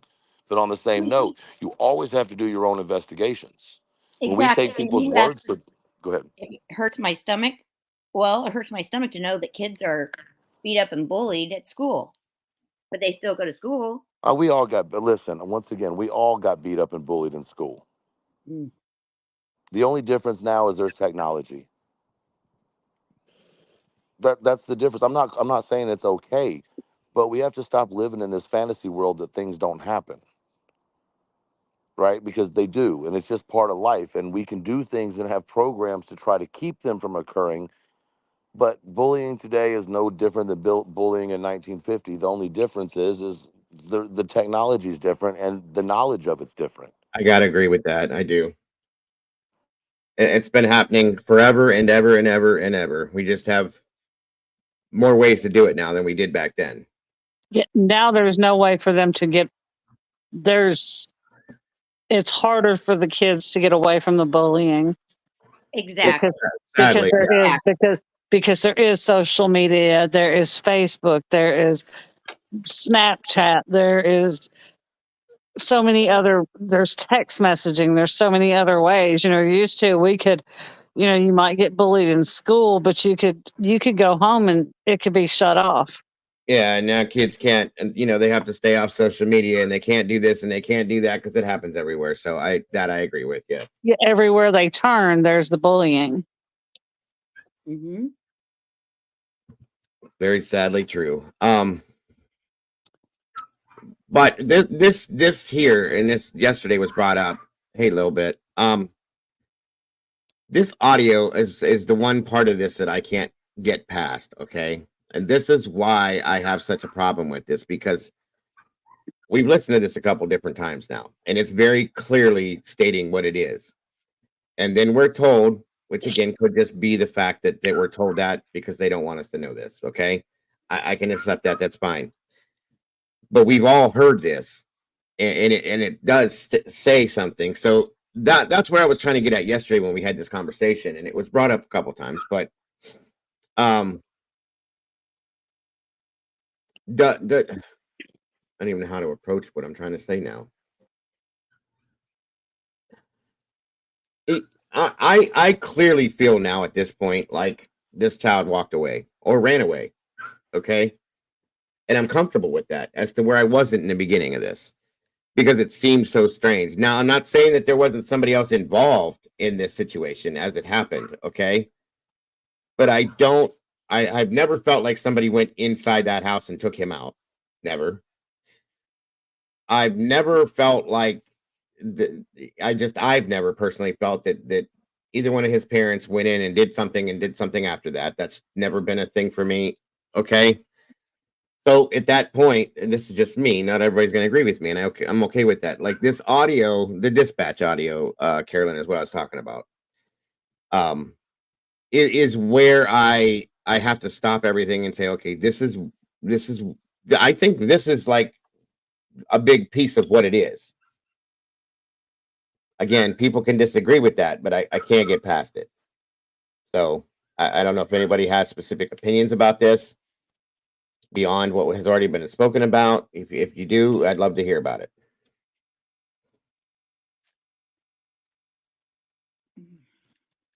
I just can't get past that statement that Seth made about, well, they're going to find him, and when he gets found, then they're going underground or undercover, going to have to go away for a while. I didn't get that, and that bothers me. I mean, I guess you could take that a couple different ways. I took it like they wanted to go to Disneyland or something. No, I took it in one very particular way, and it's the wordage, guys. It's the wordage. He said we might have to disappear Yes, for a while. Yes. Yep. It is disturbing. I'll tell you that, but it's on what? How did you take it? If I can ask, Truth. I mean, verbiage is your biggest sign of information. Yes, I agree. You know, people slip up with the words that they use. Sometimes it's genuinely a slip up. It's a mess up. You say things the wrong way. I think we have to be careful about how we dissect words, but also we have to be mindful of them at the same time. It's a teeter-tottering act. You know what I mean?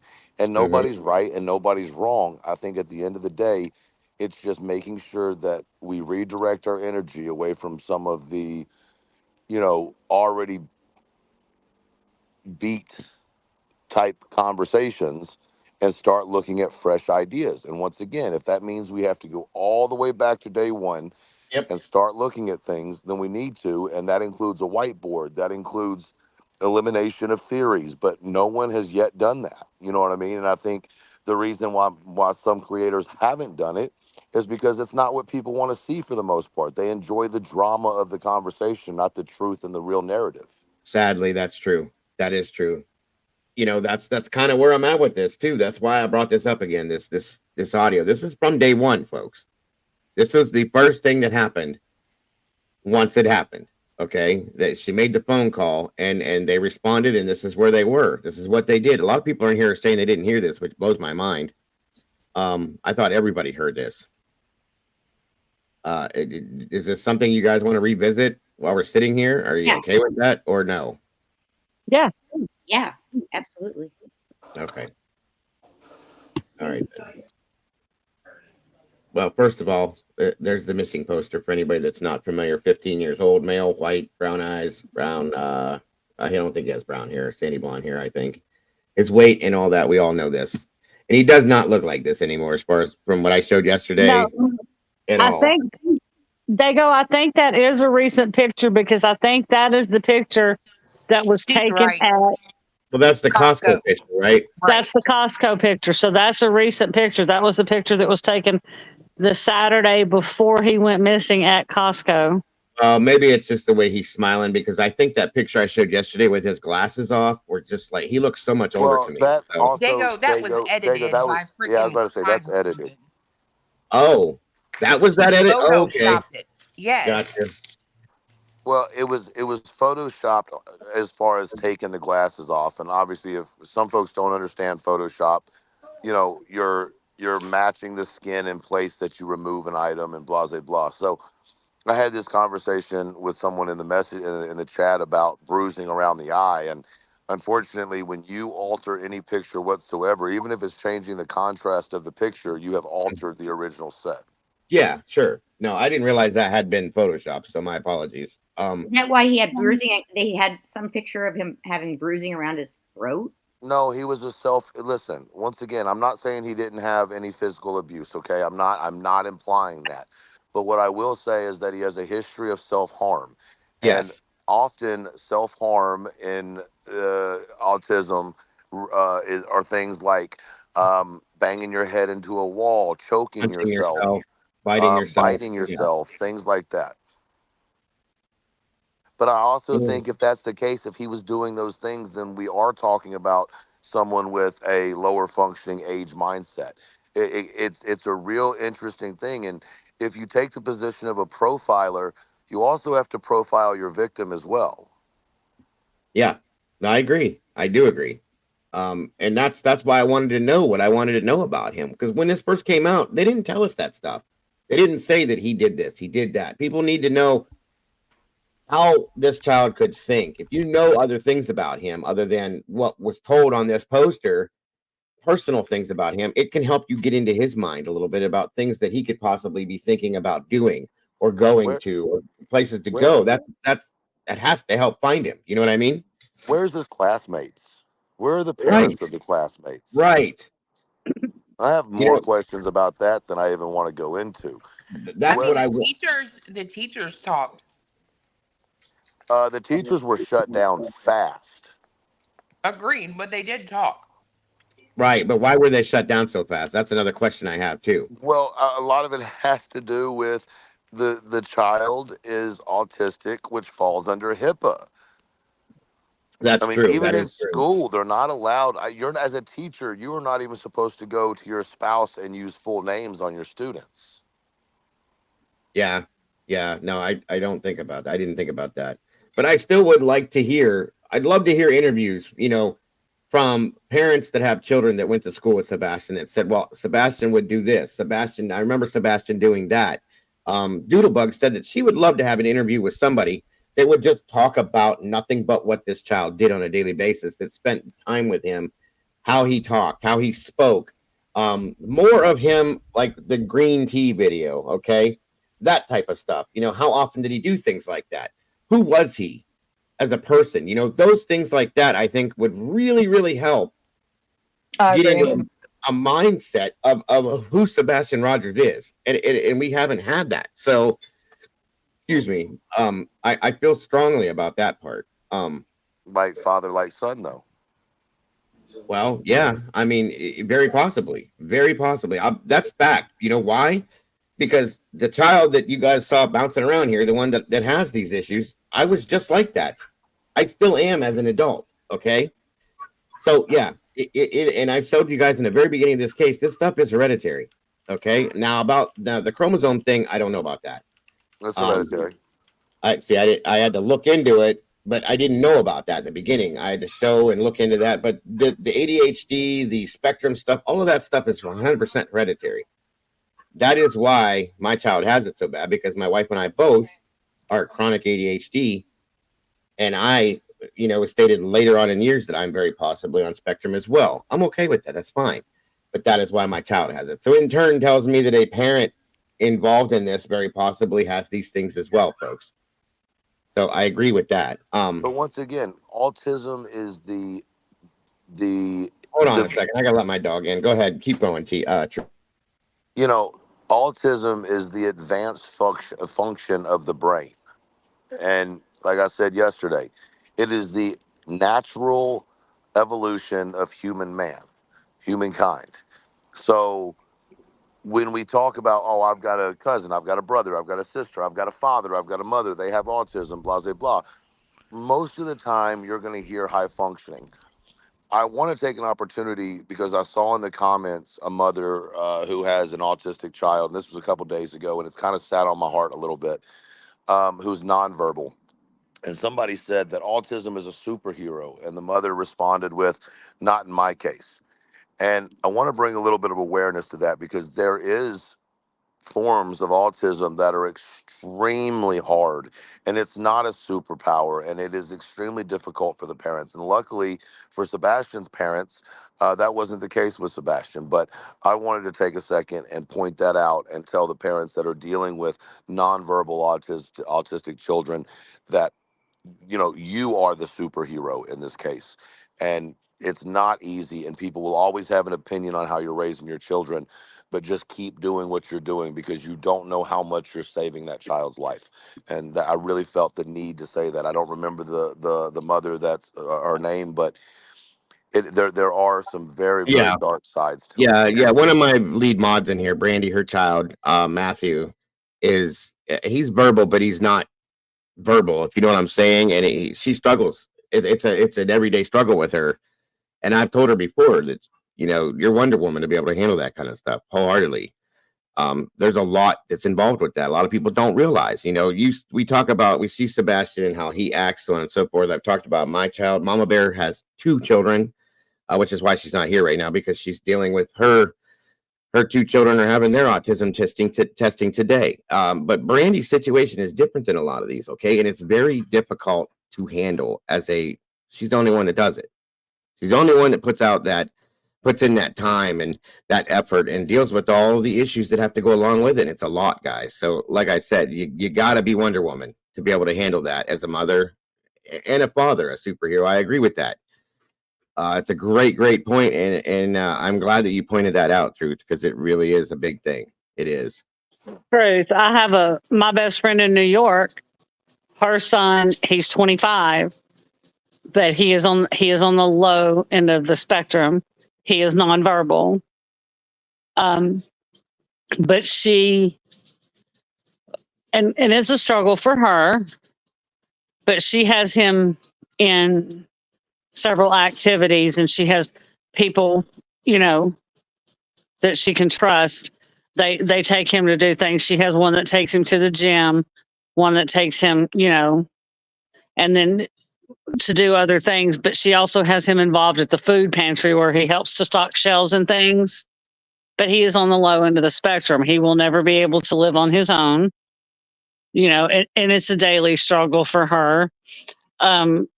Several 2 or 3 years ago, he had a incident where his esophagus ruptured. The child didn't get to eat for like a year because they kept having to stretch it, but they had to do it slowly. And, he didn't know what was going on, of course, because he's, you couldn't explain it to him. But he is on the low end of the spectrum. And, it's a struggle for her.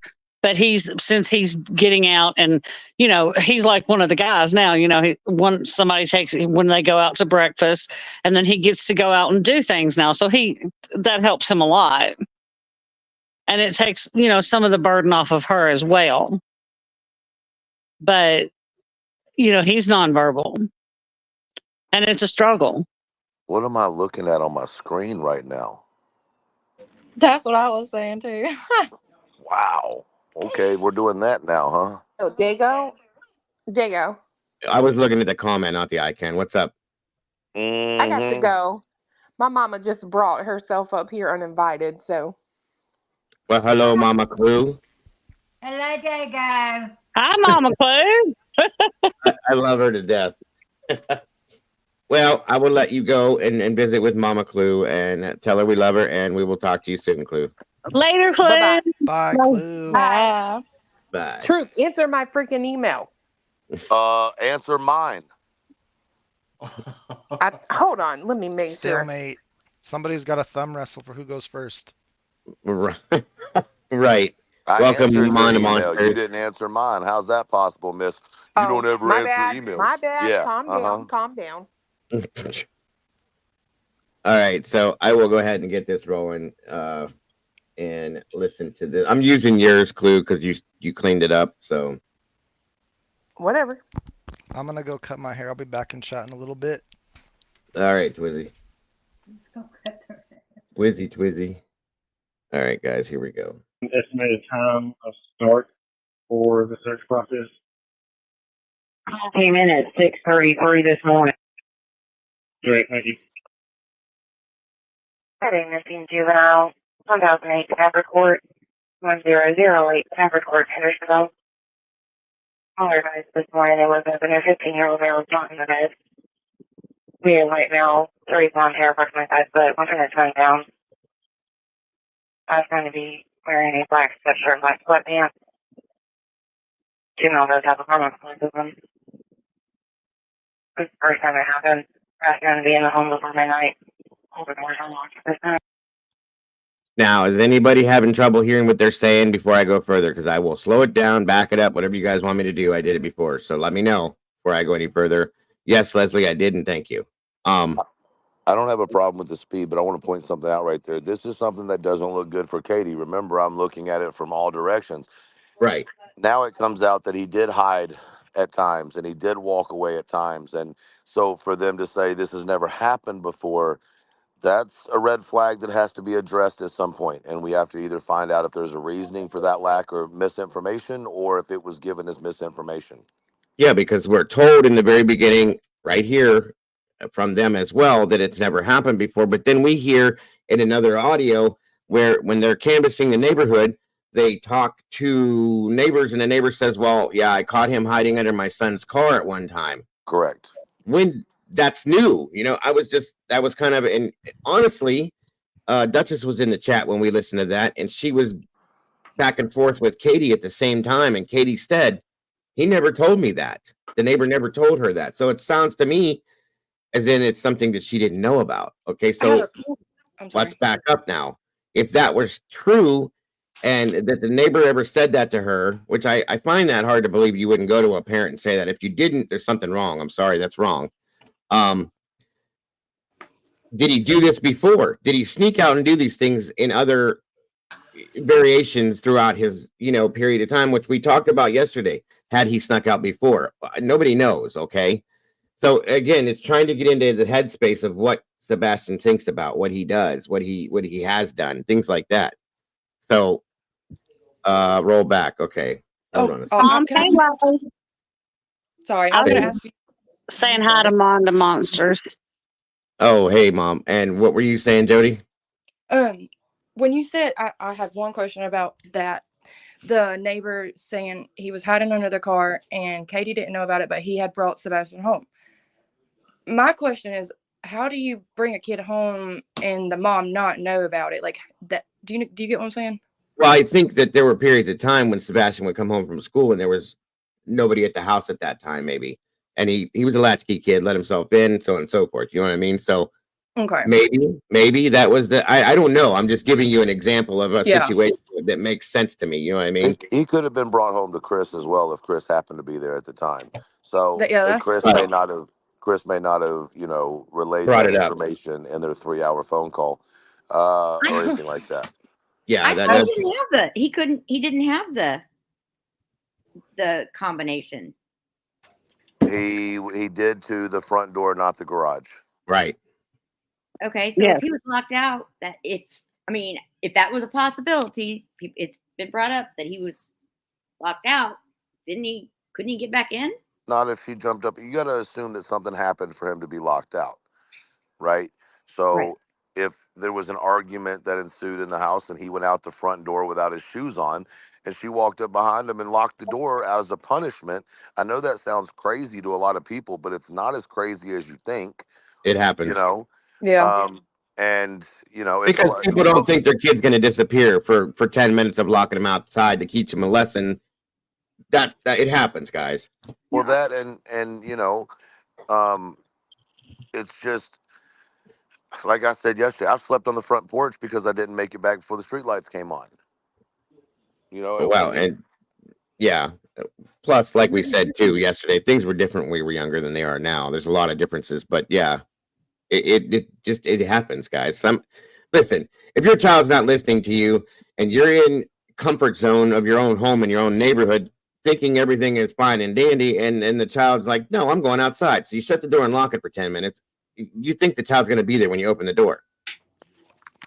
I think an answer that I want to know is, did he come out of the bowling alley empty-handed, or did he come out of the bowling alley with a backpack?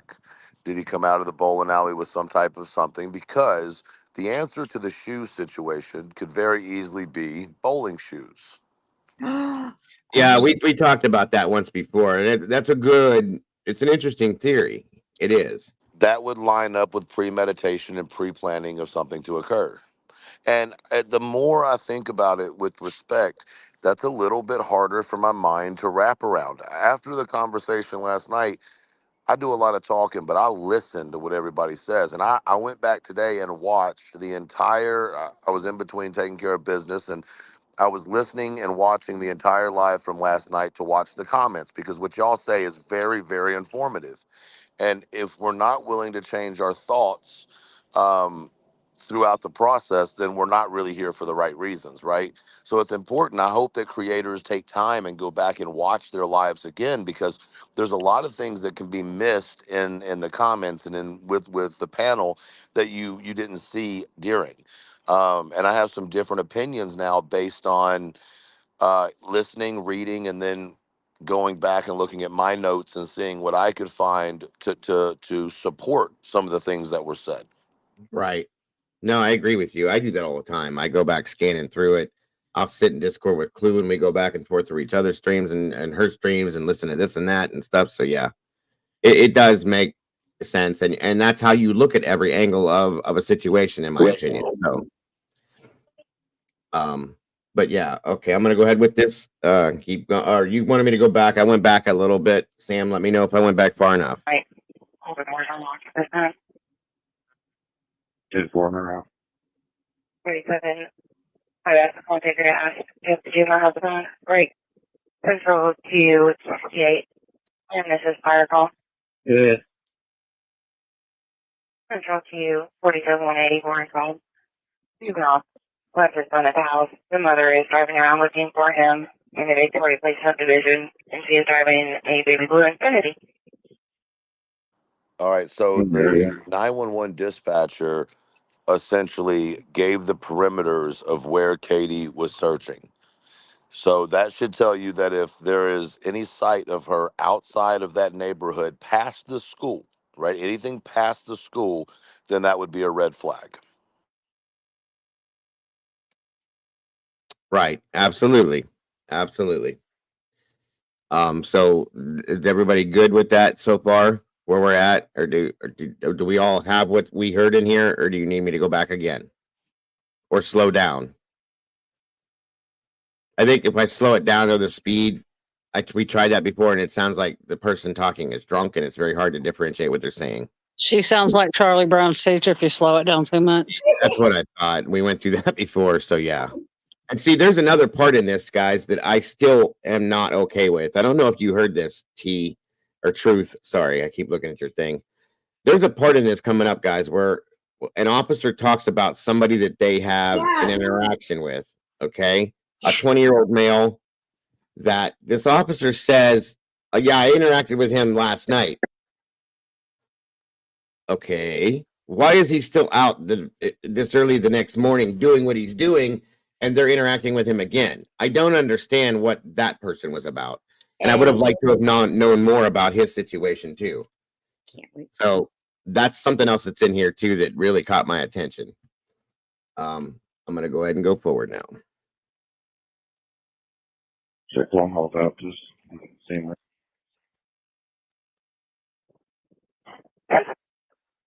You can take me off the assistant, or I'll be en route to the missing juvenile.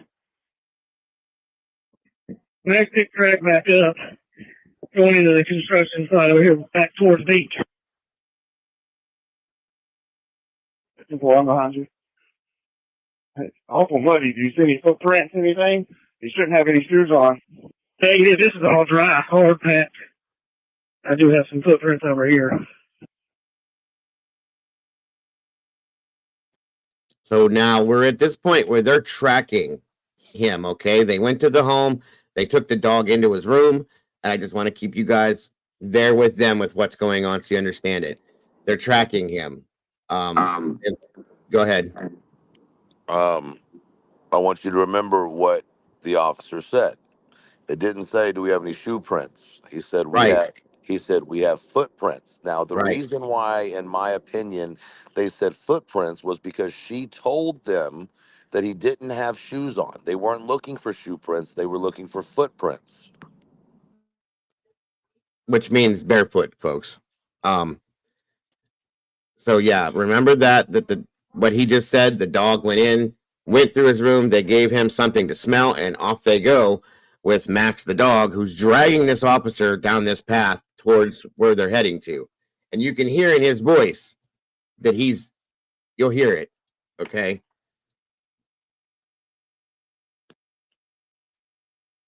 Right there where you're standing? Yeah, leading right over here to the retaining pond. So that again, they're asking, do you see any footprints? Yeah, right over there where you're standing? Yeah, leading over towards the retaining pond. No shoes, just footprints. Shoes that Max went straight into the pond. Go back. Max went straight to the shoes that Max went straight into the pond. Leading right over here to the retaining pond. Go back about 10 or 12 seconds, please, Dago. Over here to the retaining pond. No shoes, just footprints. Shoes that Max went straight into the pond. Max led me straight to the retaining pond. Over behind Willow Boulevard, he dove right into the water.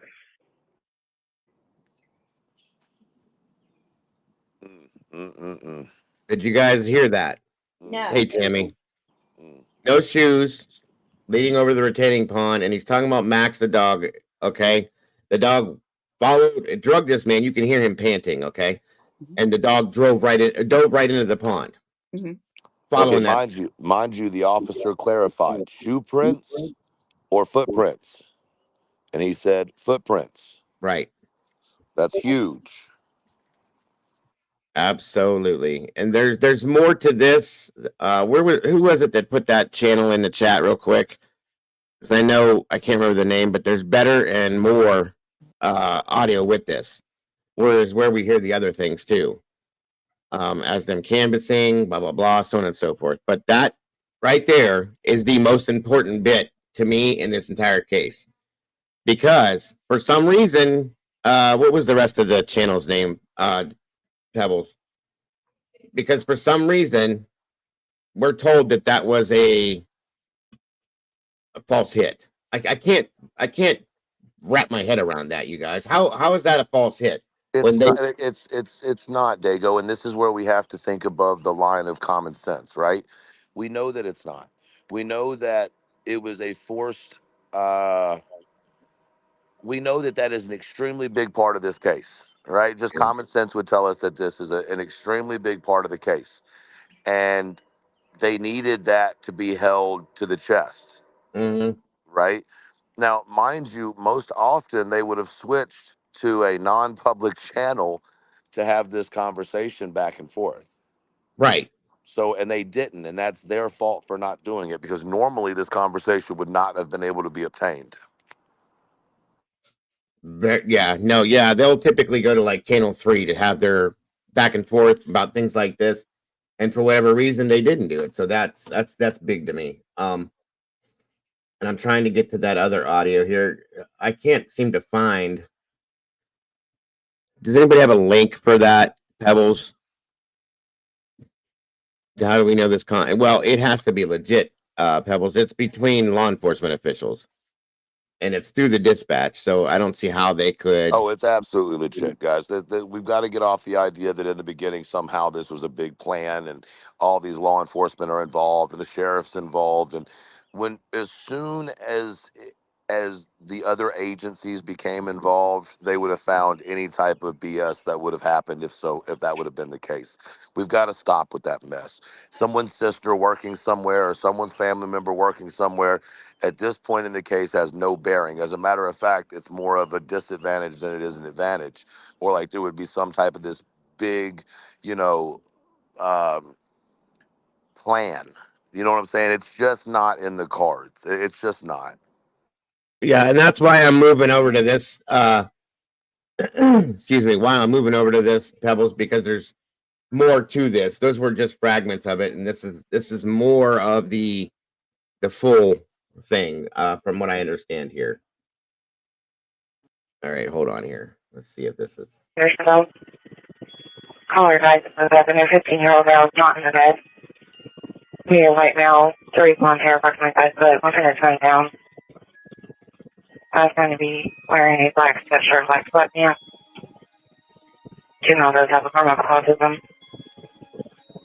This is the first time it happened. I was going to be in the home before midnight. The doors are locked at this time. Stop. Go back 10 seconds, please. Listen to what she says. Right here. Listen to what is said. Autism. This is the first time it happened. I was going to be in the home before midnight. The doors Right are there. locked at this time. Was going to be in home before midnight. No one wants to talk about that? If he was already home, why would he have to be home before midnight? I never heard that part. That never clicked with me. I just heard that. So that's very interesting. Why would it say, go back, if you don't mind, play that one more No, time. I'll play it because I never caught that before either. Wearing a black sweatshirt, black sweatpants. Two males have a form of autism. Actually, I want to slow that down a little bit to make sure I'm hearing what I'm hearing. Right, I agree. Let me see something here. Two males have a form of autism. This is the first time it happened. I was going to be in the home before midnight. The door. I think he says last. I think she says last known to be in the house before midnight. Before midnight, though, that's a hell of a time when she went to bed at midnight but heard the thud at 10:30. Right. That's very interesting to me that that was the choice of wording. Is Yeah.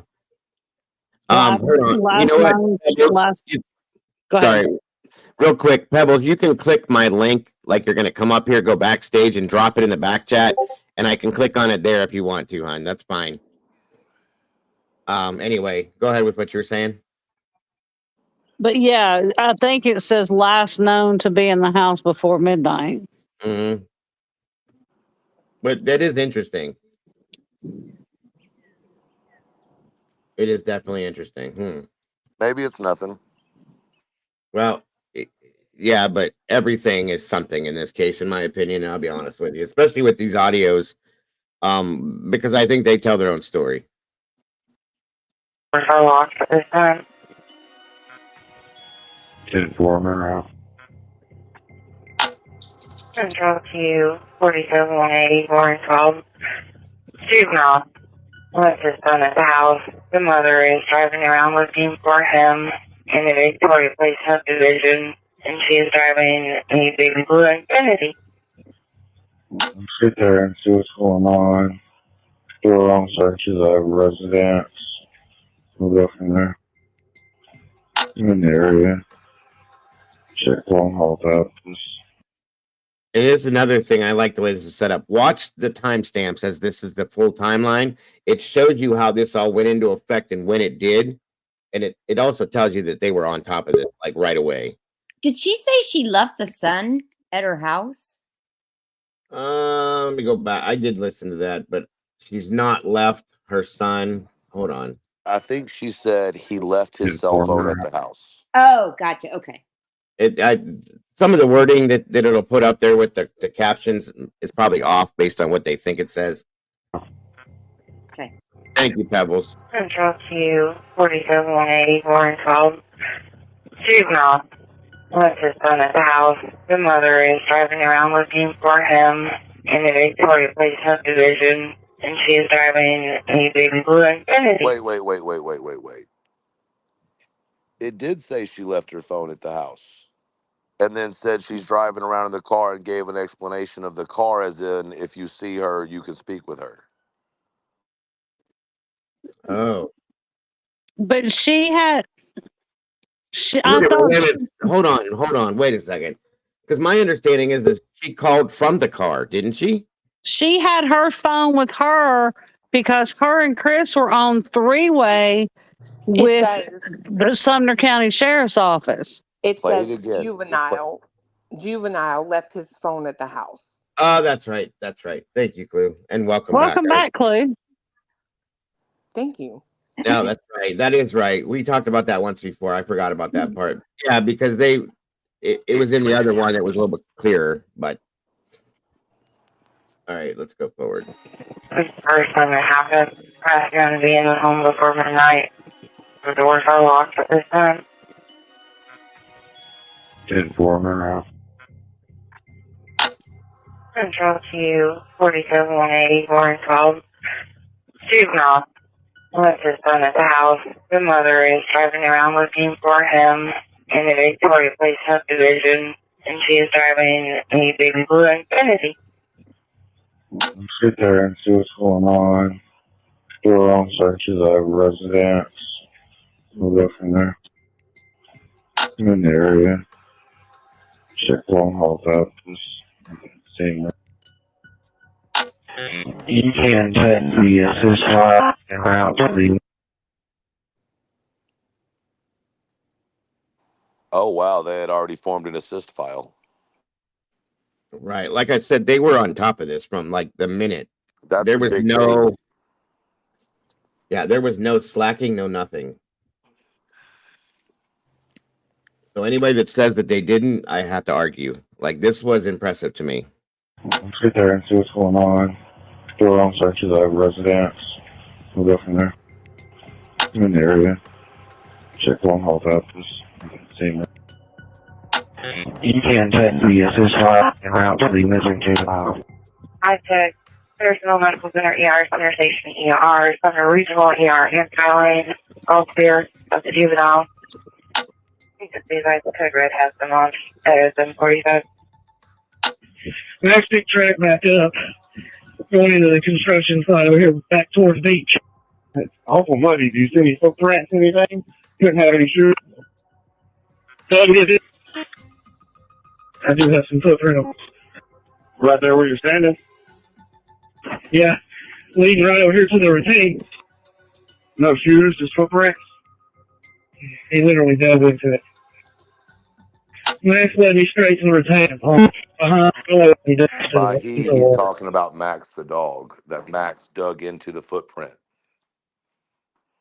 Right. And that's the dog that's dragging him, and you can hear in his voice, the dude's been moving. He's out of breath. Yeah, but it's very important that you understand what he just said. He said he dug into it, meaning that Max went to the tracks, the footprints, and dug to the ground, meaning that he was showing an alert. I didn't know that. Thank you. Oh, I thought he said he dug into the retaining pond. Well, he says He that said after. dug in. Let's go back and play it again. Yeah, I'll play it back. Hold on. And Sam, oh, sorry. No, go ahead. Go ahead. Sam in the chat was asking where's Beach. So Beach High School is like right beside of their neighborhood, basically. It's beside of the construction site neighborhood. Oh, it's right there. Okay. Hold on, I'm trying to get. Now, mind you, focus on the times that they're popping up on the screen while this is going on as well, and how fast all of this went into play, too, folks. Right there where you're standing? Yeah, leading right over here to the retaining. No shoes, just footprints? He literally dug into it. He literally dug into it, and that's what he's talking about. And thank you for clarifying that, Truth, because I didn't know what that meant. Max led me straight to the retaining pond.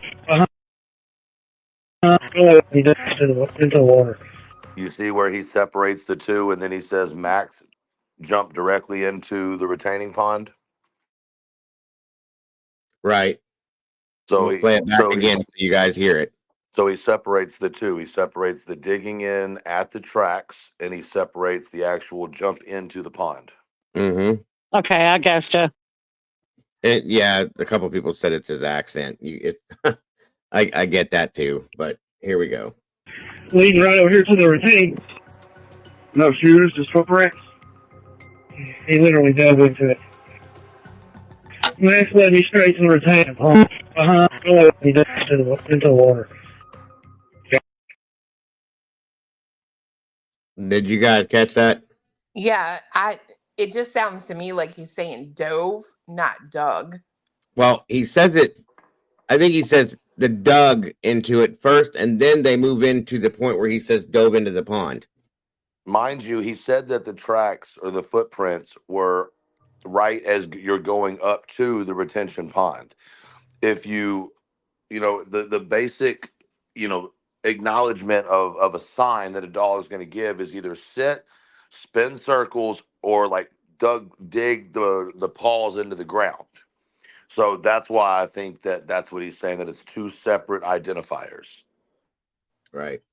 Have you seen any prints around it? There was a few footprints in some of the softer dirt headed straight this way on the track that he was running. Do we have a picture yet? That's simple. What was that heat signature at? Where the riprap is, where the trees are. Hang on, this must have jumped ahead somehow. Let me back that up. I'm sorry.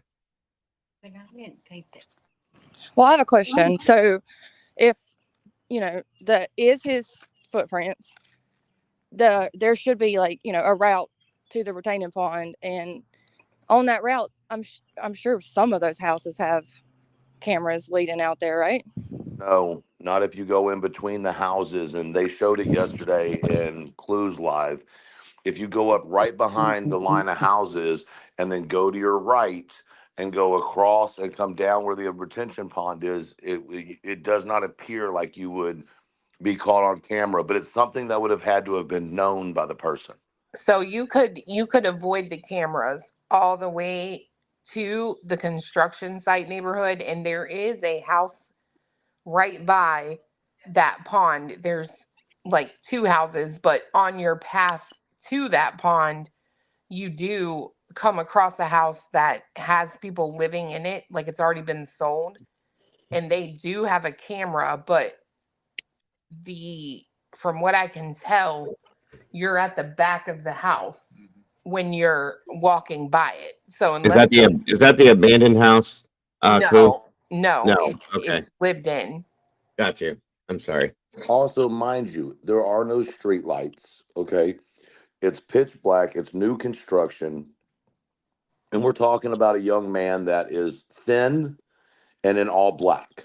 Well, hold on, because there aren't street lights in his neighborhood. However, when you go into that construction neighborhood, it is bright as hell, and I really mean that. Like there are street lights, like they're not tall ones though. they're short, but it is super bright in that neighborhood. Are they like construction lights to light up the No. site so nobody steals anything? No, they are street lights, and the empty houses, they leave the lights on inside. Oh, okay. Gotcha. So there is some light over there. Absolutely. Good to know. Good to know. However, again, like I said, if he were to walk that way and then he walks past that one house, it's at the back of the house. Then the other houses, the front of their houses don't face the construction site. Okay. Gotcha. And no one saw him, right, Elizabeth? Nobody, based on what we were told, no. I mean, we're talking about an area that wouldn't have a lot of car traffic at 2, 3, 4 in the morning. Right. It's a subdivision off the main run. You're not out in the middle of, right out on the main highway. No, I mean, and you're also assuming that, I almost wish, and I know, that someone could retract that exact and see how long it would take if you were running to get from one end to the other. Because once again, we're talking about ring type cameras. Maybe a couple of the homes have a little bit more of a professional camera system, but unless you're within, maybe 100 foot of that camera, especially on a ring, you're not necessarily going to pick it up. But I will say this much. What's funny to me is, yes, you could take that path up through the woods and the long way around to come down into that construction site. However, if you listen to Chris Proudfoot talk to the guy who's with Narc Divers, that's not the path he gives. No, you're right. That is a different. He says he runs like basically straight across, not all the way up, down, and back around. He says he literally like just goes straight across the street. Mm-hmm. That's where my question was, where the dog was leading the officer. I'm sure we don't. I mean, I don't know if anybody else knows that exact path, but if the dog led the officer to the retention pond in front of like a main open area where there's like a lot of cameras, then that was kind of my question, instead of like the back way. Right. And guys, y'all are assuming that nothing was caught on camera because nothing's been told to you. Exactly. Yeah. And that's a good point that's been being brought up a lot recently, is that there's stuff that they probably have that we don't know about. There's a reason why they're not actively working on the house. Right? You would think by now, if they believe that something bad happened to him inside that house, then they would find Yes, I would be in that house, right? Well, even a creative way to do it. There's yeah. Why was that phone conversation between Chris and the narc diver? Why was that available for everybody to listen to? Because because the guy from Narc Divers recorded him, I'm guessing without him knowing that, and put it out on the internet. Okay. I just didn't know. Is that normal? I mean, That's what happens when you're trying to get clicks.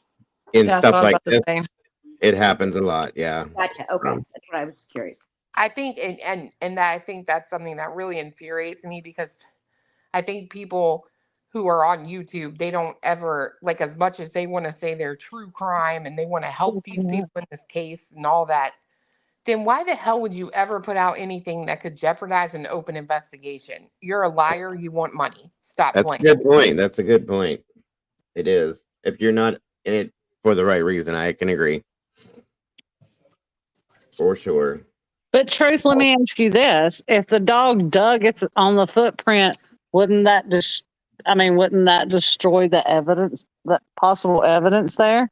That's not your concern when you're searching for a child that's missing, as opposed to a child that you believe may have perished. Gotcha. In my opinion. You can text the assist file and route to the missing file. I took personal medical center ER, Southern Station ER, Southern Regional ER, and Skyline, all clear of the juvenile. Because these guys, the code red has them on. Edit them for you guys. Next big track back up. Going into the construction site over here back towards the beach.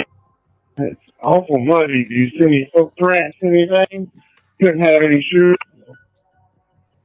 Doug, is it? I do have some footprints right there where you're standing. Yeah, leading right over here to the retaining. No shoes, just footprints. He literally dove into it. Next, led me straight to the retaining pond. He dove into the water. Copy.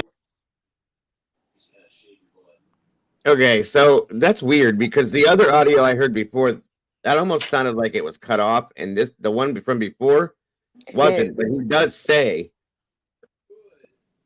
Max. It's cut off. What'd you say? It's cut off. I thought so because we heard it 13 different times where he says Max led me right over to the retaining pond and he dove right in. He says he literally dove into it. Yeah. Yes. So if you listen to the audio, like the original audio, it's very like choppy and you have to listen. Yeah. Cut it all up. So I'm thinking what they did was cut it up and not put it all back together right. Yeah, that's with editing. Yeah, that's possible. But we heard that before. They say it like Clue just said. The man says he literally dove into the pond. So that's something you're not hearing clearly here. Do you see any footprints around it? There was a few footprints in some of the softer dirt headed straight this way on the track that he was running. Do we have a picture yet? And one thing to remember is they're saying footprints, not shoe prints through that whole thing, okay? What was that heat signature at? Where the riprap is, where the trees are. Wait. Okay. Who's riffraff? What's riffraff? No, it's a riprap. Okay. What is that? Construction. So I thought the same thing. I thought it was like riffraff too. I was like, hey, now don't be talking about my people. But no, it's that black like netting. No, it's not. Oh, that fencing stuff that I was asking. Sorry, I'm wrong. No, riprap is the rock that they use in drainage areas. What he's referring to there is the rock that's at the edge of that retaining pond. It's right beside that black construction barrier, but it's the riprap. Okay. Yeah. Hey, Cletus. Yes, Can you do me a favor, brother? Because it seems like you're really good at this. Can you bring up the aerial of that neighborhood, including that pond, and as we listen to it, try to follow the direction that you believe the officers are talking about, so that we can get an idea of where the dog actually jumped in and where those footprints would probably be? I don't know if Do you they can. have body cams? Yes, but you're never going to get a hold of those. Oh yeah, I figured that. I mean, it's an open investigation, but I was just. Yeah, Tennessee, all officers in Tennessee have to have a body cam now. I just don't know that you can do that at the same time. Well, the reason I ask is they give very specific points of location. You know what I mean? Oh yeah, I know. And I feel like that maybe if we were able to see where these and literally put these officers are right here, right? Then we're going to be able to have a visual of, is the theory that we came up with yesterday plausible? Right. Hold on. Can you like split screen it? What I can do, we can bounce back and forth. If she wants to throw her screen in my backstage, what I can do is I can just bounce them back and forth. We can go listen to this. I'll stop it, drop it down, pull up her picture, and then we'll go back and forth. As long as you guys are patient with that, that's all. I'm gonna jump down for a little bit, y'all. Fine, Kimber. Fine. I gotta order some food. I'll be back. Bye, Okay. Kimber. Bye. Okay. All right. Is that what that is right there, Clue? What just came in backstage with Cletus? No, that would be me. Oh, I thought you were already up here. I'm sorry. I was. The other one jumped down. Okay. Hold on. So let me pull this up. He saw it, Golf, but I can if he wants to look at it again, of course. Okay, Katie, thank you. Hold on, guys. Let me look at something real quick. But do you see what I mean by that? Do you see where that might give us a better visual? Oh, absolutely. At Yeah. exactly where they're moving. Because I think that when over on Clues Live, when y'all were going through that, I think the idea narrows things down greatly. Right. And if that theory is possible, I want to know, did the dogs go directly across the street or did they come out the front door and go to the left or right? You know what I mean? So the way Chris explains is he leaves out of here. He like does some kind of maneuver, like walk in here, but then he goes back, tracks all the way along the house. And the way he explained it was he just like went straight across. He explains that he I'm goes sorry. diagonally across. down the hill. Down here? Right to the almost to the corner of Kellen and Stafford. Okay. Now the way the police officer in the audio explains it, zoom out, and so right there at the top of the yellowish brown area where there's where Willow Bend starts at the top. It's over top of grass, but that road doesn't exist yet. But the way I understand those officers talking, one is standing up here there, and the other is down here. So like he's talking to him, and I have a video that shows this construction site really well and this entrance to the construction site. So it sounds like one guy is up here, the other guy that's got the dog is down here, and this right here is the area where the pond is. Right. And I'll play this. I can't play this while this is up, but I have an idea. I'll play it, and you guys should be able to hear it through my microphone, and it should play just as almost but good as it did. Also, Cletus, so if that's where the dog is, and then the other officer is up, kind of looking over, right? Yeah. Then how did the dog get there? What was the direction of scent that the dog took? Now that is something. Well, I thought there's a part. That's a good point. I thought in that audio they talk about the dog tracked straight up Kelly. That's what I thought too. Right. So let's look at it. Go there and go up. So if it went up, let's follow it up the street. Is it possible that it was behind the homes? Yeah. So the scent's going to be traveling between a distance of area. But that wouldn't be Kellen, though. Well, if it's would they say it like that? Up Kellen? I don't know. Well, let's listen. Let's see if he says it. All right, hold on a minute. And let me know if you can hear it. I just moved everything around. Hopefully you can.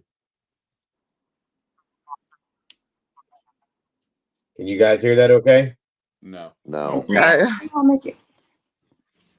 Hold on. Is it muffled or is it just you can't hear it? You just can't hear it. It's too quiet. All right, well, listen, go. Why don't you pull that off the screen, play it for a second, then we can come back and look. There's smart enough people in here to be able to put that together. Okay. That's fine. 1 second.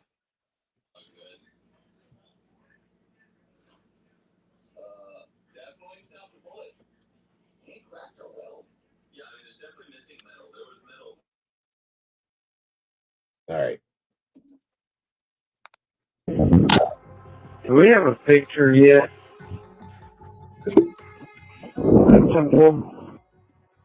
What was that heat signature at? Where the riprap is, where the trees are. 25 feet maybe out in the middle. Okay. Now, pulling that back up for that from where he just said. Where the tree? Oh, okay. So he's talking about right here. Go up a little. Right. Yeah. Right there. It would be right in here. There's the trees. And that riprap is like right there. Right here. And that's what's weird, right? Is they're referring to the mannequin, or they say that it's a mannequin, but that's also where that construction barrier is at. And on the other side of that, on the lower half is the cemetery. On the upper half is just grass, right? So yeah, that's always confused me because a mannequin shouldn't have a damn heat signature, period. It's plastic. So I never understood that either. Yeah. Let me know when we're ready to move forward. It's almost it almost makes me think that the heat signature was actually him. Yeah. And he got away from him. Maybe. It very well could, or somebody was over there and they realized that they're looking at him and bolted. Well, it's just super weird because they say, where was that heat signature at? It was by the riprap. And you hear the guy talking about diving into the pond. And then you hear, do we have a picture of him? Yep. It's a little sketch, right? All that's true, but you're also going to get a heat signature from an animal. That's true too. Yeah, there was something else there though, because I've dealt with those FLIR cameras when in the fire service, and you don't pick up a heat signature off a stationary object, okay, unless it's a living, breathing thing. And that's what's weird, because when they talk about the person they saw that was just standing there not moving, it turned out to be a mannequin. So was the mannequin dressed? Well, didn't he say there was two of them though? Clue initially, like no, so that's where people were confused. What he was Okay. saying was there's two people walking. He's trying to, like, in my opinion, he's trying to discern, hey, the group of you two, you can tell if you're with someone or not and how many people you're with. I think he was saying there's two guys walking right there. Keep going straight. Okay, I got you. And I don't know if the mannequin was naked or not. The reason I asked that is because what if there was a small animal or something placed in a pocket or something? Well, it still wouldn't have been like, you mean like a mouse or a just anything to give a heat signal. I don't know. It wouldn't have been big enough for a FLIR to pick that up though on a solid object like that. I mean, I know it sounds stupid, but it doesn't sound stupid, but here's what we have to remember, right? This is too perfect. Yeah. Right? So it wasn't it's not that he disappeared into thin air, because there's evidence that shows at least the possibility that he left the house. Right? I think that a lot of things can be confused when you're searching. I mean, there is homeless population that is huge in Middle Tennessee, even out in that area, because there's wooded area and they can find a place to go. So I think that you're really just eliminating all options on the scene. It could be something and it could not be something. I'm more concerned about where the dog is and how it got there, right? Right. Because that tells me where you need to go look to see if there's cameras. And it seems to me that if the dog is on the back side near the tree line, that Sebastian would have had to come along the tree line too, because it wouldn't be natural to go straight across like diagonal, like you said, and then end up on the backside near the trees and then jump into the water. That makes no sense. Right. He would have to have come along that top tree line, which goes hand in hand with the conversation of how to avoid the cameras. Yeah, that was my whole question earlier. That's exactly what I was saying. And if that's the case, if you look at this, why would he have ever needed to jump in the water if the car was parked over there in that circular area right next to the pond? And the answer to that is to get rid of the scent. Whoever Yeah, was a part of this knew they needed to get rid of the scent. I agree. And that's why I've always said, at least thought, that there had to be somebody helping him along with this. He It may didn't. also be why law enforcement is real resistant to using anybody from social media, because they may very well believe that the individual has knowledge in escaping situations or not leaving evidence or whatever it might be. And it would be a good reason, because there's a lot of things that shows there was planning here.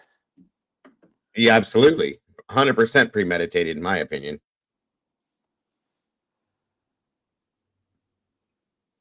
All right, moving forward. Let me pull this again.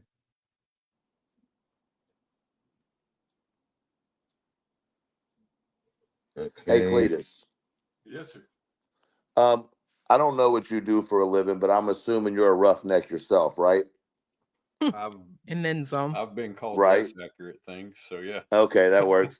Would it be normal to put a mannequin on a construction site to make people think there was someone there, or overnight security or something like that? I would say no, especially not in a tree line near a pond. Like that just doesn't make any sense to me. Yeah, that mannequin is weird. Knowing that it's like not necessarily near a house. Like if it was like in our yard, I'd be like, it's target practice. But there, I can't. But Well, then why would you go ahead. Why would you go through everything that you'd went through to make it quote unquote a perfect out, but then leave the mannequin behind? That's contrary to the profile. Or that's contrary to what people might think about somebody. Yeah. Time. He was right there. I don't know. It's hard to grasp that. Like, I can't get. I've been trying to understand the mannequin A the whole time. distraction. Maybe like a decoy distraction kind of. Look how much time they spend on it. That's a good Yes, point. but why would you need a distraction or decoy if you're already gone? Like you've already, if you're already gone, then you wouldn't need something to distract them. It just Unless doesn't. it was just in case, like a backup scenario. But there was no other backup. I'm not saying you're wrong. I just want to challenge the idea, right? Don't think I'm trying to argue, but No. what would be the reason if you didn't leave anything to sidetrack people, or maybe you did. Maybe the fact of not wearing shoes would sidetrack. Maybe he was told don't put on shoes. I couldn't imagine, though, if we use common sense, that you would want him to jump into water to eliminate his scent, but you wouldn't want him to be in shoes to help eliminate his scent. Right. That makes a lot of sense. That's what didn't make sense if you look at it that way. I have a question that kind of is okay, so the woods are pretty much, from watching some of the YouTubers and knowing that one guy did get bit by a rattlesnake. Snakes are pretty prevalent. Is that correct? You should be wearing boots or something like that. Depends on the temperature. He got bit by. He got bit by a chicken snake. Yeah. Oh, okay. It was okay. Whatever. In February, they wouldn't have been out. No. Okay. I'm sorry. Just getting bit by a chicken snake. You had to really piss that chicken snake off. Okay? Yeah. That's not a Unless normal you stepped thing. on it, maybe. No, I've stepped on enough chicken snakes in my life, and even black racers that are around there. And no, they're just going to get away from you as quick as possible. Is that like a garter snake? Huh? Is that tiny, like a garter snake? A black snake? No, they're long. No, chicken snakes. The chicken snake. They can get, I don't know, they can get mildly long enough for me to run the other direction and scream like a girl. For what we have here, Terry, like we have black snakes, we have riverbed rattlers, and we have garter snakes. Really, we don't have anything else. They have a lot more than we have here. I'll tell you that much. Yeah. So, but anyway, my point being is that we were told that, and I don't remember where, but didn't Seth take Sebastian and to buy him a pair of boots? Yes, he did. He said he did. Okay. Why would he be buying Sebastian boots and not Katie? Because he's in the South. Yeah, I mean it's kind of a Yeah, my daddy, he bought us but y'all, shoes he all the doesn't time. pay child support. So it could be his way of giving what he can, you know what I mean? Like every school year, that's what my dad did. We got new pairs of shoes for school, but my mama got the clothes. I don't know. That's just And I mean he does say that Katie said that he had worn his other ones out. So that's kind of a dad thing, I think. Anyway, you know, you get your boy your boots and stuff like that. I mean, that's how I go out with Caden to get him boots. You know, and that's I don't know. It's just one of them things. I think. Okay. I mean, guys, this young man's feet are not small. 10 and a half. No, yeah, he's got a good 10, size foot. I'm sorry, 10. That's not a small foot. No.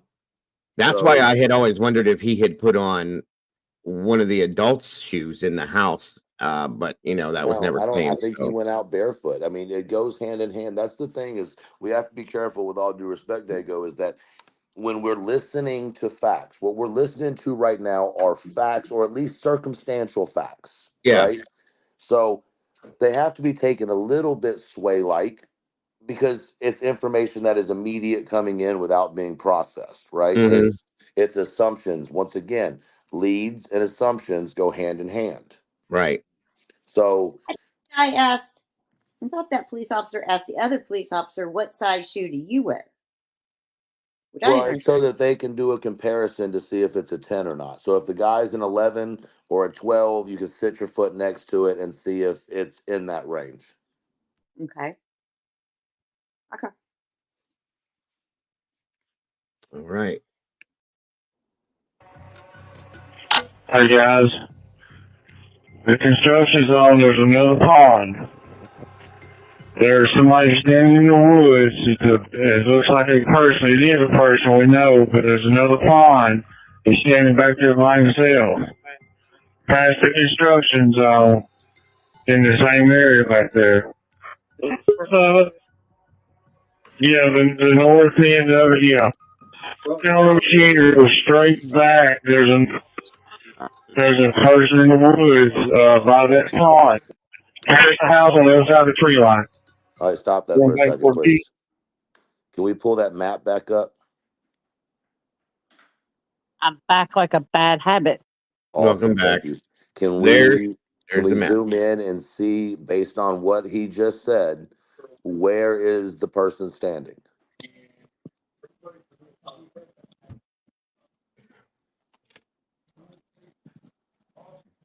And what other pond are we talking about? I'm coming. Hold on. Oh, I know Sorry, you are. I y'all. was just throwing it out there. I know you got this. I was trying to. No, this is actually working out pretty well. I like this. Well, see, and that's where I get confused, because he says by the woods, right? That's what he's talking about right then. By that other pond. The problem is, sorry, I got all my crap spread out. This is a pond. This is a pond. This is a pond. Okay, but he gives direct guidance to where it is. He mentions a house. He mentions Beach High School. So it's this one. So he mentions something else. That's what I want. Can we go back? I'm sorry. Listen to that again, and so we can What come back about over this? here. There's What's one that? too. I think it's, and I also want to know, can we see what time that went through? Because would it be normal for someone to be standing there, say, on a walk? Because if you look, this drive area right here would be a perfect area for someone to take a morning walk. Sure. Yeah, I went back a bit, so And for anybody who was wondering earlier, asking where is Beach High School, this is Beach High School to your right. Right here. So this is how close the house is to Beach High School. That gives you a really good explanation. Other question, did Sebastian ever walk to school? And if so, which way did he walk? That's a good question. I never did know. Did he take a bus? Did they drop him off, or did he walk? No, he rode a bus supposedly, and supposedly it was a special bus, but yeah. Was that an everyday thing though? I don't know.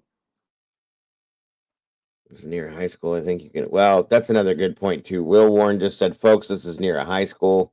I think you can figure out how a mannequin ended up there." So, I mean, it could be a prank too from high school kids. So, who knows? But we'll see. I don't know. I think that I've never done anything like that in my life, but I don't know what things are like down there, so I couldn't tell you.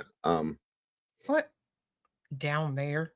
I mean, different states, people do different things. We did our pranks here with different shit. Who knows what you guys do? Listen, we marry our cousins. We don't, We go snipe hunting. I mean, we don't go couch listen, we don't play with mannequins. We go to family reunions, weddings, whatever you want to call them. That's your date. So yeah, I get it. We used to do stupid shit like cow tipping. People looked at me like I was insane when I told them we did that. But yeah, we did it. Just saying. I've been cow tipping. Cow tipping is fun. You know what's more fun than cow tipping? You know what's more fun than cow tipping? Shroom hunting. Cow shit flipping. Yeah, shroom hunting, 100%. Same. You could do both in the same night too. Just so you know. Yep, all you gotta do is look under the couch. The cow piles. Patty, they call it patty flipping. All right, so let's listen back at this and let's try to figure out what pond it is again. Right. All right, here we go. And then again, you said to watch the time when that comes through. So. Hi guys. All right, so we're at 8:12 a.m. at this point. The construction zone, there's another pond. There's somebody standing in the woods. It looks like a person. It is a person we know, but there's another pond. He's standing back there by himself. Past the construction zone, in the same area back there. Yeah, the north end of it, yeah. Now over here, go straight back. There's a person in the woods by that pond.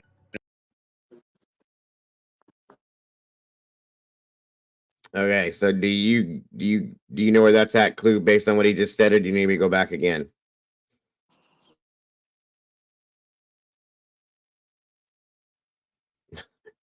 So,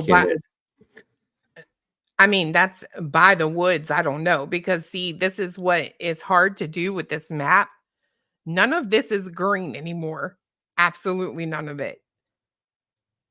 The only woods, right? The only woods that are there are here right now. I don't see a pond. The only pond, I guess, by the woods would be this one right here. Didn't you drive through there and video all that area? Mm-hmm. Is there a way at some point later on, maybe on your show or whatever, we can go back through that video and see if we can see the pond they're speaking of? Well, I mean, hold on. We have all of them on tape, except this one right here, right? But I mean, you know what? There is another one too. There's one right here, one right here, one right there. Are there woods right there? No. Okay. There's woods right here. No, yeah, maybe a little. a little piece of woods right here.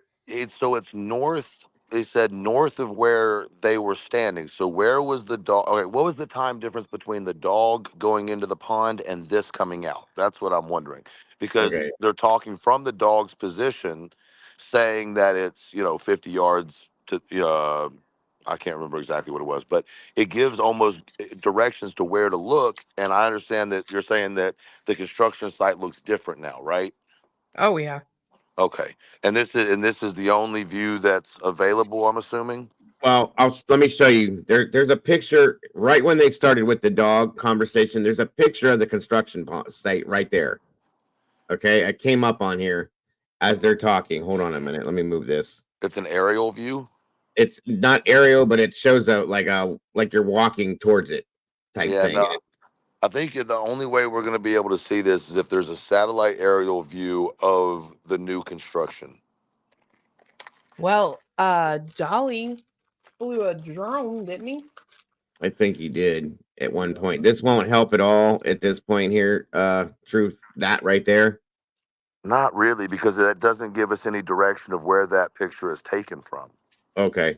I mean, You know what I Clue, can mean? you look at that and see where that's like what that would be facing from that view right there? Let me pull you up. Hold on. Oh, yeah. So right here, what we're looking at is if you look right to the left on that screen, Right here? go down. Whoa, go down. Right here. Right. Go up. Right Right there. there. So pull my map back up. Okay. Okay. That is. Ooh. That is this pond right here. Can you zoom in more on which one you're talking about, please? Right here. All right, so that's the one the dog jumped in, correct? No. No. He jumped in this one. So how far are they away from each other? 100 feet. All right, and is there any, now let's go back to that picture, is there any wooded line? So that would have been the pond that they're talking about the guy was standing in front of, right? Right. And there's this one in the middle you're talking about, the first one I showed you. Uh-huh. Yeah, there's no woods there. Okay, now facing the other way, is there? So there's wood, there's a tree line around the subdivision, essentially. Back here? I can't see the screen. Hold on. That's too far. That would be too far away for them to say that he was by the pond. He says it says 50 yards back from the pond, right? Right. In the tree line. So is there a tree line that's 50 yards from that pond? I mean, they can't just be making it up. There has to be. We just have to figure out which one it is. 50 yards back. There's no trees. Like I'm telling y'all, this place is. Well, what about to the right over here on the other side of this pickup or this truck? I mean, where my cursor's going back and forth. Is that a tree line there, or is that just a few trees? It's okay. I think. Yeah. So okay. So listen. So 50 yards back from the 50 yards back from the pond. To me, when I hear him say that, I'm thinking if I'm looking at the overhead, I'm looking to the north of that retention pond where the riprap is at, and that's all. That is a tree line on the property line. So all right, okay. Let me pull that back up there. Okay. So to me, he's referring to 150 foot north of the retention pond. Okay, where would you say that is on this map? The top of the screen. The top center of the screen is where I would say that's referring to. So then I'm sorry. The top right is right. Well, I can't see where exactly we're at. Yeah, the top that grove of trees, which is weird because that grove of trees doesn't exist. But it was there. It's not about was. They're talking in present term. No, it's gone. There's a couple of trees there, but it's not that big grove. Would the officer have mistaken a pile of brush as a tree line? I mean, it's from a possible, distance, because there are, at that time there definitely were piles where they've been excavating, so it's possible, I guess. Yeah, but mistake that for a tree line. I mean, I just think they're given very specific directions. I'm having a hard time placing. I think what we'll have to do is red dot it. You know what I mean? Here's where you start. Line goes to here. I'm just curious. I think that's a big point in this. If we're gonna go with the theory that he left the house on his own, right, and that he went to meet somebody, or someone came to the house, got him, and maybe pushed him into the pond. You understand what I'm saying? There's any number of, but anyway, he left the house and got to wherever he was at the pond, right? I cannot get past, and I think a lot of people feel this way, that scent. And it wasn't one dog, it wasn't two dogs, it was multiple dogs. 3. So, let's at least let's explore this a little bit more with a little bit more diagrammage, I guess. I can put it together. I figured you could. But only if you answer my freaking email. Oh, Lord Jesus, bless her. I'm bougie. I'm needy. Y'all know me. I'm not new here.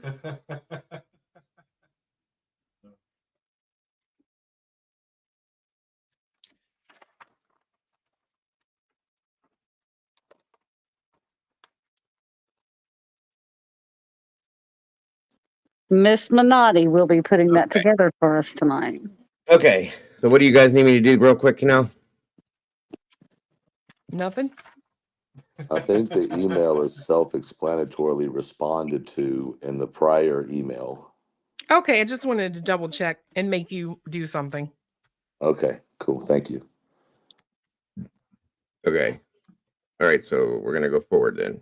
All right. 1 second. And that, by the way, that was 7:59, truth, when the dog hit at the pond area. Okay. Then we go from that to 8:12 when they're talking about the whole mannequin and the tree line thing. So 13 minutes. Right. Huh. And there's radio silence in that 13 minutes? No, I don't think so. I think that's where she's saying they may have broken it up and clipped it. See, this is what I don't like. I know. This is where it becomes editing opinions, and no disrespect to whoever did it. I'm sure they had pure intentions, even when you're trying to transcribe, Sure. a call or a radio communication. Um, I'm interested in looking into some of Sumner County's call signs. Mm-hmm. I think that's going to be important. But I do believe that the dog tracked a certain way. There's a reason it tracked as hard as it did. Mind you, this isn't a slow track in my opinion. And I'm just personal, outlook. If the dog's running with that kind of force that he jumped into the retention pond, then that, in my opinion, would be a fresh track. Um, and yes, this could be a place that Sebastian went when he wanted to relax, whatever. But then you have to question, why would he jump in? I think that's a big barrier that I'm having a hard time with, because even though he liked water, he didn't like being dirty. And we talked about that because that water looks like toilet water. I can't imagine him purposely going into that. Yeah, but then you look at some of the pictures and he obviously is dirty around his mouth. And to me, that doesn't go hand in hand with a child that has to have complete cleanliness. Well, and I think I think in order to make any sense and put any logic to he ran out of that house, we have to let go of what his normal behaviors are as described by the family, right? Because Yeah. he's never ran away before. He's That's never what they that's he what doesn't they say. well, but Listen, I'm just saying though, right? Let's assume for a second that that's accurate. He's never ran away. He doesn't like to go outside without shoes. He doesn't like to get dirty. Well, the very first one of those things obviously he would have had to have gone against. So would he have gone against the other two as well? True. If he's motivated, what he's used to is not important. Okay, that's a good point. So what would be a motivation? I'm glad you said that. What would be a logical motivation for someone like Sebastian, with the challenges that he has in life, to put all of those things to the side and be so concentrated on the end goal that he would put himself in that uncomfortability. Something triggered him. That's what I've been saying. Like, it seems as if though there was a trigger, knowing that he's got some of these issues, that something very possibly triggered him to act the way he normally wouldn't. I think if you let go of the issues aspect and look at just the issues that exist for all 15-year-old boys and what would motivate them to act outside the normal, Sex. A female. Well, I mean, yeah. But yeah, absolutely. That would be my first and foremost thought, right? Well, there's a couple variations to it, like an exciting new experience, of course. But then Doc down here says acute trauma response or sensory overload. And we know but it's too, it can't be. See, here's where I have to disagree from the get-go before we go down that. It's too perfect. Yes. It's too perfect. It cannot be a brash, here we go, boom decision and be as precise as it is. And us believe that the mannequin somehow had a part in it. And us to believe that he was smart enough to jump into water to lose scent. No, it doesn't work. Those theories only work if it's planned out. Okay, what if, like, we know that he did all these based on what we were told, the bowling alley, the popcorn thing, they went out to dinner, they did a lot of stuff in that night. Is that too much for him to handle when he comes home and he can't bring himself down? Okay, Sure. You know, I've dealt with that with Caden. You know, he's just so wired he can't unwind from it. That being said, if that's the case, could that have provoked him to want to take off, to do something else to keep that feeling going? Maybe, but once again, we're led back to the same place of it's too perfect. Yeah, I mean, to me, I think the autism aspect of it and the past and the actions of the parents have distracted from what logic would say, right? Yes, sir. And to me, a 15-year-old boy acting out of character all day, wouldn't be shocking, especially if there is a sexual interest involved, right? Like, it's not uncommon. Well, I'm going to be honest with you that the police response is on a level that's not normal for a missing runaway. That's true. That was like I pointed that out for a reason, guys. Like, if we notice, it was just boom. They were there, right then, right now, and they stayed with this like immediately. For a runaway, they typically don't respond like that, at least around here. But maybe the fact that the autism was brought up, maybe that's why. As far as that's concerned. Oh, well, that's exactly why. But my point is, even to the extent that they got dogs out there, this isn't. You immediately had a command post that was set up. Let's get to the house, search the house, and go from there. Officers' direct words, right? Yeah. That is creating a command post at the last place that the boy was known to be seen. I'm sorry, Sebastian was known to be seen. Okay. Once they set that up at that command post, there's going to be an officer that stays with the mother. Right? Yeah. Now the grandmother shows up. That's interesting to me because, in my understanding, the grandparents did not especially. This is, of course, if we're to believe what we're being told, and I know that it's a risky situation, but I don't feel in my heart that the grandparents treated Sebastian as a grandchild.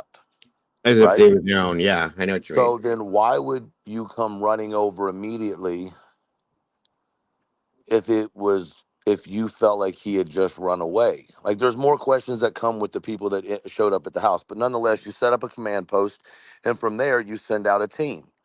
Now, if we put one and two together from the conversations, we know that the police came in, grabbed a couple articles of his, let the dogs into the room, gave them the scent, and then they took off.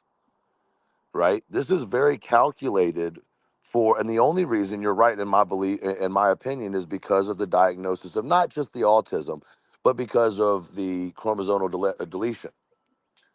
Right?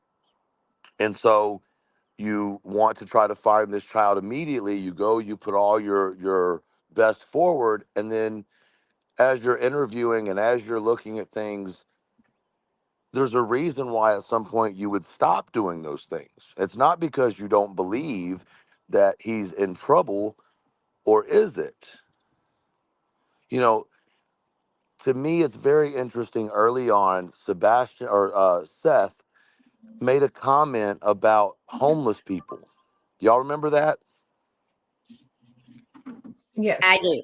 I do. You remember when That he he, came up with this theory that homeless They're good. people would protect children if they found out that they were in a bad situation? yes, that he could be with homeless people and they would protect him. Yeah. Right. Yeah. Does that not strike you as something that makes you go one of two things? Either Seth is completely lunatic, right? Or he had reason to believe his son left the house alive. See, I think Seth knows. Do you understand what I'm saying? And the only way that he feels like he can keep Sebastian's name alive in people's everyday life is to play like he doesn't know and kind of push a narrative that may not necessarily be what it is, but it's enough to keep people interested. That's what I've been saying. Yeah, I'm with you. Okay. He's playing the game that needs to be played. He also said that his mom, if you remember, he said that his mom told him that he needed to clean his house. And he said he wasn't going to do it. He was going to leave it the way it was when Sebastian had left. In Right. my opinion, that was and then I think that was the same conversation where he said that they would. What do you mean he hadn't had his son in a month and a half, is my understanding. So you didn't clean your house for a month and a half before he went missing? Exactly. I mean, Probably not. What was he didn't, what if it meant clean your house, not your house, but clean your house, get things ready.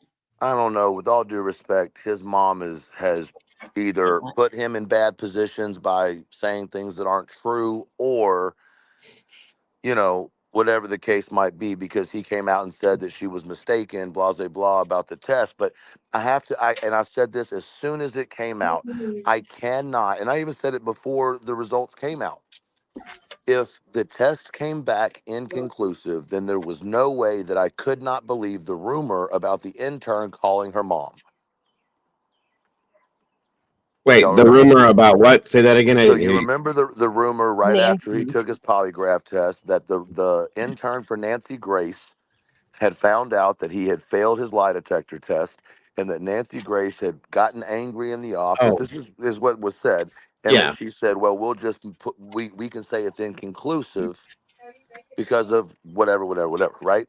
Yeah. And everybody was like, "No, that didn't happen." And I said, if it comes back inconclusive, there's no way I can't believe that rumor was actually true. And sure enough, inconclusive. And then we have Nancy Grace, who has not released that information.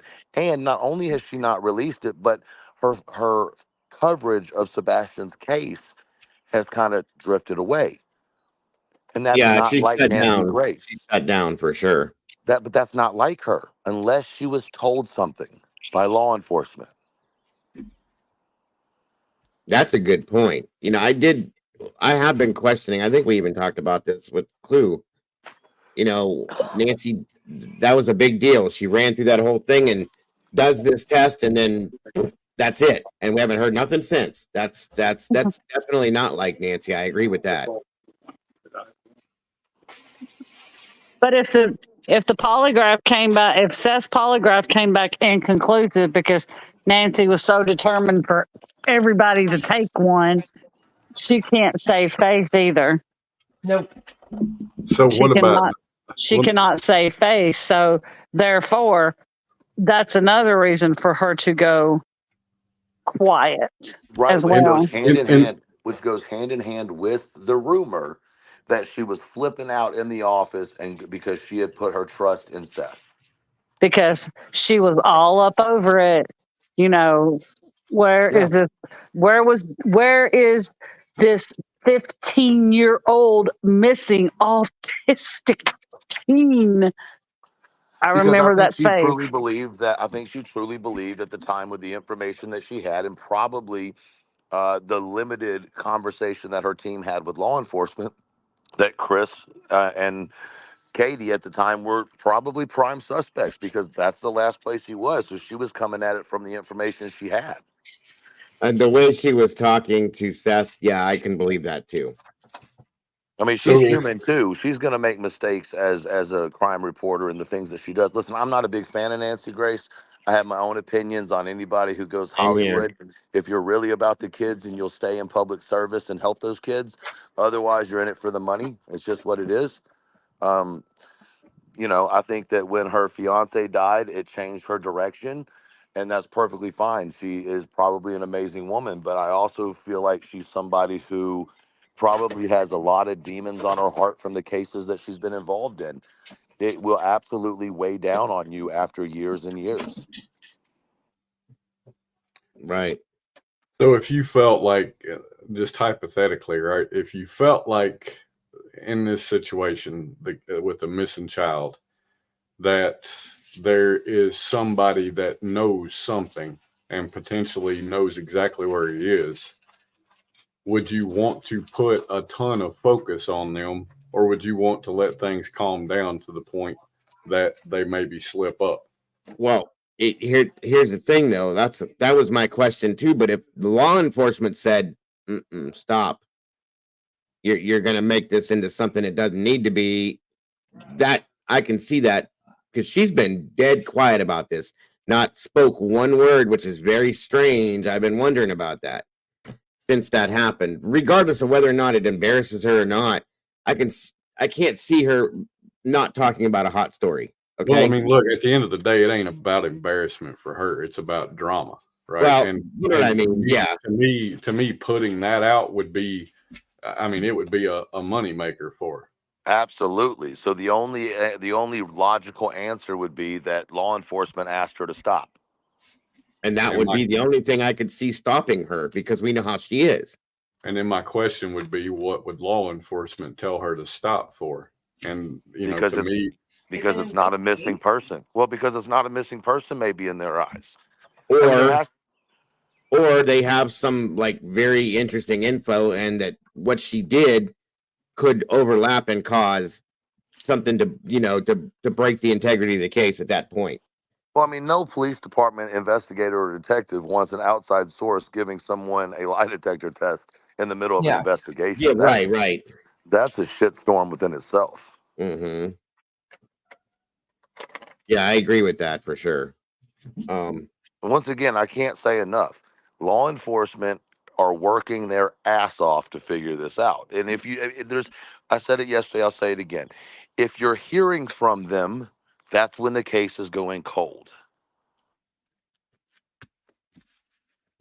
Yeah, no, I agree. That's a great point. It is a great point.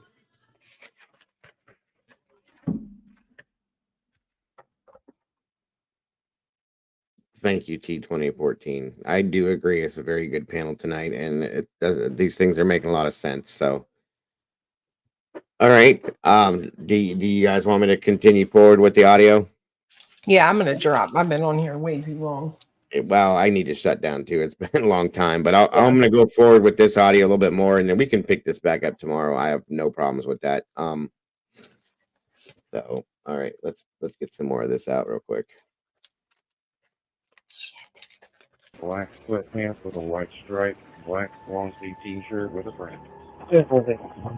Nikki, how many drones do y'all have up? One at the moment. I've got mine grounded so I can get started over well. I'll be back in the area momentarily. 29 Central on scene. Put 2 out here with me. 10-4, has anybody been there since the initial? There's a whole bunch of people right now. 4 and 9. Can you help me listen to the radio on the north end until we wrap this up, please? Yes, sir. Brandon, you've got Hendersonville Mountain Patrol coming up there, and Joe's sending some more cars if we can start from the beginning in the original house and set up a new plan up there. 10-4, that's what we're doing now, sir. Thank you. One all you, so neighbor advised where he's found the child under his son's car, which is across the street, 2 doors up. So be sure and search under cars and under things. Now I will say that when I heard that was the first time I had heard that. When we heard it before, it was never brought out, and it took me right back to he's never done this before. Why was that not brought up? Why was that not something that was like, yeah, he's Well, done this, done and that? But again, go ahead. I'll point out he come home by himself right after school. I'm assuming he could have done that while Katie was still at work. We don't know when. Yeah, that's true. But how many accounts do you have, Clue? What do you mean? This is a different one than yesterday. What is? He just changed the icon up. Oh, okay. So that was an interesting piece of information, in my opinion, that, it does go in line with her stating that he likes to hide. But why was he doing that day? I have to wonder. Is he hiding because he's playing? Is he hiding because he's afraid of something? What was the reasoning behind that? I'd love to know that, to be honest with you. Truthfully. And if they don't know about it, that's true. They don't know about it. So I don't know. Who do you want to go with this other canine search and rescue? I just talked to the GC of the construction back here. He's going to start getting the word out to all his crews that are out here working. Everybody, 94 to 1,000, so we can get a game plan and reconvene. Hey, Target, can you put a drone right over top of this trash can, this dumpster, if there's anything in it? 188. Van 184 is going to send you a picture. You send a code red for 1008 Stafford. Code red was sent out at 0745 this morning. Just for everybody's curiosity, when I looked up code red for that state, it says that a child in danger, if I remember right, is what that meant. 2-4. We will stand that in good. Can we retry that, please? 10-4, love it. 188. Go ahead, sir. Can you come to 1008, please? 12 to any units that are going to be assisting with 1008. Please come to 1008 Stafford Court now, please. Start at the beginning of Kelly Lane, 1000. We're going to work our way north of Kelly Lane. That's fine. I'll get these 2 houses right here, and we'll take the right side. The white Ford truck, that's the Hendersonville officer's house that's with me. There you go. Okay, so he's an undercover officer, and he's with the other officer doing the search, and he lives right there on that house there on the corner up there. So that's what I was questioning. He's either undercover. Yeah, he's probably undercover. Okay. A little bit. That was something we questioned, Pebbles.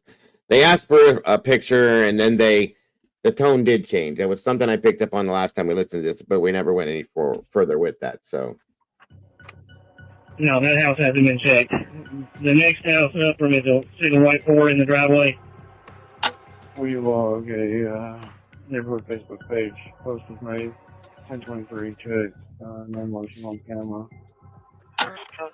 Unit on Stafford. We've had an additional caller call in that was in the net stating she saw someone that made the description on Hogan's Branch. Male with sandy blonde hair with a bag wrapped around his head. She also stated he had on a reflective jacket approximately 2 hours ago. And I always wondered about that situation there too. So that would have been 7:44 approximately when that call came in, where they saw this child that fit the description with the bag wrapped around his head. I don't understand the whole bag wrapped around his head thing. I don't know if it was like a bandana or what it was, but I wondered. I mean, it's also time for school. Right? Yeah. No, I agreed with that. And you can't be in 2 places at one time. He couldn't be at that tree line with somebody. He couldn't be over there at the same. You're merging into timelines there. Yeah. Gotcha. 30 command. 139 World End has a camera, but nobody's answering the door. He had some ties at White House High School, and every time he got in trouble, he wanted to go back to White House, so I notified White House PD, we're notifying this, so. 10-4. 10-4, that was the camera, is correct? Yes, 10-4. Nobody's answering, nobody's home. Reference that address. Please run a registration check on testing tag. Suicide. Huh. 2012. I'm trying to figure out why they said he had some ties to White House High School. They were I think they were referencing somebody else at that point. Oh, okay. Because he wouldn't have been old enough to have ties to White House High School unless he knew someone Yeah. from that Well, high hold school. on, because all of that conversation is not in that recording. Right. Oh, Because okay. he says he had ties to White House High School, and every time he got in trouble, he wanted to go back there. Remember? Yeah, that's still strange too, though. Did they ever live in White House? Because, like I said, that area at one time would have probably went to White House High School, but once they built Beach, it would not have gone to White House.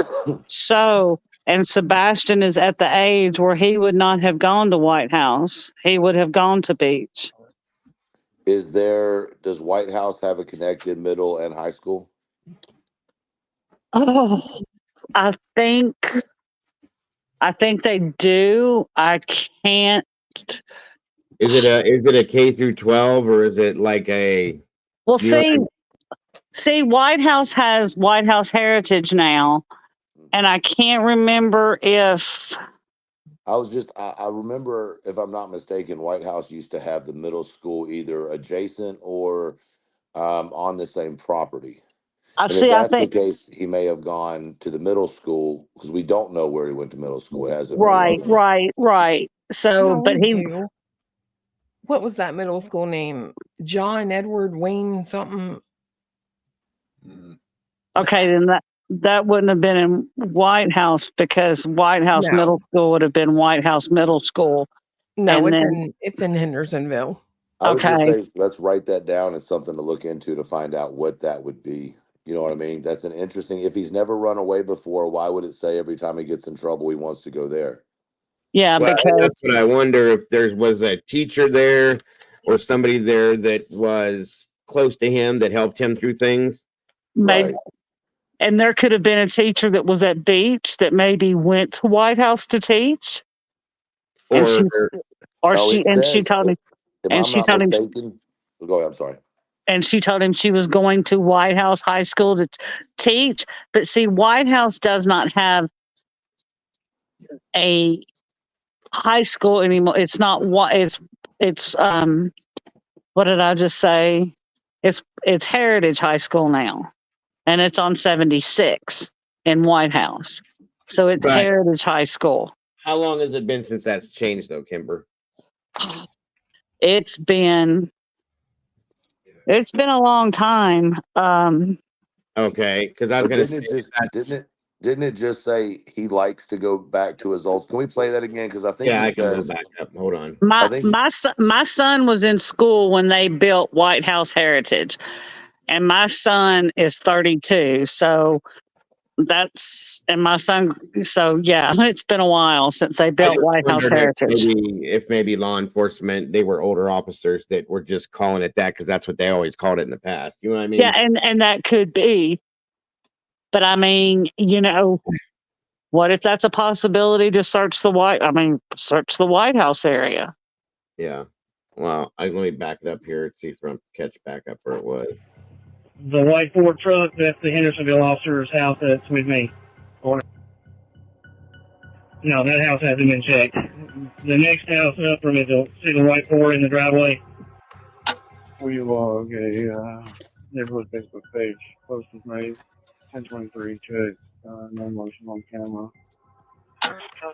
Yeah, now there's an additional caller call in that was in the next stating she saw someone that made the description on Hogan's branch. Male with sandy blonde hair with a bag wrapped around his head. Chest stated he had on a reflective jacket. Approximately 2 hours ago. 3 Command. 139 World End has a camera, but nobody's answering the door. He had some ties at White House High School, and every time he got in trouble, he wanted to go back to White House, so. What if the ties was a girl? It could be, or a friend, you know, because he, based on what we were told, he had very few of those. But that friend or family hasn't come out, and like that's just weird that person hasn't come out to speak in any way. They go Google White House Heritage from Stafford Court to White House Heritage to Okay. Heritage High School in White House. Hold on a minute. Okay, hold on.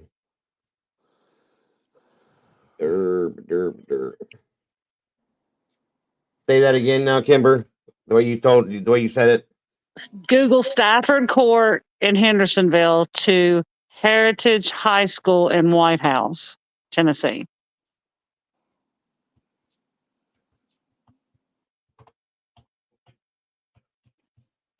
Heritage House? Heritage High School. Oh, Heritage High School. I'm sorry. Yeah. And it should be on the high school should be on Highway 76. Is it still in Hendersonville or no, it's in White House? White House, Tennessee.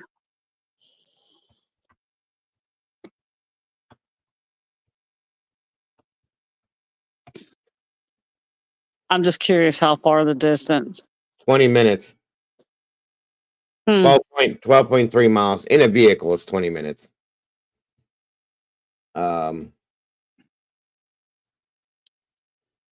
Right there. And there's the route from Stafford 31 West. Yeah. It's interesting that obviously came from Katie or Chris, right? Could have came from, what time was this at? 9:44. It could have came from Seth. 9:44. Did Seth ever live in White House? Why does that sound familiar? I don't know. I've never heard it before this. Hold on a minute. The rock quarry is on the way to Old Station Camp in Hendersonville. I don't know anything about that stuff. That's on you guys. I mean, that's true, but so in other words, Katie wouldn't have had time to drive 18 minutes. They own the rock quarry there? Okay. Go ahead. I'm sorry. My apologies. I was reading that out loud. Sorry. I'm not sure. I'm not sure there might be some relevance as far as, was Sebastian a part of any programs that may have shared time with programs in that school? The only thing I can think of, but I don't know if it does have any relevance, is that Future Farmers of America, the FFA thing. That's the only program I've heard that he was involved in. But it said he did it online, not in person. But that doesn't mean that they didn't go to the school for something to deal with the animals or something. You know what I mean? Right. Maybe that was the tie, the FFA thing. Or, I mean, I don't know, you guys. I'm trying to, this gives us some more stuff to work with, and it's interesting to know. And I don't know. I'm trying to think if White House Heritage, if Heritage High School is in Sumner. I don't know where that line is right there, or Robertson, because going down 76, because that's not far. It's not far from my house. White House Heritage is not. I don't know if it's in Sumner or Robertson. Because see, when the old Robertson County. Okay, because the old White House High School, half of it was really weird because before they built Heritage High School, half of the old White House, and I don't know if you remember this truth, but the old White House High School. Half of it was in Robertson County. Half of it was in Sumner County, where it was built. But yeah, so okay, so that one's in Robertson County. But yeah, it's so. But see, Robertson County wouldn't work with a Sumner. Well, they might work with a Sumner County school in a program, but I wouldn't think so. I'm looking right now to see if it gives me anything.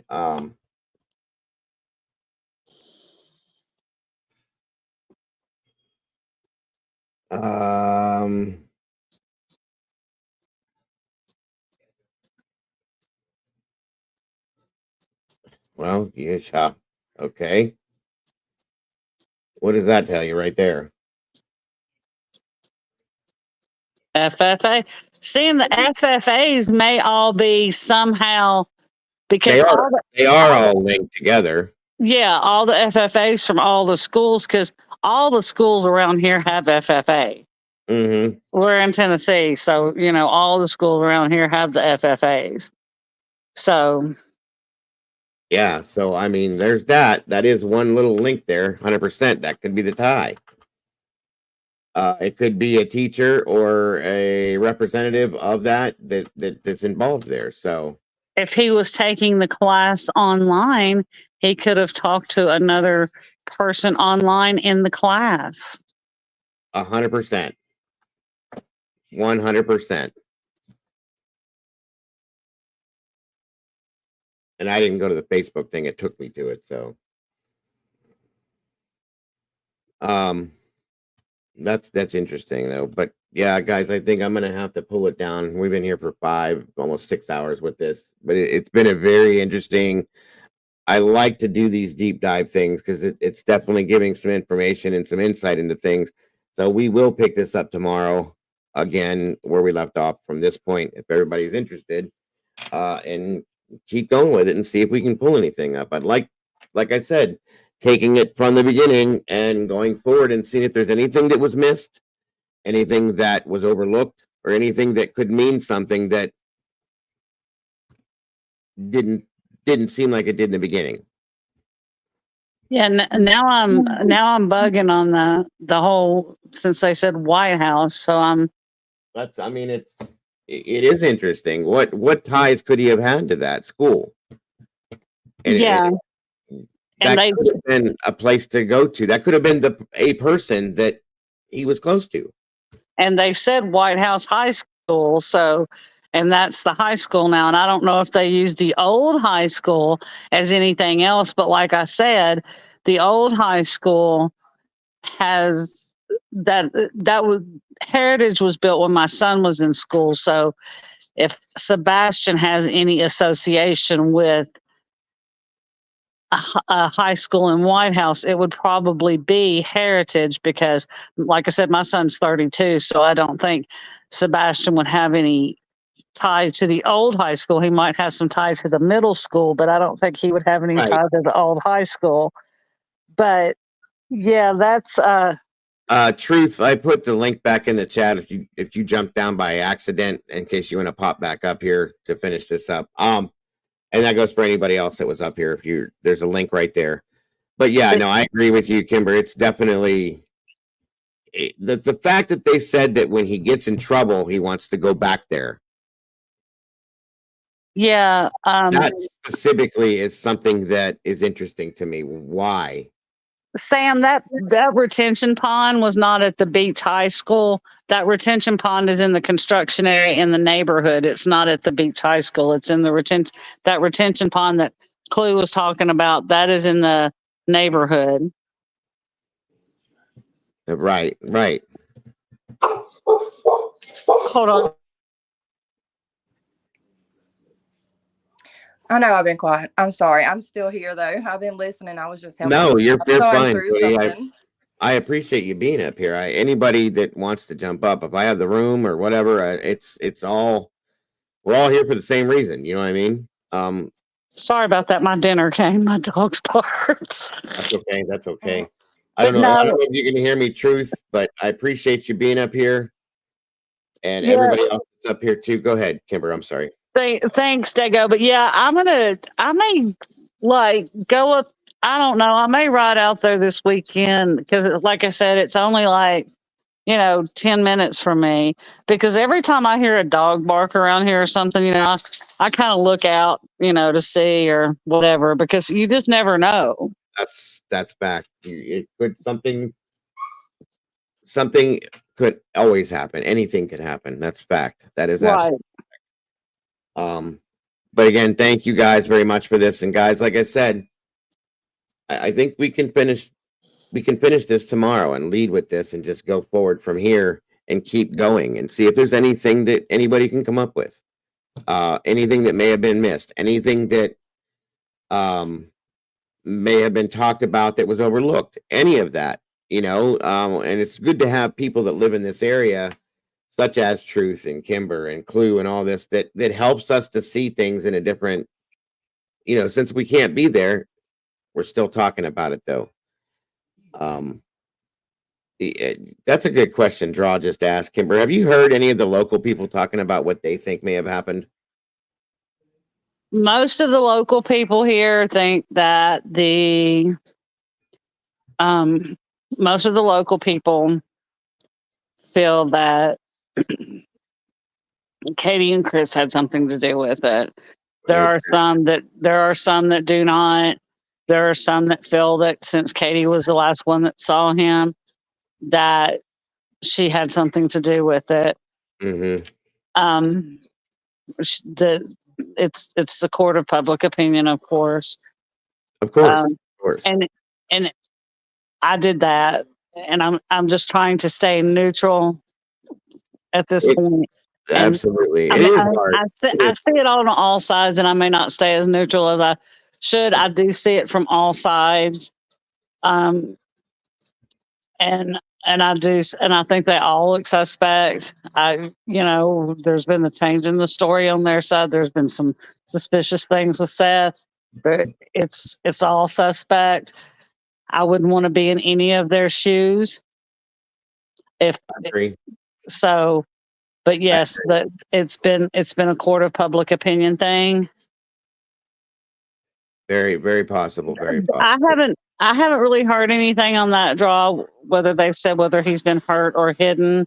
I just know that they think that the parents are suspect, and they just thank you, Fruity. I just think that they really haven't said anything. So they'll go, oh, I think they did something to him, but they don't really say what. Right. They don't really say what. They don't really say if he's hidden or, what. They really don't say what. I think that's a lot of the reason why Katie doesn't go out to these public events. I agree. Because of all that. Yeah, I wholeheartedly agree on that for sure. And then that just gives them more reason to keep on. But that's probably the reason why she doesn't. And it just keeps on and on and on. You know what I'm saying? Even though, yeah, I mean, I understand a lot of people's, she was the last one to be with him. But at the same time, with the, the footprints to the retention pond, that still, that plus the theory of her, that don't make sense when you combine both of those facts. Agreed. I do agree. And listen, I really appreciate your guys' minds on this. This is what is important to me because everybody puts their minds in here and together, this is what should be happening. People are talking about him. And what could have happened to him? This is the way it should have been from the beginning, in my opinion. I really, really want you guys to know how important this is and how much I really appreciate this instead of just all the other trash that was talked about. You know what I mean? Yeah. I try to avoid too much getting into a conversation about it because some of them, if you get into too much, it can turn heated, or I just try not to get into too much of a explanation. I just really try not to discuss it too much with anybody because it's just everybody's got varying opinions, and I don't know. I get it. I do. I get it. And again, I want Sebastian found so bad. Same here. Same here. And I want him brought home safe. And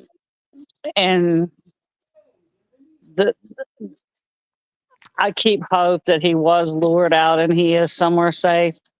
And I keep that hope because in my mind that's what I keep in my mind, because that is the only way that he is that is the only scenario where he is still alive, and that's the scenario that I like to keep because I like that scenario best. I agree. I do. I don't like any of the other scenarios. Well, I try to be realistic, but that's what feels good, and that's what I want to go with until I have no other choice. Do you know what I mean? Exactly. I completely understand it. So that's the plan. And like I said, guys, I want to pick this up tomorrow where we left off from the beginning of the show tomorrow, and just go on through and continue doing what we're doing. Think tank. I don't see any. As long as we stick to the track that we're on, it's going to be a good thing, in my opinion. Hopefully something can come out of it. Who knows? And if not, we're not behind on anything. We're not losing anything. We're still trying to bring this child home, period. So I'll post it, Linda, in the community page, and it'll go up early. It'll probably be around the same time as it was today. Maybe I'm going to have to say earlier. And hopefully I won't have all the technical problems I had today, which put us back. But either way. You need to talk to your technical department. There you go.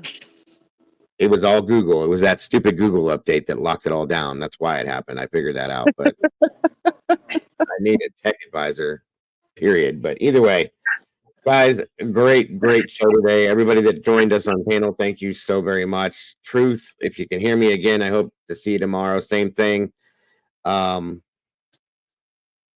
Great stuff, folks. And again, as I have been saying, guys, we need to bring Sebastian home 100%, and 100% Team Sebastian all the way, guys. I appreciate you all very much. Jody, thank you I know you didn't say much, but I appreciate you being up here. Your questions were good.